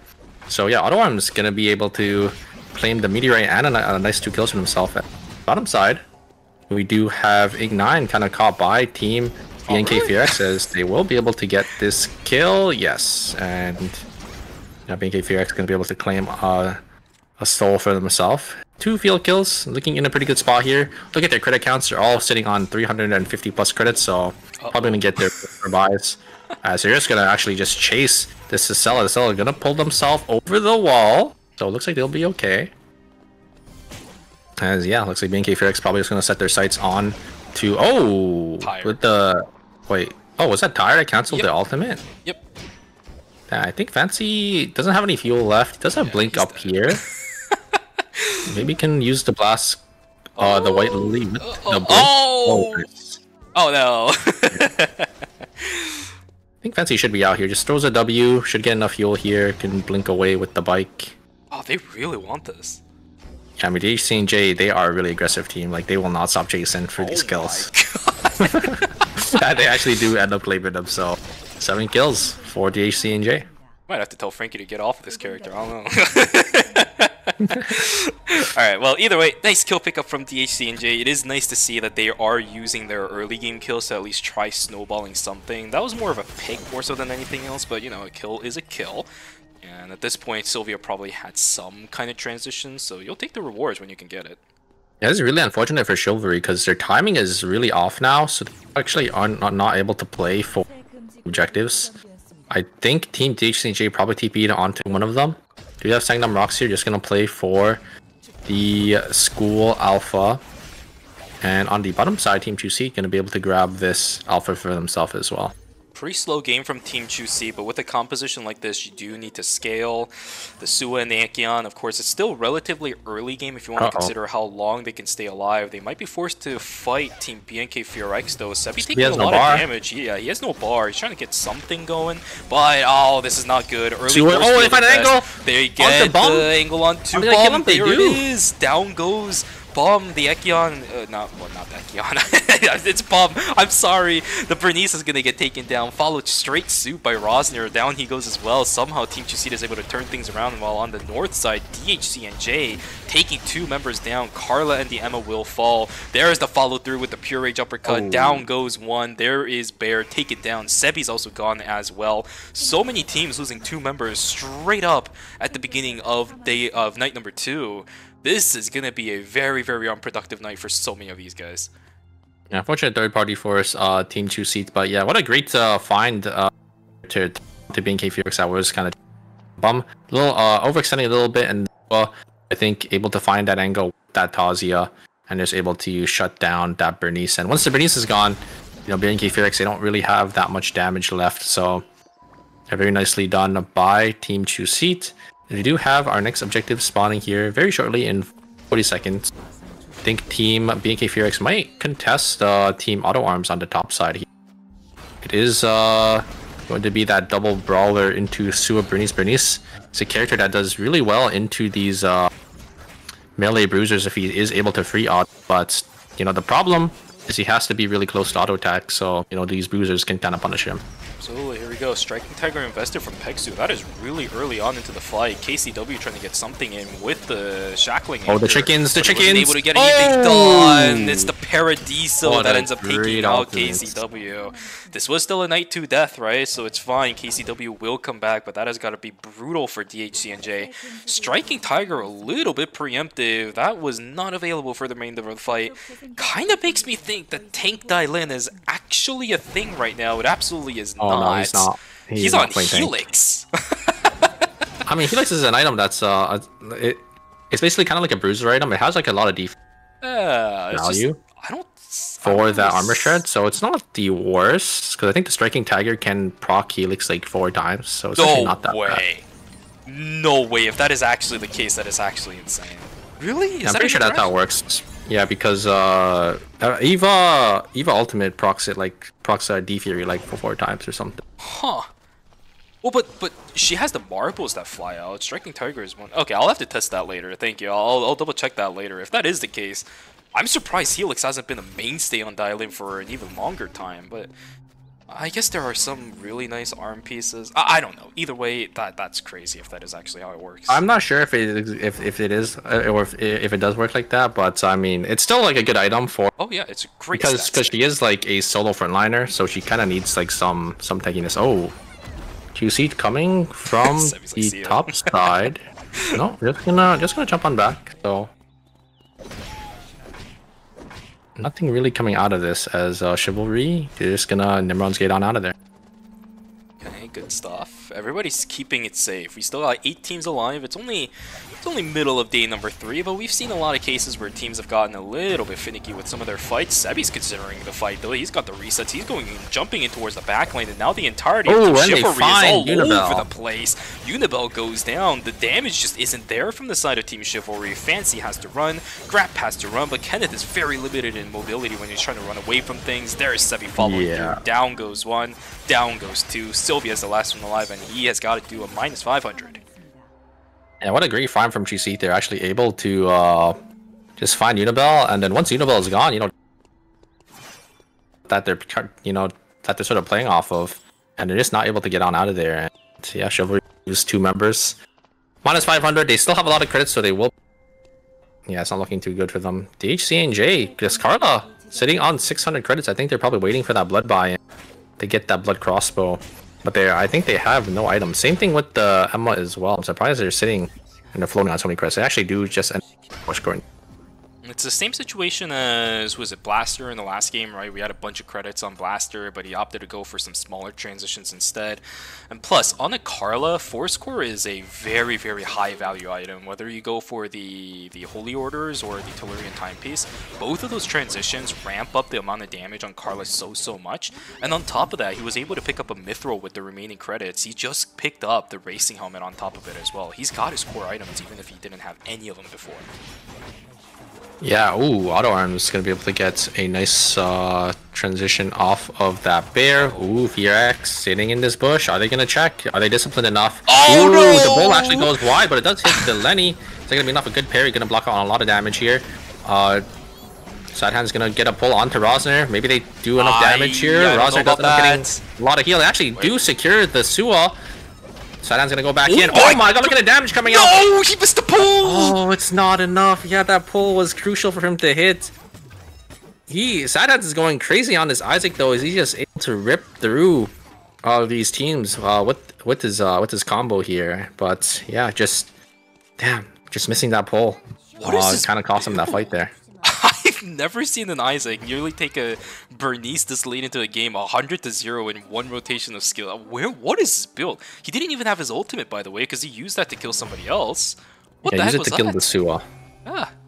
Yeah, I'm guessing he's on like a full AP build, but we'll have to see, when he does get res tier, because I think they will probably pan the camera over to him. They actually are missing 10 credits. Probably not. I think he's probably just on like the Bruiser AP build would be my guess. Looks like Sangdam Rocks here is kind of isolated in this corner. They're kind of stuck. But you definitely don't want to play into a Bernice and Theodore in a corridor. So it looks like VRX is just going to respect that and they're going to walk away. This is one of the reasons why the Bernice Theo composition was super popular back in the days. The amount of safety net you get with the double ballistic advantage is really good. Okay, Sebi goes in, but just takes the Nimrod key to the back line. Oh my goodness, Deep Chivalry just completely 180ing it. Oh my god, that was so sick. That was sick. Sebi goes in, and you just immediately send your entire team to the back using the Nimrod's Gate because he's not going to have any resets to cover the distance that's late into the game. Yeah, and then Sylvia just following up at the very end there. This is just very well played. Team Chivalry there, able to use this Nimrod Gate and this Arda character so well. he's already gotten... Unibel has already pretty much gotten Sebi read like the back of his hand. It's actually insane. He knew Sebi was going to do something like that. He saw it earlier in the same zone, by the way, Cemetery, and said, hey, I know you're going to come in. I'm going to charge up my ultimate, unleash power straight into Nimrod's gate. Oh, they checked it! They do check in, Sebi, man. He's did good. you get the Yeah, resets? Wait, he has Ekion though. He has Ekion. His gate? I think he's out. Surprised they're not chasing with the Nimrod's gate from the Arda, but I think they know it's Ekion. They can't really chase it. Ekion probably has the best escape in the game with all of his resets and all of his dashes. Back on out of there, DHC and J gonna be able to get the res off, so 250. And looks like Team Chivalry, they're gonna the two members of Team Chivalry are kind of caught that's weird. from the members of Team Gangene as I think Unibel dropped the Nimrod's gate. The Kenneth to buy in red, but now they're forced to take this fight here. Weird. Yeah, and they're forced onto the red, so here's the Nimrod's gate. They're gonna take it in. They don't actually catch anyone here, and it looks like it's onto double stun from Ing9. Sylvia missing the bike over the wall, and that's gonna be it. Unibel, maybe they could get out with the Nimrod's gate. It actually looks like they are. They do have enough credits, so if they can get the buyback, maybe in Chapel, okay here, but another -500 for this team. That is so heavy of a loss for that guy, for that team, man. It looked so good for a moment, but Kenneth taking the Nimrod's gate over, I think the miscommunication was just completely apparent there, right? Because the Kenneth had the right idea. Factory was going to open, they were just going to take the Nimrod's gate over and just take it immediately as soon as the zone opened up. Yeah, but the rest of the two didn't. I don't think it was a miscommunication. I think they just didn't expect anyone to be in there because it was red. Like Factory was still red. Yeah, Gangene, they just walked into red and just caught the other two that were gonna enter back in. So just a little unfortunate timing, I think, from Team Chivalry. Absolutely tragic. But on top of that, you know, Gyeonggi, they were able to pick up a blood sample on top of it. I believe it was Chaser built up for the Cecilia, which is a massive, massive damage boost. And also secures the fact, confirms the fact that it is going to be a throw Cecilia in this game, not a shuriken, which is quite interesting. But here we go. Engage from the Mai. They are getting able to get Bum here. Bum's 1 HP, and he will just instantly fall. But the third party is here from ROX. I guess they had cameras from archery range, and they're just able to see everything. And they do get Rosner as well. And choose seats, or sorry, not choose seat, but Team High. All three of them are. BK Furex, they lose 2 members. Look at their credit counts. They have no money to get the Lumi res, so it's just gonna have to be to rat it out here for their team. Dude, BNK, Seongnam Rocks is doing the exact same thing that they did in Season 3. I'll get back to that in just a moment because there's another fight in Forest. Cinema getting taken dangerously low. This Lenny trying to keep herself alive. There's the kill coming through from Fancy, but a third party again. It's a third party Fiesta. Oh, okay. No, Team Chivalry is actually going to be able to get out. Sadhand's going to get taken down. Auto Arms in a little bit of shambles. Taking is the last one alive as the Debbie and Marlene, but the fight still continues because there's another one in school. Kyungkwae is going to get taken down. Sogunam is going to lock down another blaster down, and this should theoretically be Bin TM getting taken down too. There's the nice follow-up. That's a wipe. That is a kill confirmed. Eliminated is going to be Team High. E8 in a whole heap of trouble. What just happened? Day 5 turns and everybody's just like, hey, let's kill everybody. Yeah, once the zones start closing, there isn't much space for these teams to work with, so they're forced into each other as it is going to be Team E8. Going to be found out by Team Choose Seat, but the Dema also being found out by Team Choose Seat. Oh, and Bear actually gets right into the demo to actually get taxied on over, and I think that is going to be it for this Dema, having no other tools to escape here. Gonna try to get in the knock up, but I don't think he's gonna be able to get on out of here. No way. Wait. Oh wait, he just dodged the flash short too. Gets hit by the 7-2 and there's the wall, and yeah, that is gonna be lights out for Team Auto Arms. So 2 teams falling in that, and actually it was 3 teams falling in that bit. It's man, BNK Furex High and Team Auto Arms. Galley. As we do, yeah, we do have our final zones. It's gonna be Chapel and School.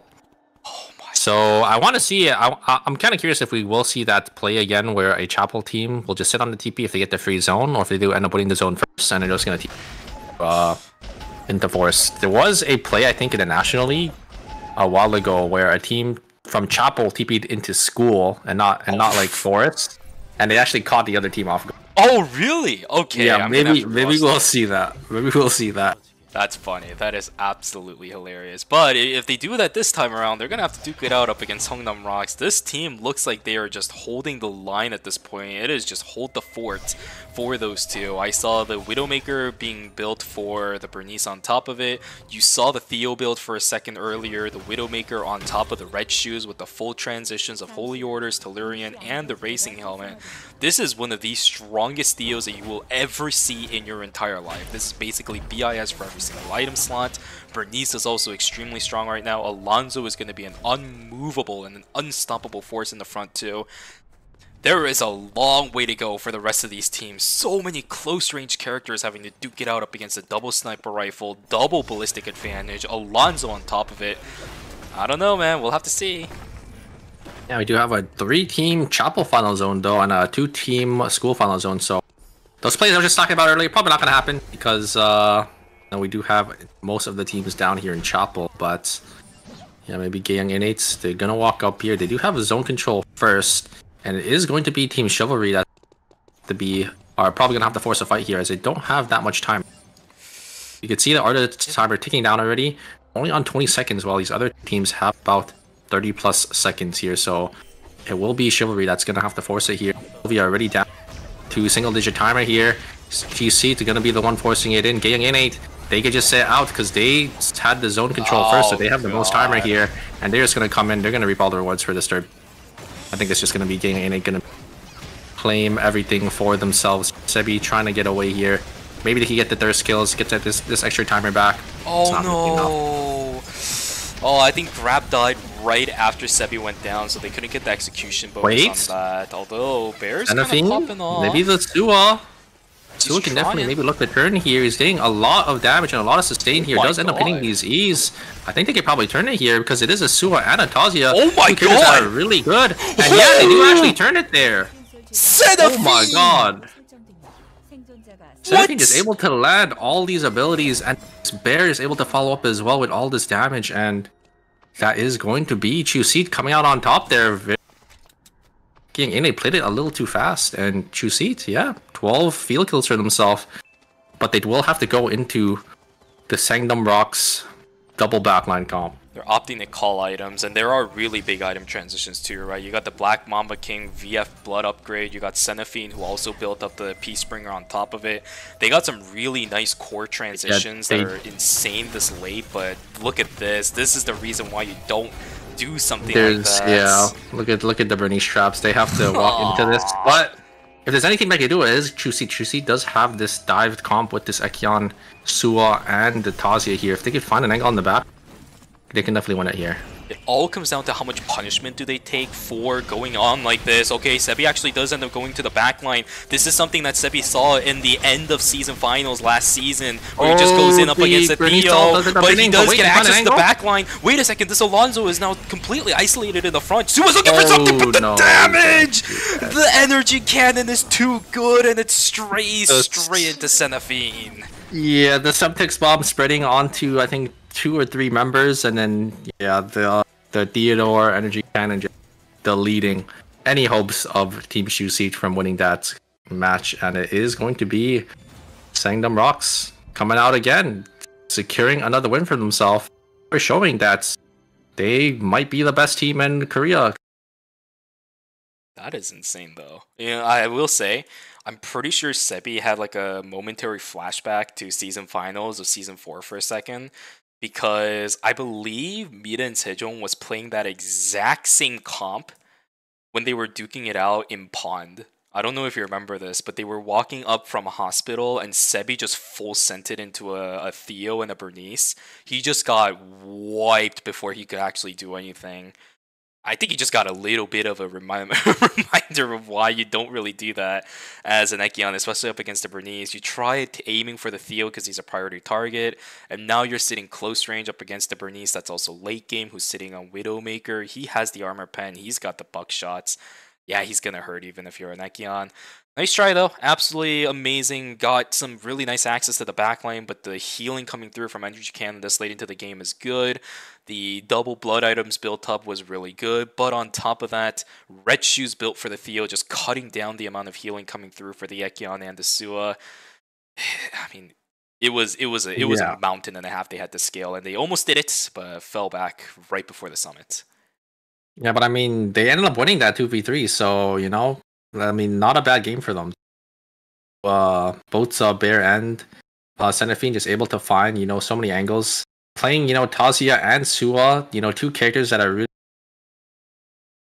1v3 scenarios, and combine them together, and yeah, they're just able to win that out.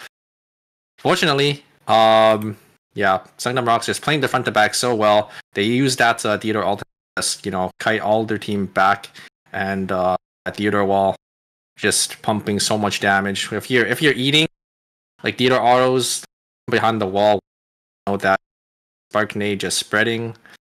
It's really hard to play, and especially as 3 basically melee characters. I think another big problem with Team Choose Seats comp is that in comparison to before with the Lenny and the Jenny, Sua is really good at following through on the Ekion, but she has a lot of animation time to use her Don Quixote. And Bear on the Tazia, he needs to get those glass shards in order to get those dash resets. It took way too long, I think, for Bear as well as Senefine to follow through with what Sebi did. Maybe if that wasn't the case, they could have gotten the kills. A big what if. But either way, here we go. Scoreboards after game number 2. Guys, after this one, we're going to go on to a break. We'll give these players a little bit more of time to strategize, think about what's going to be happening on next. But halfway through Group B's games, we got Team Sungnam Rock sitting in first place right now with 36 points. Yeah. A dominant powerhouse. But look at how close it is between the second and sixth place. It's only a 4-point difference, so to secure that second place spot. And obviously, Team High and Chivalry, they don't really have too many points, but there is still 2 more games, so you definitely can't count them out just yet. Hopefully, we'll see maybe a swap or maybe style.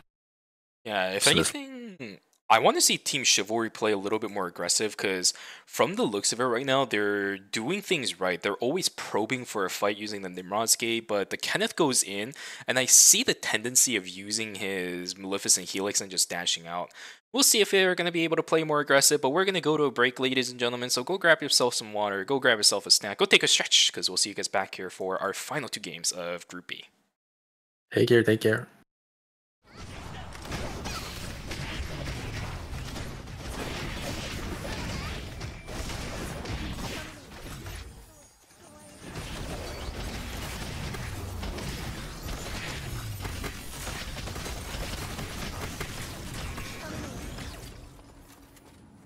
생존자가 사망했습니다.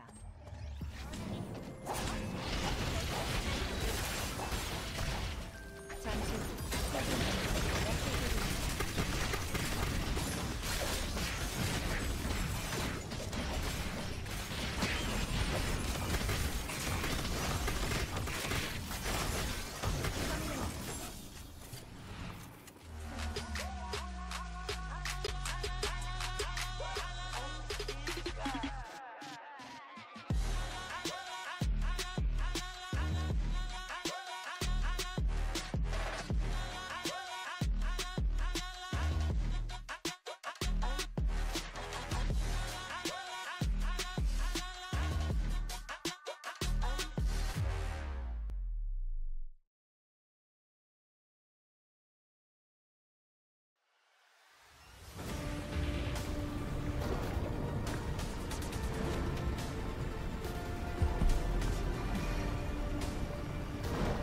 날 고통스럽게 해줘.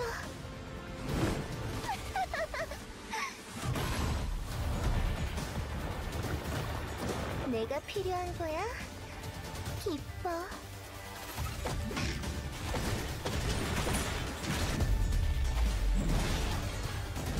이제 못 도망쳐.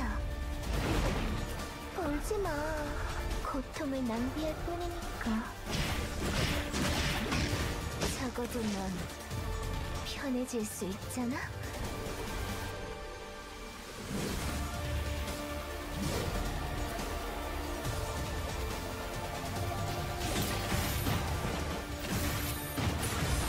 영원히 함께 있자, 우리.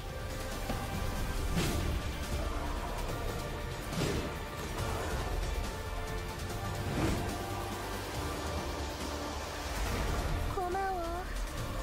너희 너희들이 나를 선명하게 만들어줬어.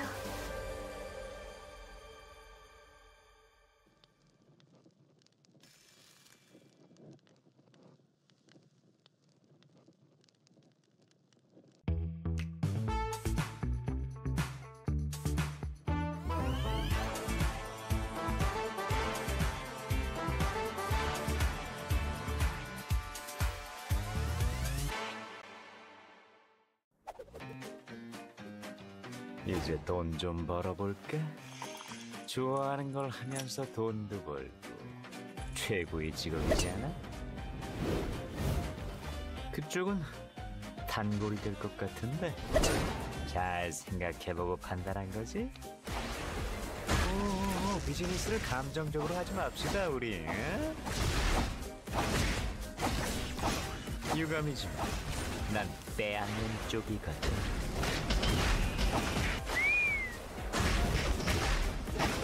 오리 누우니까 편하지? 다음은 네 차례야. 책임은 지고 가셔야지. 내 명함 받아가는 사람 중에 멀쩡한 사람이 몇이나 될 것 같아? 매번 감사합니다.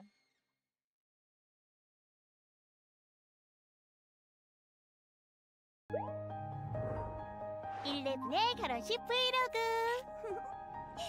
지금 바로 시작할게. 드레스 어때? 오늘을 위해 특별히 준비했어. 신부 입장. 아직 브이로그 안 끝났다고. 빰빰빰.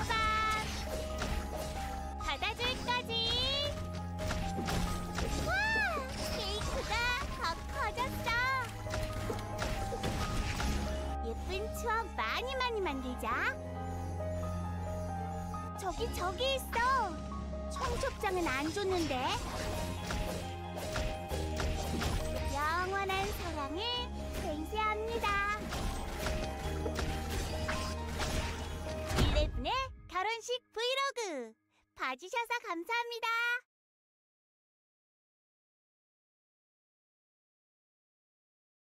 Welcome to the era of the AI PC, powered by the world's most advanced processor of its kind. Images come to life in an instant. Emails write themselves. Languages translate in real time. And with AMD Ryzen AI built in, you can create from anywhere. The unbelievably thin and light AI PC, advanced by AMD Ryzen AI. The biggest innovation in personal computing ever. 사람들에게 행복을 선물하고 싶어. 태어나서 연애해본 적 없으면 마법사가 된다고 하잖아. 마술사는 될 수 있더라고. 마술사 등장! 새 무대를 준비해볼까? 지금 필요한 건? Alright, ladies and gentlemen, welcome back from the break. Hope you guys had a good one. We are just coming back from our games 1 and 2 for Group B. We just have our final 2 games left. Games 3 and 4. My goodness, I am getting tongue twisted as heck. It's the first day of the new season, guys. Give me a break. Yeah, I mean, it's still anyone's game as well. I don't know if you saw, but I think the point difference is only about, it was like less than 5 points for second and sixth place. So anyone could really make it in to the top 2. I'm really excited to see, if any of these, well, maybe end up changing their roster because maybe, bottom 2 teams didn't really have too good of a performance. Maybe they need to change it up. Maybe they swap up their comp as well.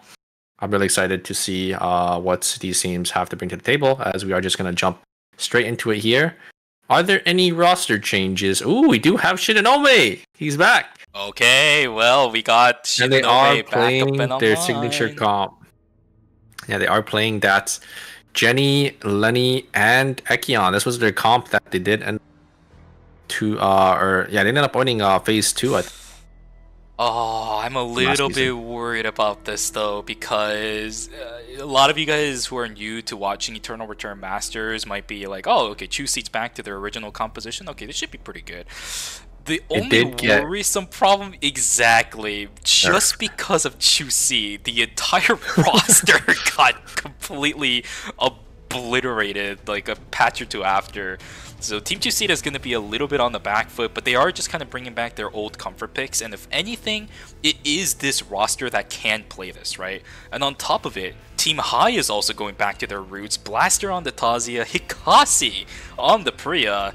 We are just going back to Season 4, man. AutoArm is back to Rossi. AutoArm is back to the Rossi pick. So a lot of these teams just playing what they're comfortable with, and I think that's probably for the better, you know?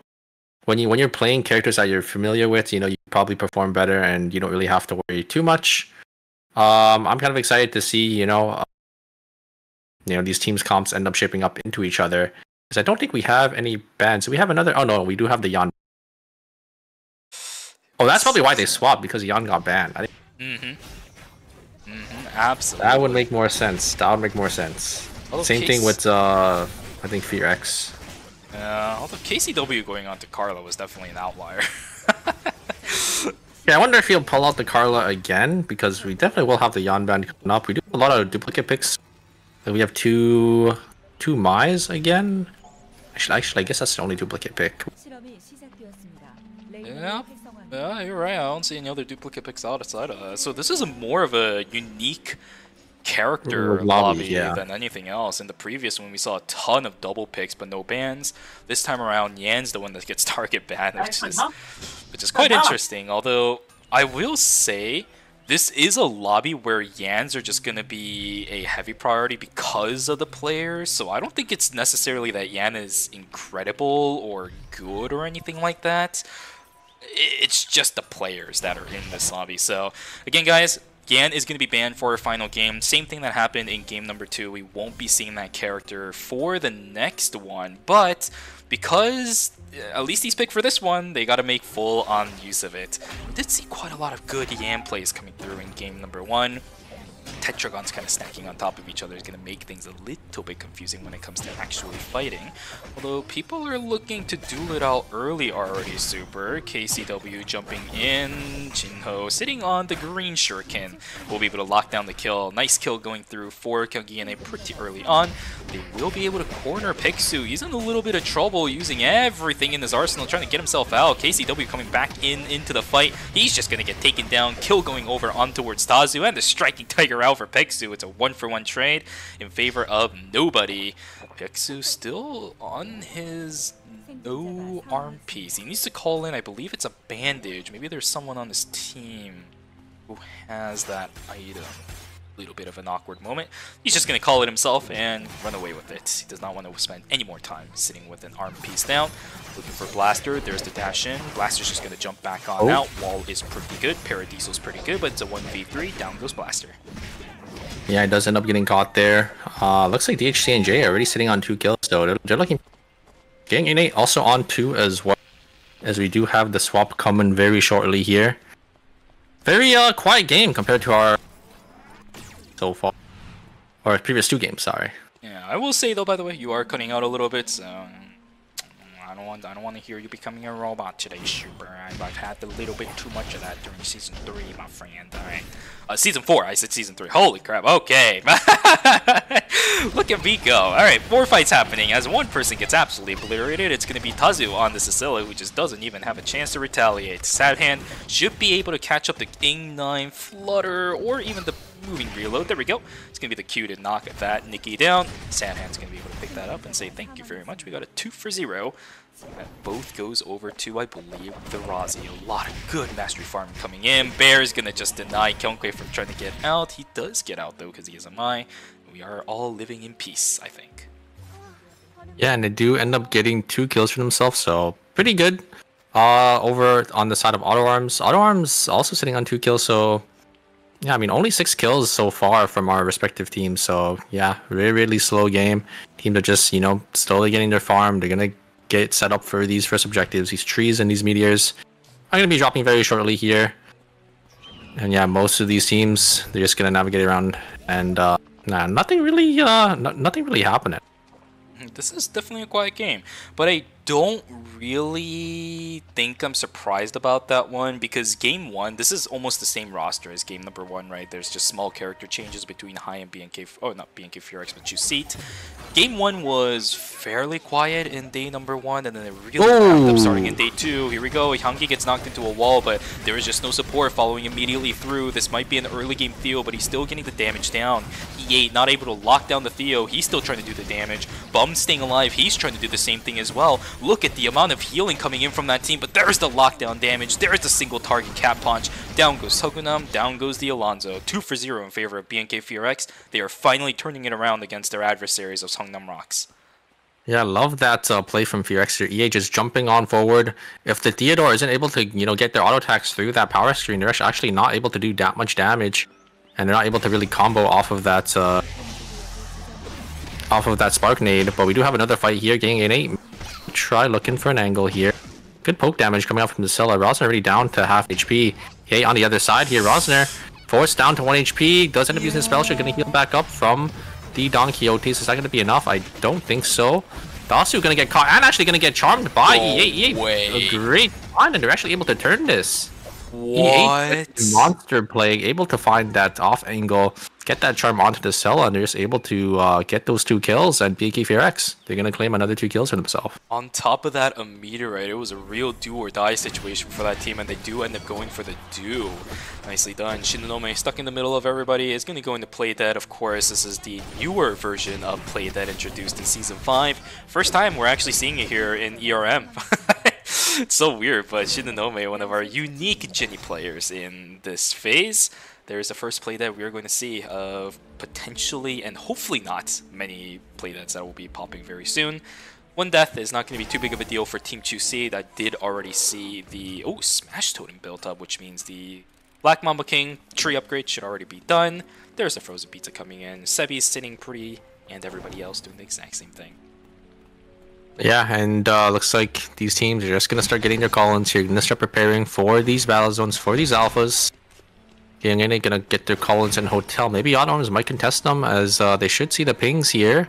As yes, they will come down. Sad hands. Gonna get some auto attacks down here. Ooh, Demai actually gonna block the Nikki's escape there with their Q, and yeah, the Tsubame tries to send it, but gets instantly shredded down. A great follow-up there. The team of Auto Arms, and they will actually claim 1 for themselves. I think they're probably going to be able to win that battle zone 3 as well. This Team High gonna look for an angle. They do get the taunt onto Xenophine.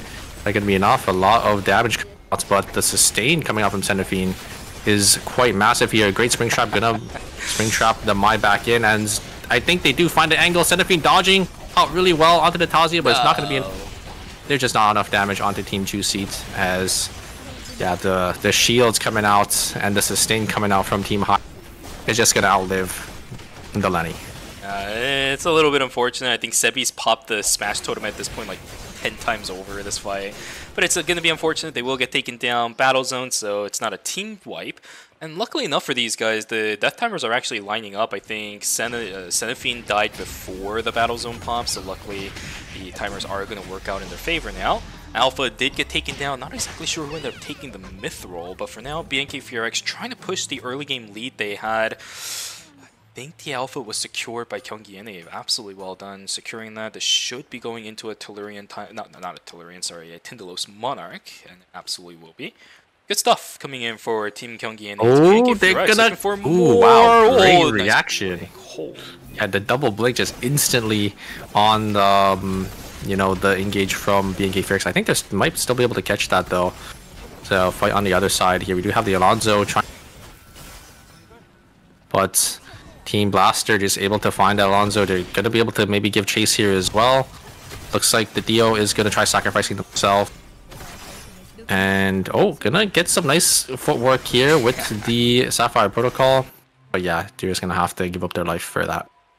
Well, that is a little bit unfortunate if I'm going to be real. We are seeing weak points of Team Songnam Rocks. They weren't able to get a really solid footing in the early stages, or at least play the slow game that these guys usually do, right? As I mentioned earlier, they were kind of going back to their Season 3 roots where they were playing the Shukai William Bernice and just playing a very, very slow game until the final zone. Just get the wiggle line, go into the final zone, and most of the time, about what was it, the success rate of like 95% of the time they do exactly that, they win the game. This time around, they're kind of being forced into some really awkward situations in the early stages. See if they're going to be able to even make it to the final zone with this, though. Yeah, and now we do have teams, you know, slowly grouping up or making sure they're all together. You're going to grab all these transitions. I think Chusi is going to be the ones calling down there. It is going to be day 3, so these teams will have to be a little more careful on this swap. Because if we do end up dying now, it will be a minus 250 team. And it will be a huge tempo loss here. Oh, we do have Gale in red here. I think they maybe tried to do the mini drone with the credit charge. Ended up not finding anything. As Bamasa is going to have to walk away there, as they do know there's another team nearby. So they don't want to take this fight. Fancy maybe going to try looking for an angle, but just going to back on out of there. I don't think Chivalry knows about Gyeonggi or Gyeonggi NA. They're kind of charging in pretty recklessly right now. They aren't going to find anything. Same thing for Gyeonggi NA. They're just still chilling inside of the bush. DHC and J going to be able to pick up the CCTV. They should have control over this zone temporarily. Finding out that Tazu was sitting inside the bush, they're just going to back away. No real objective to be contested over inside a police station. It's just people are chilling here. Yeah, I mean, there's a Lumi bot, and they are going to get that get those credits from Team High here. We might have a fight on our hands here. It's Ing9. Ooh, a great engage. Actually going to find a great ultimate onto the Tsubame here. And I think the Kenneth is just going to be able to complete solo this. And yeah, it looks like the Kenneth needs to leave, though, as a third party is here. The Theodore is going to get that Q off, but it's not going to be enough here, as, yeah, it will be again just going to lose a member. Minus 250 for that team, as Team Chivalry. A great find from that Kenneth, able to lock down that Tsubame. Being a little too far forward, and is going to pay the price for it. Oh, ooh, no! The strike dagger goes a little wide. Great reaction there from Tsubame to dodge out. It would have landed if Chino didn't react, so that was just a really nice play from Chino. Really nice attempt from Peksu, but there are limits to what the striking tiger is. Oh, and they go right into the hands. That's not what you want to see. Chino's gonna go down. I don't think Ing9 should be able to survive against this one. Yeah, everybody just getting sent over the wall. Gyeonggi innate. No. That is surprising from a team like Gyeonggi innate. I feel like they disciplined teams, and they just decided to send the jump pad. You know, without like maybe dropping a ward down there or a recon. They just paid the price for it, as Team DHC and J. They just completely intercepted them, followed their path, and yeah, they were able to get 2 kills. And on the other side, Team Auto Arms, they were able to kill 2 members of Chivalry and take their box. So they're going to be sitting in a nice comfortable position with 6 kills. Disaster for Team Chivalry, as look at this, they don't have to buy teammates back here. Our Yans are doing pretty solid in this game so far, Super. And on top of that, you do have to think about some of the big moments that KCW has had in the past and the games that he did really good on this Yan. It's where he's constantly picked up multiple 3-stack Tomahawk roundhouses in a row throughout a series, right? It's just looking really good at the moment for DHC and J. But, as we've seen before, DHC and J's composition is very, very volatile. Extremely good at the mid-game scuffles, trying to get some of these fights down. But at the same time, there are clear weaknesses to that team. As long as they don't get that exploited, I think they should be able to make it to the end of the game, since they are scaling really nicely with 6 kills so far. They just can't get ahead of themselves a little bit too far. Look at the items from Team Auto Arms. Auto Arms, yeah, they're sitting on full gold on that Yon. I think calling in a blood as well, or that high noon onto that Razi. So they are looking really nice here. But Sangdam Rocks, they also got this. They also do have that red shoes onto that Theodore. So they're also looking in a pretty comfortable position. I think most of these teams have transitioned pretty well into the late game here. We're just gonna have to see, you know, how these teams play out. Yes, sir. We are starting to get to the breaking point of this game, as many of our teams on Really nice transitions. Even Pigsu sitting on some incredible transitions here as well. This time around, the Mithril Armband, a classic diving transition instead of the Helix. Going to be coming through, and here we go. The fight's going to begin. Pigsu trying to get access over onto the backline, but the wall is just there. Blaster denying the entrance. Oh, here comes... Oh my god, KCW trying something, but dead. it's the flower that denies the entry. And KCW died right after day 4 too. Oh, this is not exactly good. Everybody's trying to get themselves away. Here we go, though. The Nimrod Gate going in. KCW... Oh, not KCW, sorry. The Kenneth trying to find some kind of angle back in. The other side. Sadhan is just playing out of his mind. A great block there from the Mai here, as it's going to come down to a 2v2 between Sadhan's and Sadhan, Cinema, and Bum and E8. Is Sadhan's going to be able to clutch it out for his team here? Ooh, a nice knockback from Bum. Maybe they can get the res off, but there is pings above them. I think Team Autoworms do understand, as they are going to get the res off. Tell here. Cinema going to be able to grab that box. We have another fight. Chivalry and Team High maybe going to go back at it here. There's a Nimrod's Gate. Engage from the Mai is going to be able to lock down the Arda. Arda takes the jump on forward there. Unibel going to be able to blink on out of there, but the damage isn't really enough, I think, from Team... Oh, a great totem actually going to... Oh, but a great response there from Fancy, but he's just going to fall there. Great totem from Hisaki to cancel the Sylvia combo, but Sylvia just waiting on their bike. Going to be able to get the response, but it's not going to be enough, as Blaster still full HP on this Tazia, doing so much damage. Unibel doesn't even have credits. Wait a second, hold on. Wait, High lost 2 members too. Wait, I don't think Chivalry knows about this. Somehow the Mai fell down. They just backed away. It was a clean 1v1 that the Arda could theoretically get the res on, but no, it's not going to happen now. Sadhan, beautiful exclusive to pull away Sadhan, and it's just going to be the winning fight. E8, he's trying to lock him down, but it's too late. 2 members of BNK Furex are already down. Cap punches everywhere. It's just not going to happen. Sadhan, he is just dancing around some of these fights, keeping himself alive for so long, keeping the attention of priority targets for so long. It just does not work. It's incredible how this guy plays, Rozzy. Yeah, he's just playing out of his mind, just able to weave in and out of these fights, able to dodge so many skill shots. Like, he just plays this character so well. It's just so nice to see. It is a pleasure watching that at this point. It's an honor being a witness of it. Although this time for game number 3, Songnam Rocks, they're not going to be able to pick up the wick line, so their chances of winning has just dropped about 50%. They'll be fine. The early game made it a little bit difficult for them to actually contest, which means there is another team that picked it up. Oh my god, look at Shinomi's items. Shinomi's on 2 bloods with the 2 4 scores, so this Jenny is going to be doing a lot of damage.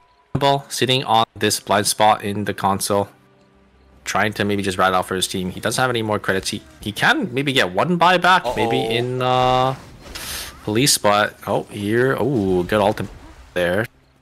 The spring trap. And it is just gonna be Team Chu Seat. Just gonna walk on back. It's gonna be kind of hard to chase into type of teams. I can just get on out of there. A Tree of Life, by the way, picked up for Sebi is actually really big right now, because he has really good transitions. The last thing he's looking for is a Force Core. If they really wanted to, a meteorite could be called for Sebi and build up the Hermes in exchange. That would be a really nice transition. Unibel on the flip side, he's by himself, no credits really to speak of, and now, he wants the Lumi, but it's just not happening. There's too many people here. Nimrod's Gate is good. He's going to be able to keep himself alive, at least for the time being. Somnam Rocks on the flip side, they are in a little bit of trouble, trying to get the damage down as much as possible. Kasi going into the stasis, not that much damage is dealt. There's a third party coming in though. Sebi, he is on a roll. He's trying to get the damage in, doesn't get the resets in time. The wall is there to stop him, but Team High, they are on full-scale retreat. The rest coming back over onto Hyungi. They're trying to get something done. Songnam stops over the damage over onto Shinonobe. The damage is absolutely insane. Oh my god, the healing when forced out. That is the power of this Theo. Even if they don't have the wick, they're still doing good. Yeah, Chu-Si trying to greed for any kills, but yeah, just let Songnam Rocks get the res back up, and they are totally fine now. So actually losing out on I think that third-party scenario there. Yeah, I don't really blame them trying to go for those extra, trying to maybe take out stronger team. I don't think Songnam is in a good position right now. I think they still have a lot of items, so I probably should have at least secured one of them, but yeah, I wanted to greed for those kills, unfortunately paying the price for it. Oh, we do have an instant engage onto the R. Is that going to be enough? It's not. No! Oh, it is actually, as the lead Allen is going to be the one to follow up there, but the damage coming out from the Bernice is too much. Crap, that is insane. And ROX with the Alonso and Bernice, they spent too many resources. Oh! Snipe down into the ground. Yeah, There it is. I think they spent a little too many resources trying to kill that Theodore. The Theodore lived for south as the Bernice just gets the free auto and just able to deal so much damage into your team. So the HCNJ gonna fall to Sangnam Rock, picking up another kill.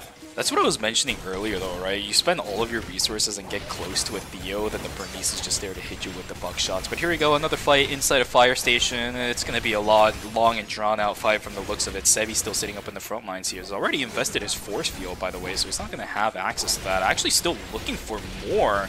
Trying to get the damage, trying to get the heals, and now he's... Oh my god, okay, never mind. The force field wasn't invested. He's still in that. Play that has been popped by Shinonome, however. Oh, the carrot launcher is just not going to be on correctly timed. Shinonome gets taken down. Juicy. They're faltering a little bit, man.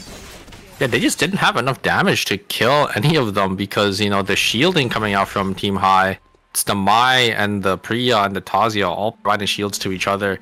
It's just too much, and, if it's just the Jenny damage, then when the Jenny is auto-attacking the Mai has, auto-attack blocks. It's not enough here as, do have an engage maybe from Team Auto Arms. The glove skill was invested already, so there is going to be a cooldown on that Ironclad for this Yan, so probably don't want to take this fight here. Oh, here comes the engage though. Gonna try sending it onto Sadhan. Sadhan's cutting back perfectly. Great dodge on that Spark Nade. Looks like Team Auto Arms is just gonna full reset here. Take this fight while the enemy teams, or while Team Rox doesn't have cooldowns, and maybe they can look for a re-engage. I love how they decide to pull the trigger, though, because they're mainly looking for control over the final zone. They don't even care about a kill at this point. Look at the thin corridors that everyone sitting in Cemetery has to walk through if they want to try getting into the temporary zone right now. Oh, Sebi is also stuck in the middle of nowhere. He's got the force field, but I don't think that's going to do you any good. Down he goes. Sadhan just eating damage, and one after another, those auto attacks to the shields just chunking this Razi right now. This is good. They get some timer back off that, and they get some heal. Cooldowns are a little bit back as well, but now they still have the same issue. They need to push into a Theo with all these tight corridors. They have vision everywhere, and Sadhan doesn't know that there's a camera sitting inside of that top bush. Here comes engage. Right? Here we go. Here comes engage. Cinema gonna try looking for a back angle here. Oh, this is problematic. Gonna be invested forward. As Bombasa is just going to use their ult as well. Oh, no. Maybe the Yana is looking for an angle here. Sadhan is just focusing the Alonso, but Alonso is just able to eat so much damage, and actually, they do end up finding an angle, and they do end up killing the Bernice. Sadhan! No way! They get the kill onto Sogunam, and Bombasa is just now completely isolated as Alonso can't do anything. Sadhan! I'm more impressed about the mind. They were. That's true. And they were able to kill him. Just completely isolated the fight into, and then Sadhan is just there to just able to clean up. So yeah, very well played from Team Auto. Sadhan's not the only one showing a masterclass. The Yan and the Mai as well. Is able to peel so well for their team here. As now they have to face into Team High though. Sadhan's he's gonna have to make it work once again. Has to dodge all these skill shots from the Tazia. Be able. Dude, I'm getting flashbacks to Taegyong on Always in Chun right now with his Shoichi duo. He's going so hard on this Yan. We'll see if he's able to pull it off again. Tetragon down. He's gonna get the gauges back up. He's trying to get the damage down. He's trying to buy space. He's trying to buy time for Sadhan. One goes into stasis. Blaster's trying to do work, but there's the stun. Taegyong is so good at this game, man. He sets things up for his team. Is playing so well, and another. Done into the wall, and oh my god, this Yan is going absolutely crazy this game. Sadhan's is going crazy in the previous one. Yan just oh my lord. Dude, I'm telling you, man, Taegyong is literally the unsung hero of Eternal Return. When he was on Always Incheon, he always set things up for Luminal, and now he's doing it again now that he's in Team Auto Arms. Sadhan, he was untouched literally the entire fight because the Yan was stunning everybody. It was I don't know how he does it. He's like He is Yeah, I he mean, is Yan. it's crazy. Yeah, the Yan just finding these angles and just able to set so much up for his team. It's just so well played. I don't know how he does it. I really don't. This guy, he has such a bright future when it comes to Eternal Return. I told you this earlier, but that Taekyung is a very, very young player. He has such bright prospects, and now that he's back into the competitive scene for Eternal Return after his break, oh boy, people are gonna have to watch out, especially when you have Sad Hand on the other hand. Razi is one of the toughest characters to deal with if she is given some space to work with. I mentioned earlier that roster is a very close range comp. Yeah, it's supposed to struggle up against some of those rosters that have long range, but if you're just able to pull things like that off, well, Yeah. Is able to find the dive and on the back line, like the Sangnam Rocks, like the Maya and the Yan together, just able to solo kill the Bernice instantly, and then Sadhan is just able to, to again. Yeah, it's just so well played. Like I'm so glad, I'm getting to this team come together. Yeah, the fact that we are able to witness this combination of players, I don't know if this is, I don't know if statistically this is actually confirmed or not, but probably one of the youngest average age of players across the board. These guys are popping off. But the thing is, considering how young they are, we've known about these guys for such a long time. It's just the first time that we're actually seeing them together in a roster. Being able to witness that is a whole different story than just kind of knowing what these players are capable of by themselves. There we go. Whew. Yeah, I'm really excited. I'm kind of curious to see up the scoreboard here, as I think they had a 17 kill game at the end there. So I think Sad Hands is definitely, or sorry, not Sad Hands, fucking Auto Arms, Sad Hands' team, probably secured themselves in second place with that game. But who knows? Maybe another team in game number 4 has that pop off game and maybe takes their spot. But I think it's looking pretty secured. I would say for Team Auto Arms. Yeah, if anything, I will say too, on top of that, the Maya has been putting in some hard work in these games on top of it, right? Because those exclusives have been really good. Yeah, Cinema has had some godsend exclusives in these games too. I mentioned it earlier, but there was one exclusive that pulled Sadhand straight out of like a full Sua combo, and that saved his life. And correspondingly, Taekyung sets Sadhand up again. Sadhand just goes off on the Razi. They are all on rhythm, man. It's just almost like a cadence at this point. Yeah, look at the scoreboard here. Look at second place, and then you compare it to the rest of the lobby. It's a 16-point difference between second and third. So I think Sangnam Rocks and Auto Arms probably secured themselves in the top 2. But if any of these teams go 8, and B&K Furex, DHC, and J, if they pop off, they could definitely maybe secure their spots and take their spot away from them. But yeah, 16-point difference for one game left. It's a pretty tall task. They would have to go out kills. And then on the bottom side, we do still have all these teams on the chalking block eliminated. As Team Choose Seats, 22 points. The difference between 3rd and 7th is only 6 points. So any of these teams still could get eliminated. This is crazy. Plus, on top of that, Chusi was a team that picked up Wick last game too, right? They picked up Wick but couldn't get a single kill out of it. Instead, they got killed in reverse. I don't know if they're going to be going back to their bread and butter at this point, Super. It might be a tough task to ask them. And on the flip side, for Auto Arms, remember, they're not going to have the Yan for our final game. It is banned, which means Taekyung has to flip-flop onto some other character. We saw the Isaac coming through for Sad Hand. They might go back onto that comp is probably what I would think, because that comp, they still got a lot of kills. Bad, they didn't really as well on the Razi comp, but it is their sub comp.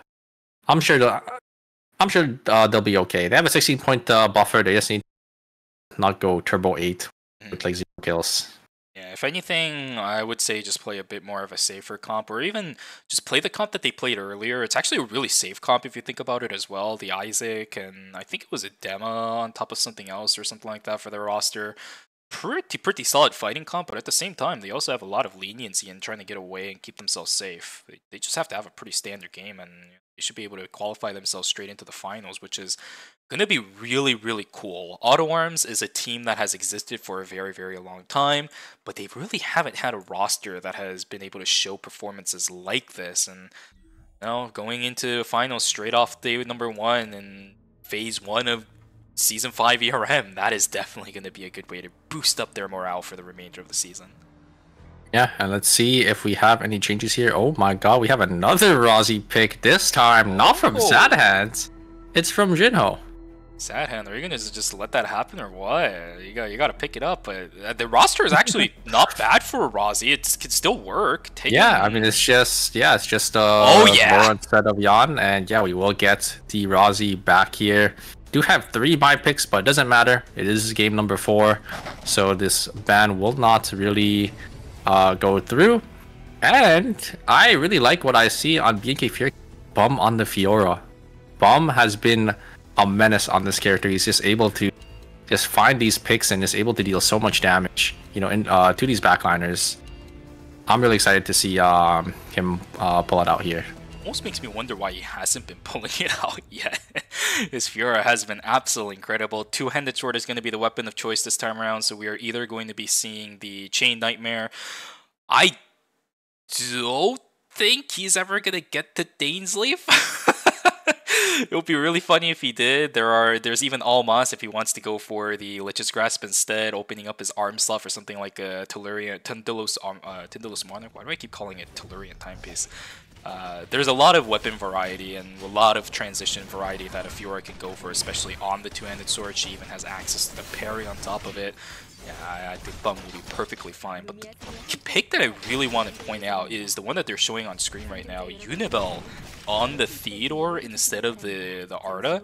I love this pick because I really appreciate the fact that they've been using the Nimrod's Gate really aggressively on that roster, but I don't think they're using it to the fullest, right? Because as I mentioned, the Kenneth has been going in, but he just uses Maleficent Helix and the dash out. They're always probing for fights, but never finding things.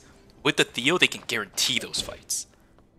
Yeah, but I feel like their comp is also kind of in an awkward spot now because, the Theo wants to play that front to back, but the, Kenneth and the Sylvia want to go in. So it is going to be a little hard for them to navigate these. But if they are able to get those nice Semtex bombs, it definitely should be a lot better, I think, for them. The Spark Nade is going to be really, really important. We've seen it consistently from Songnam Rocks as well, where those Spark Nades are one of the biggest bane of existences for some of these close-range, mid-range test subjects that exist in this game. We'll see if Unibel is able to get things done. This man is really, really good on a lot of mages. Theo is like a mage auto attacker, so he can land skill shots. That's all he has to do, just land skill shots. Yeah, well, I mean, we'll have to see how it works for him. Here comes ultimate from the Dylan. It's actually not going to be enough. Finishing down, barely not enough. Maybe the Dylan gets... Oh, just going to blink on forward and going to be kill for them. So not too bad. Speed gates were already other side though. Here comes the ultimate from Sangdam Rocks. They're actually going to be able to catch Chivalry completely off guard, and Theo is just going to instantly fall. Fancy not having any fuel as well. Going to get some fuel off their abilities, and yeah, they will be able to get out of there. Kasi trying to get a kill onto Ing9. For now, it doesn't seem to be happening. Healing Drone is also pops away. Kasi might have caught himself in a little bit of an is turning it here. But it is Priya. She does do quite a bit of damage, and with, yep, there is Sad Hand joining. Alright, Kasi's dead. Sorry about that, man. And Totem is used, but yeah, looks like they will be the ones falling. Gonna TP on over. Not gonna have their shoes, but I think they just need leather here to pop this from the Wolf, and yeah, they're gonna be sitting in a nice comfortable somewhat slow game. We only have about 5 kills to go around here, but wait a second. Rosner, you're gonna get caught here. Gonna use the White Lily to get... I think they'll be okay. Real quick, now that I think about it, they changed the interaction with White Lily and Alonzo. Did they fix it for Sua as well, where if you have yeah. Okay, spell shield, yeah, it's also fixed. Good. I was gonna say, because I've seen it before. Random Ghost Leg proc there. Good dash away, dodge out on the Suwa, but oh my god, just gonna get completely locked down as the Suwa and the ERM are gonna be able to finish. As Bomb on the backside here is completely 1-2, able to kill the Sylvia here, and it will be BNK Felix gonna be able to grab a nice 2 kills for himself. Maybe look for the wipe actually, as the Suwa did engage onto the Dio, but Sapphire Protocol is available, so they should get enough movement speed to get on out. Oh, well, that's bum for you. Just 1v2 casually in the background, dodging and weaving skills here and there. The only problem that I do see with Team Chivalry right now is this. They might die at this point. Nice dodge on that. He's trying to stay alive. Kenneth is alive. Okay, good, good, good. Team Chivalry, even in the past 3 games, has all been very, very spread out in these fights. I don't think I've really seen them up fully. Even with the Nimrod's Gate, they immediately take it and split. People just getting picked off. What is going on? Yeah, what is happening? This feels like game 2. Roger's dead now, and then it looks like another one. We have the Kenneth getting caught again. Like everyone's just dying. It's just playing for fun, man. It's game 4 of a group stage, and they're just playing for fun. It's not. I don't think it's just they're playing for fun. Yeah, it's like they're yeah. Oh, blaster! It's kind of weird where like the respawns are just all desynced, and ooh, comes ultimate from KCW. KCW is back on the. You actually do a lot of damage, but the sustain coming out from the Spirit Towers is going to be a lot. As ooh, I like this. Don't overreach. Check the bush, but yeah, it looks like they're actually okay. They don't extend into the pre-ultimate here. They actually extend farther here. They get the ultimate onto the god! And a great combo, a great CC chain team. But here's Gaynate. They saw these two teams fighting on the satellite scan, and they are just going to rush in and claim a nice kill for themselves. Unfortunate for DHC and J, they just completely opt to go for the kills instead. Loses out on the objective, loses out on the player. Rosner trying to do something up against Grab. Kenneth trying to do something here as well, but there's the flip around. Kenneth nice. Coming back in. There's the lockdown onto the Sue. It's a 1-for-2 exchange so far. Bum joining in onto the fray, but I don't think with the Executioner bonus, this Fiora should get much done. He's trying to land some of these skills. Nice dodges coming through from Grab. Oh, wait, this Kenneth is playing really well. He's just dodging and weaving through all these skills. Ghost Fire. But yeah, they got locked down, and that's gonna be it. It looks like Dylan is gonna get on our way there. Here comes the Shankly Yanku. KCW just getting focused down by this eye. Gonna Hisaki on over, and KCW, ooh, he does end up finding one. So they do end up trading 1-for-1 here. Double poly is gonna land on my getting chunked down to half HP. They do get the thirst though, as here comes Blaster. I've seen Blaster win these. Ooh, a great Q there, gonna be able to connect onto the dial-in, and it will be the HC&J. Gonna lose 2 members, 4-1, but that's okay. It's still day 2. You know, you kind of have to take these points when you can. I wonder what items Blaster's sitting on right now, because that spotted did a lot more damage than I expected, but good fight coming through for both of the teams. As you said, it's a 1-for-2 exchange. It's a little bit unfortunate for DHC&J, but this is another team that has had a relatively consistent performance throughout the day so far. They just need to have another standard game to keep themselves at least in contest for the wildcard stage. Do also know that the middle of the pack extremely close. Even in this game, it's gonna be tight. It's really going to be tight going into the final scoreboard. Super. Yeah, I think it's still anyone's game to make it to the top 2 here. But I mean, obviously we do know Auto Arms and Sang they were up there. They had a 16-point buffer, so it might be a little hard. But for BNK Felix, they have 6 kills already, so if there's any team that could, you know, kind of dethrone our top 2, it will be the team that does have quite a bit for themselves here. RX gonna drop the power screen down, gonna get 2 on the spark nade, but Sebi gonna get the form here, just gonna jump straight into the back line. Oh my god, Shinoma getting completely chunked down though. Great focus targeting from ROX, able to find their damage dealer, and once Shinoma is down, there's just not enough on the side of Team Juicy. Yeah, you know something went wrong in your fight if the Bernice is walking ahead of an Alonso and frontlining instead. Really unfortunate for Team 2C. They are going to lose out on yet another battle zone for themselves. Sadhand getting taken down. Oh, no, sorry, that's Chino. Never mind, that's another Rozzy. E8 trying to pick up some of those little bells on the ground. Shields are not going to be enough. Will get taken down, and the battle zone goes into the hands of Team Gyeonggi and 8. They need to turn things around in this game. I'm surprised they won that battle zone. Look at credit counts. They were playing down like maybe for that battle zone, and they were able being K4X, so they're gonna be able to get that meteor. They're gonna be able to get their call-ins now, so now like quite nicely for their team. Right on top of them as well is the hospital call right for the kiosk. It's going to be really nice. Yeah. See the force core is already being built, but another potential fight starting in Chapel. Team High considering a contest versus Team BNK4X, or maybe it's BNK4X looking for a contest. Down goes Bum. He just does not have enough reactions to what the entirety of Team High is able to throw to the table. But look at this. Does find one. Doing it. He's got the Sua sustain. There's the shields coming through on top of it as well. The wall goes down. They know they can't stop this. On that bit. He still got it. Holy crap, the damage is nuts. I don't think this Mai can get away. There is too many things that can chase down this Mai. There's the stun coming in. There's the White Lily. On top of it, White Lily is and they White Lily perfectly. Wow. That was really nice. Oh, that could have been scary for Team High. My goodness. Yeah, I think that the Tazia just missing that last enhanced Q there kind of just cost them that fight. If they were able to land it there, I think they probably would have had damage to the ERM, but yeah, missing that crucial Q definitely allowed Team BNK4X to play off that mistake, and Dabo gonna be able to jump over that wall. That is quite the wall to jump over. Oh no, they find the Mai, and it's day 3, so it will be a -250. Gonna be, I think KCW was the last death of day number 2. You can see his timer ticking down, happened almost right before it. Kasi trying to get a kill over on towards Bubba. There goes the Emma. That's another -250 going into the hands of Team THCNJ. Oh, this team and their -250s, man. It is tough. It really is tough. Yeah, and look at BNK4X sitting on 9 field kills. They definitely can contest Team Auto Arms and RRX's spot.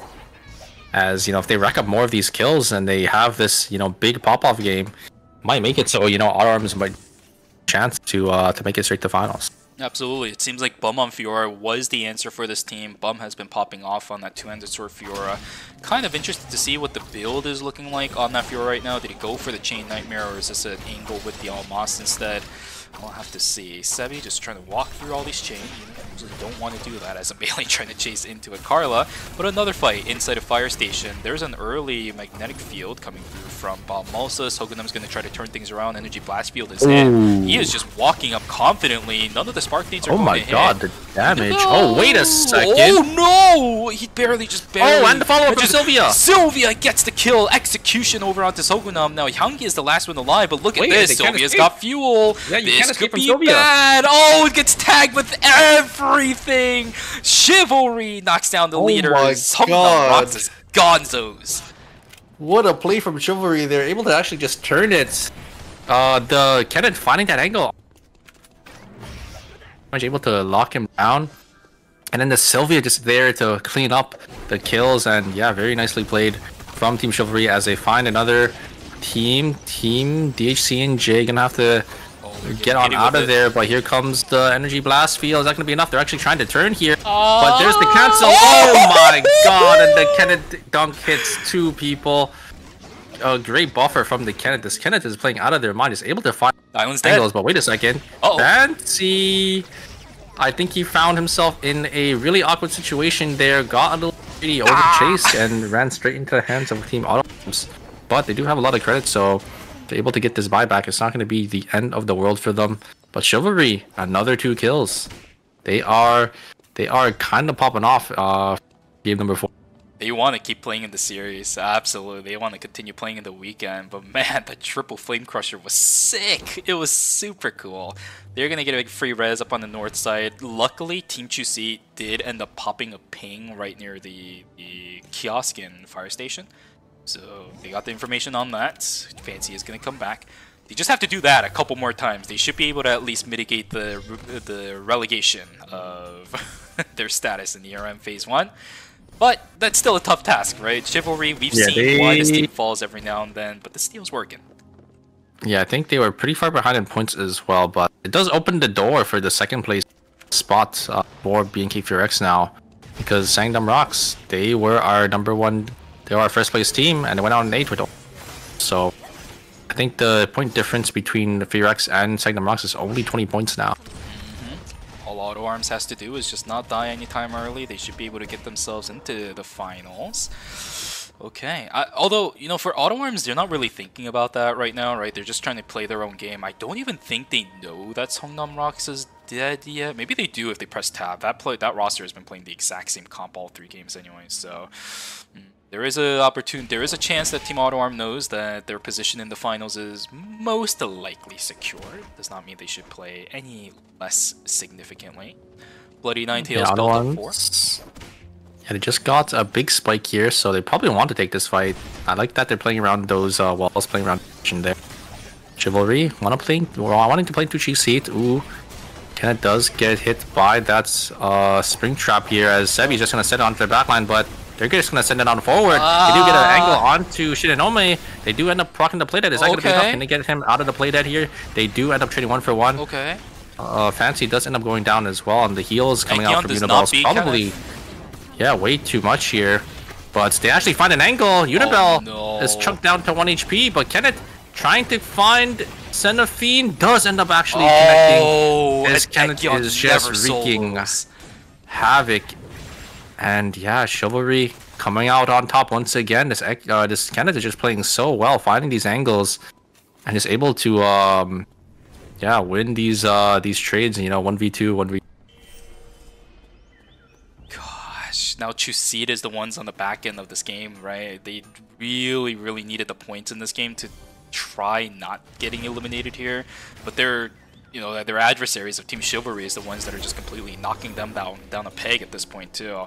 Minus 500 for Team Chuseed. Now their credit count is in the dirt. Chivalry, on the other hand, they are just popping off, like you said earlier. 9 kills and still looking for more. 230 credits on Theo. They can look for another call if they really wanted to. In position for Wiccaline. They know exactly where another team is thanks to those pings happening. They know their situation. They know their environment. They know what they're playing around. Auto Arms, though, if anyone has something to say about it, saw their items. Both the Rozzy and the Laura, they are looking very comfortable here. I think they're just gonna take this wick line for free. Looks like BNK FureX might actually contest them for it, but I think they could just shred this down really fast. Yeah, BNK FureX is just gonna give. Wonder what they're actually gonna do with this second blood here. Red shoes for Taeyeon. I don't really see anything else being built up by it, unless the Cinema is gonna build something like a Taproot. Opera Mask? He's gonna go. No, he's gonna go weapon. What? He went the Bloody Ninetales. Whoa, that's super cool. Do you even go for an upgrade on this thing? Oh yeah, he does. He goes for the Swift Stride, I think. Yeah. It's like the speed one. Oh, that's honestly so funny.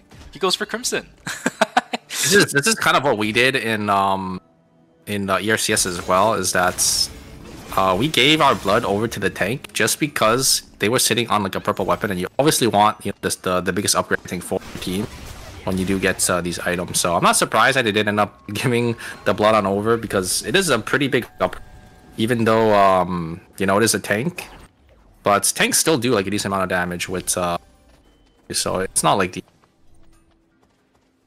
You slam the armor penetration with Bloody Ninetales straight onto a Mai, she's going to be doing a lot more damage than you might anticipate. It's a similar situation as Ekion with the blood sample upgrade for the Black Mamba King. You don't really expect him to do that much, but yeah, his base stats are just ramped up like crazy. It's going to be the same situation for the Mai. We'll see if it will, as a matter of fact, be a difference maker in some of these fights. It should, but that's never guaranteed. Yeah, and we do have these other teams. You have FearX. They're actually not fully kitted out here, so they're actually slightly weaker. Ooh, maybe Auto Arms are gonna angle here.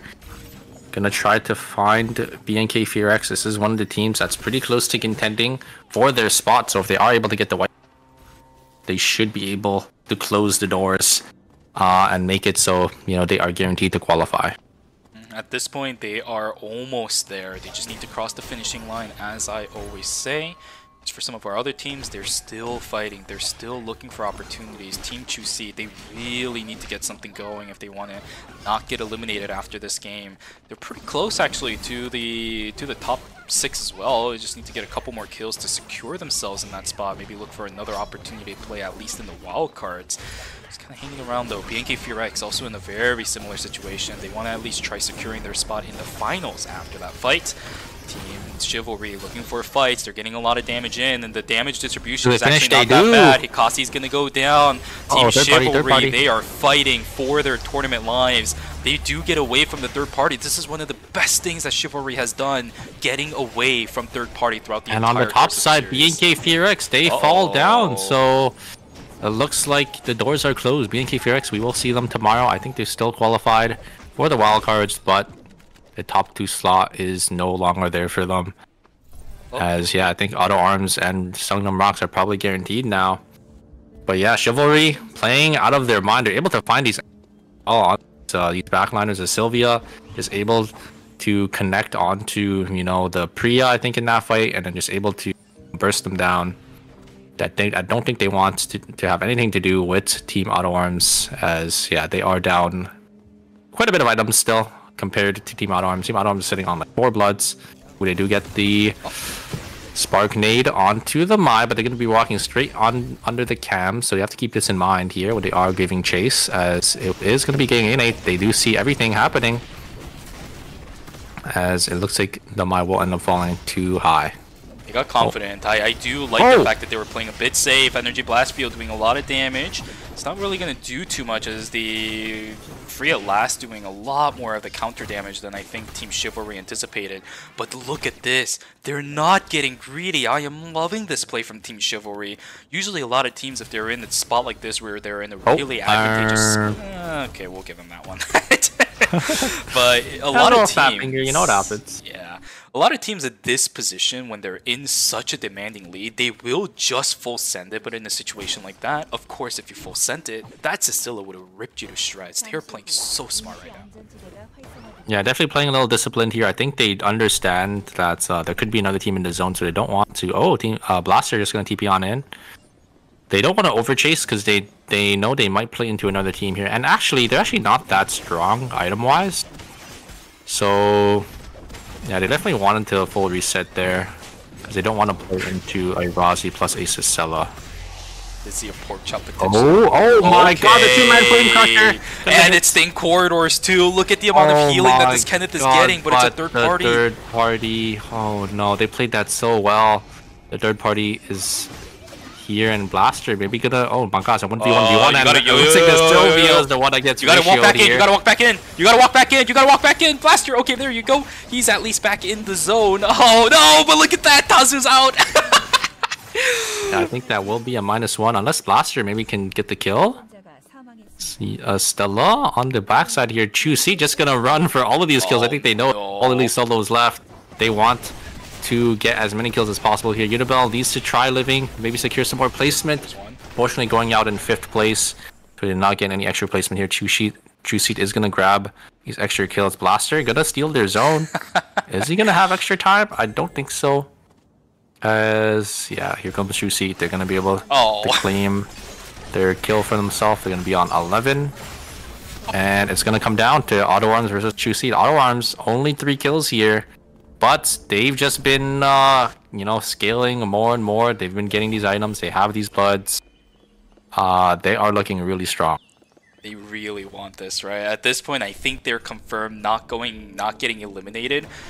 But they need to at least give us some kind of confidence that tomorrow isn't going to be the same story as today. I think Team Chusi definitely has struggled throughout the course of today. If they win up against Team Auto Arms with a roster like this, by the way, Ekion has such a terrible time into Razi. I know firsthand that this matchup is like one of the worst in the world. Even in the days where Ekion used to do really good against ADCs because he ran Guardian Suit, Razi was one of the worst counters that he ever had.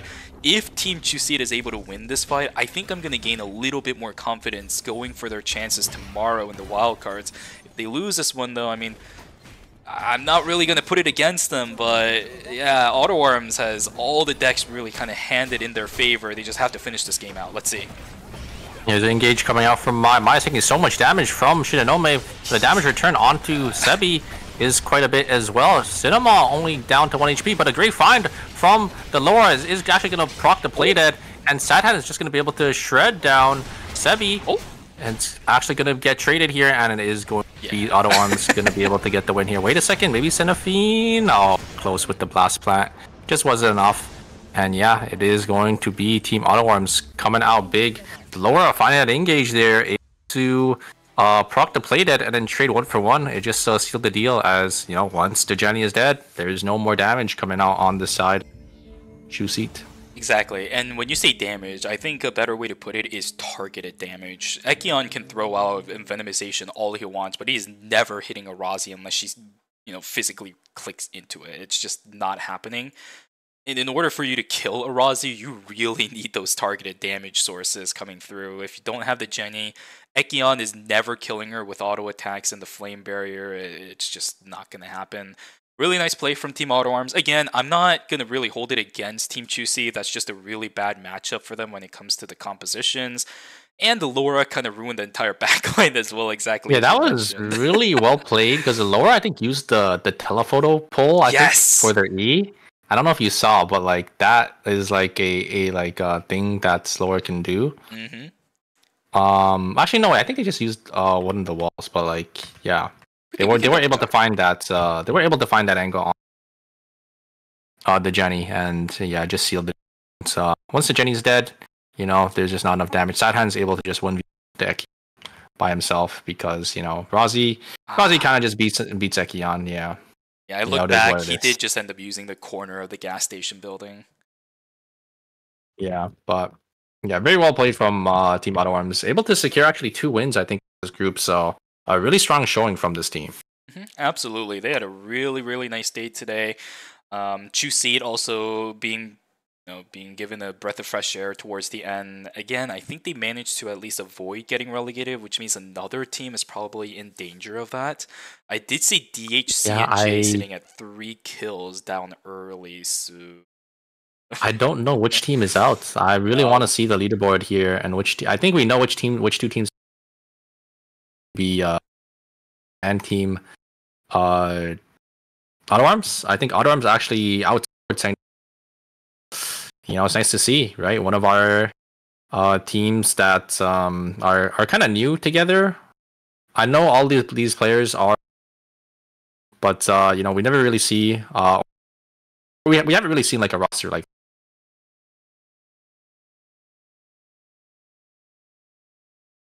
Super. Yeah. Oh, you cut off for me for some reason. Yeah, I don't know what's going on today. I was saying, you know, we've like never really seen like a roster like this, right? Considering, you know, it is like Sad Hands and like Taeyong, so yeah, it's just nice to see, because I'm pretty sure they actually placed first in the group here. Yeah, absolutely. I just think that with the roster being so new, the fact that we're able to see some good performances for them in Phase 1 is really good news, and I do hope that they end up keeping the roster as is for a while, as long as their performance is pretty solid. Again, as well, for those of you guys in chat, I know Super's been cutting off a lot today. I don't know what the issue is, because his internet's fine, my internet's fine. It might just be Discord, so sorry about that. We'll see if we can get it fixed for tomorrow. Otherwise, I guess you guys are going to hear Super cut off. Yeah, I do apologize if it is on like my end. I'll try to fix it, but I don't really know exactly what the problem might be. So it might just be a Discord thing. Maybe they're just like, these guys are too cool. We have to calm them down a little bit, so we're gonna cut off their connections. For now, we're gonna wait for the scores, and then as soon as we see the scores, we're gonna call it a night. Super and I are both very busy lab technicians, apparently, looking at what we are wearing on our characters. But yes, of course, we are gonna be back here tomorrow for the wild cards. I'm trying to get to the point on my clean feed to see which 2 teams are the one. Oh, sorry, not which 2 teams, but which 4 teams from Group A were the ones to get on through, just so I can have the full list to tell all of you guys. We do have the scoreboard for Group B, but tomorrow, same time, 5 a.m. Central for wildcard stages right here on this channel. It's going to be a best of 6 between the second 6th place teams for every single one of our groups. Here we go, Super. Let us take a look at what we have got for ourselves after game number 4 of Group B. Yeah, it is going to be Auto Arms and Sanctum Rocks. Like I said, coming out, and Auto Arms actually coming out in first place over Sanctum Rocks. So yeah, these two teams, we'll see them on Sunday for our finals. We have Team Chuseek, the BNK Phoenix, High, DHCNJ. We'll see them tomorrow. And it's going to be Gaeyoung Innate. And unfortunately, even with that final game for Team Chivalry, it just wasn't enough. So these Gaeyoung Innate and Chivalry, fortunately, we won't be seeing them back here tomorrow, but I'm sure we'll see them back for Phase 2. Exactly. And for Team Chivalry, they found out their composition does work. They just need to work on a lot more of, I think, coordination. They just need to make sure that they're keeping on pace with everybody. This is their first showing in an ERM. We can give them a lot more leniency where it came from. The only problem is, it's very difficult to get to group stages in the first place. If Team Chivalry is able to do it again, I'll give them credit where credit is due. But at the same time, again, I'm not going to hold it against them if we don't see them for the rest of the season. It was a really good run. I had a lot of fun watching them in game number 4. I had a lot of fun watching the Kenneth in conjunction with the Arda. Hopefully we get to see them again. The Kenneth was just playing so well, just able to find like all these really nice 2 to 3 man flame. Just able to out trade the enemies. So yeah, I really hope we could see them back, but yeah, only time will tell. Absolutely. And guys, again, I will list out the teams that we're going to be seeing tomorrow for the wildcards, because we do have to go. So in Group A, we're going to have Team Mira and Sejong. I guess what we predicted did end up coming to fruition. Mira and Sejong is going to be one of our teams that will end up playing tomorrow in the wildcard stages. Team Saber is going to be our second one from Group A. Asher, our third team. And Sparkle Esports is going to be our last team from Group A that's going to be playing tomorrow. And as for on the flip side, for us in Group B, Chuseek, BNK FRX, High, and DHCNJ will be our 8 teams that are going to be playing in the it is going to be quite the lobby. It's going to be pretty stacked, even in the wildcard. I'm very excited for tomorrow. But it's almost the season finals. Yeah, I mean, other than that, I think that is going to be it for us today, right, Shubi? Yes. Let me just show this, just so you guys know what's the deal tomorrow. I've been talking a lot of things, but I know you guys want to read things here instead. Clearly, there's the wildcards card. It's going to be tomorrow, 1900 KST, which is again 5 a.m. Central Time. You got 3 a.m. Pacific Time. 6 a.m. Eastern Time. Exactly. You guys know what the time differences are. So we'll see you guys back here tomorrow for the wildcards. 8 teams. We're going to whittle it down to 4 by the end of the best of 6. After that, we're going to the finals for Phase 1. So be excited. We have a lot of Eternal Return competitive coming for you guys this weekend. So make sure you guys be excited. We'll see you guys tomorrow for the wildcards. Have yourselves a wonderful rest of your Friday. And we'll see you guys back here tomorrow for the wildcard stage. Yeah, take care, guys. Take care. Bye-bye. I'll try to fix the mic issues. I'll try to fix it on my end too, guys.